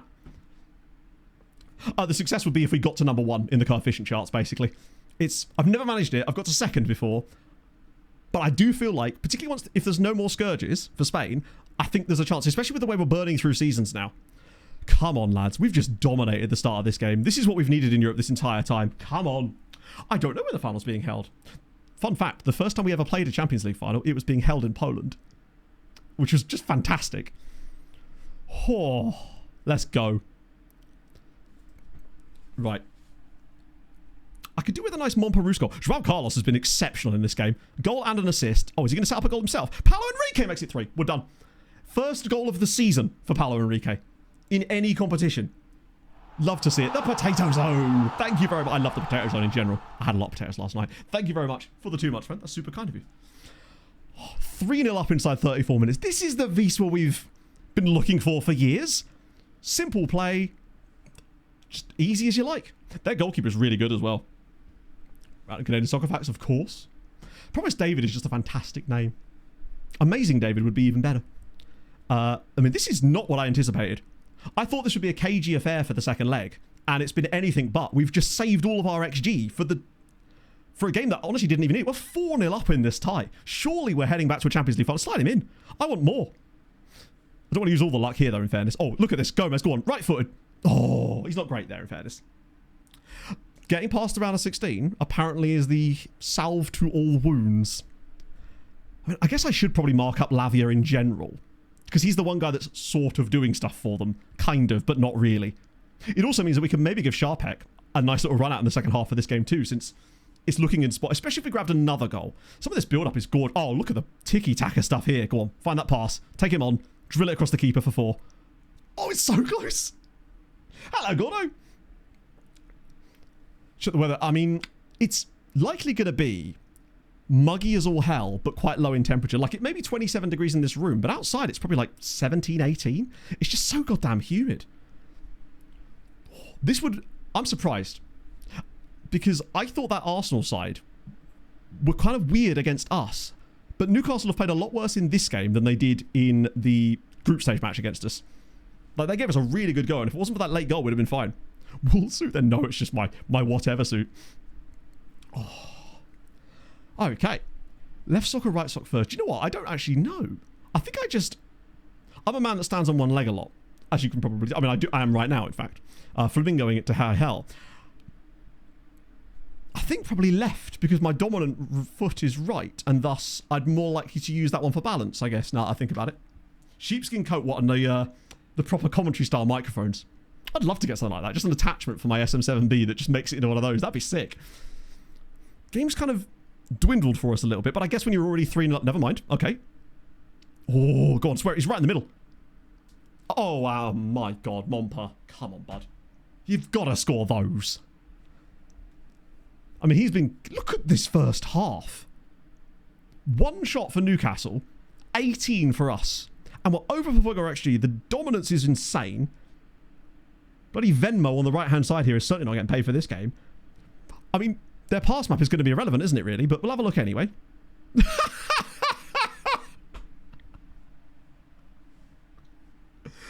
Oh, that's sensational. I guess you have to have made passes to have a pass map. Is there even a full team's worth of play? I guess you have to have made a certain number to even be on this, right? Because that's only... There's only 8 players on here. I guess is number 7 Lavia. Yes, so Lavia is the only player that's even getting the ball for them. So we just... I'm assuming maybe you have to have made 10 passes to actually be counted as part of the pass map. So I guess we'll just mark Lavia. Just stick someone straight on him. To get cheap clothes off. Vinted. Vinted is very much the one. The problem with Vinted is it's quite slow. Because it's obviously people sending stuff out themselves. So it's rare that you get it within a week. How many passes have they actually made? 87%, but out of how many? Wait, does that not... That doesn't make a lot of sense. Because apparently Newcastle have made nearly... Not as many passes as us, but a good amount. Unless those guys are just making so few that the passes are just being done by everybody else. That's so weird. That the pass map is literally missing 2 players. I think 1, 2, 3, 4, 5, 6, 7, 8, yeah. There's 2 outfield players that are just missing from the pass map entirely. So who is it? Is it Collins, Mars, Venmo? No, they're both on there. It's obviously the full... Oh, it's probably centre-backs? I don't know. Weird. Either way, it doesn't bode well for them. I wish there was a touch map that we could see. Because it would just be like... The touch map would just say no. We have truly dominated. It's weird that we've managed to dominate them so much, despite only having 57% possession. Like, we've had other games where we dominate... Wait, they're managed by Ange in this save. This can't be his second season. That's what it is, you see. Our pass completion is... Our cross completion is very good too, actually. I mean, I'm just so content with this right now. Yeah, they just spelled it out in their passes. Right, we've done that. I'm going to say we're very happy, but I'm not going to let the performance levels drop. We can't allow that. So they've made 3 halftime subs. Loco, Escobar, and... No, they've come off. Wait, is that the other way around?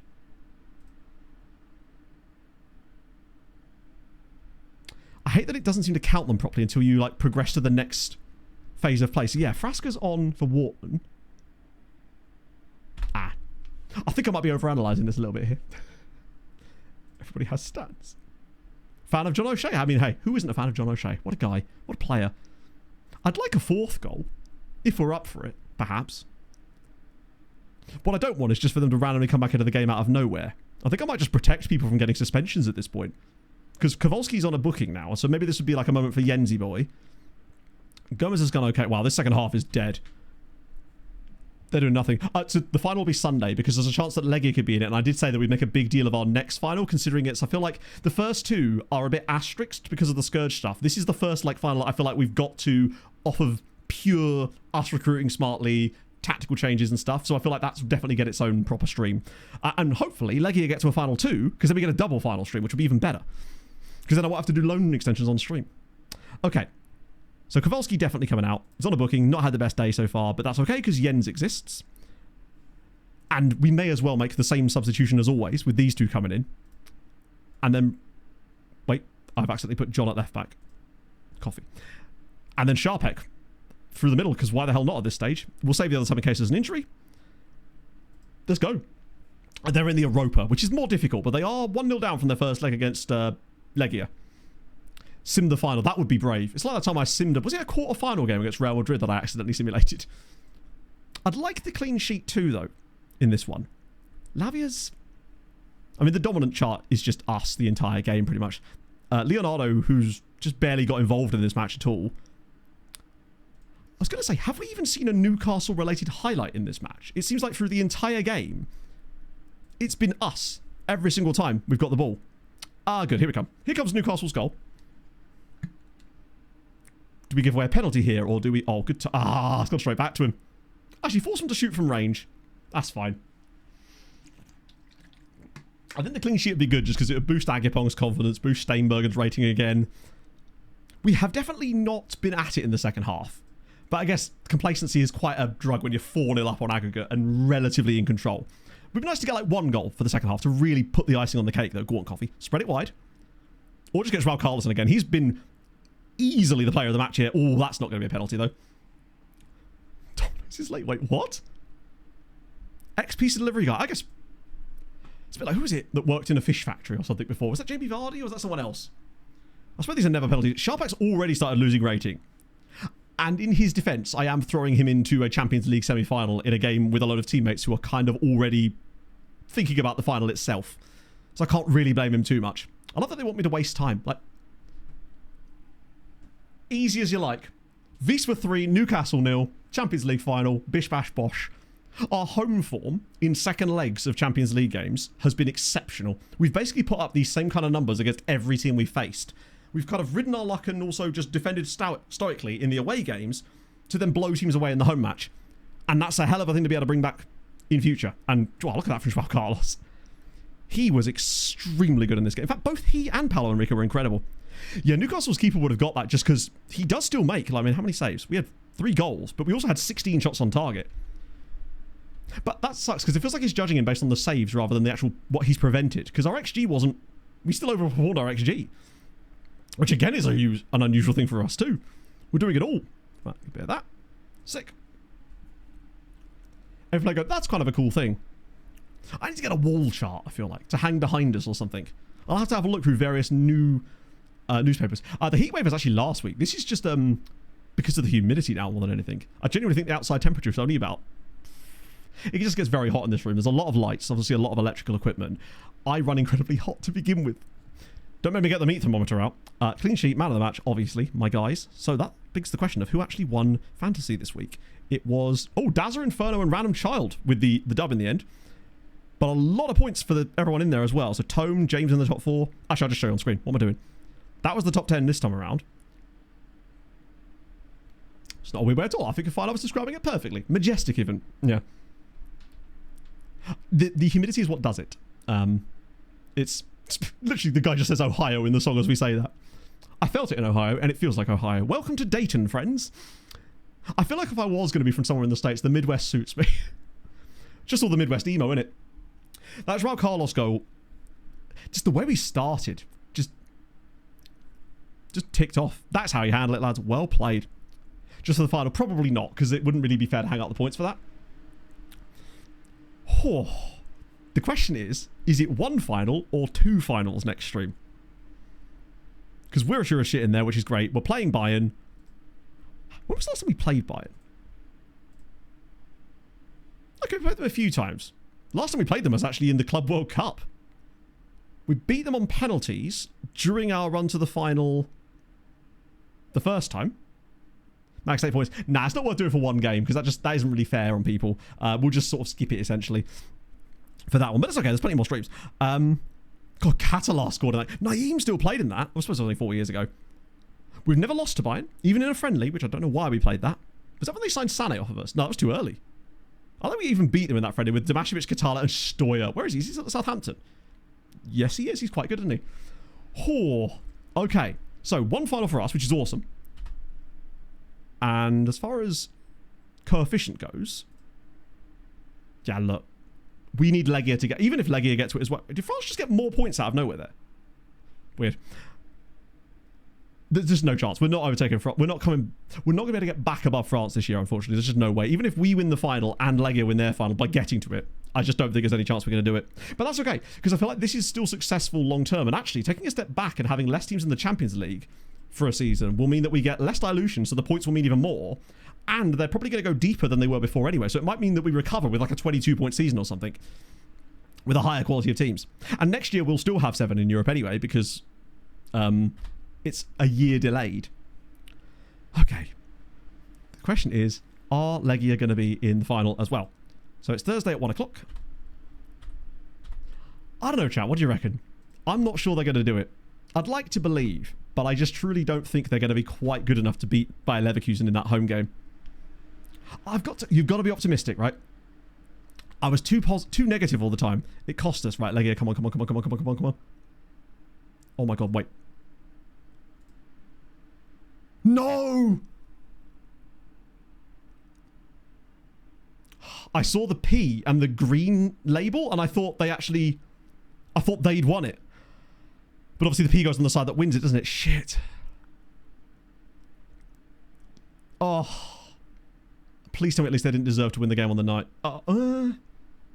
It's tough.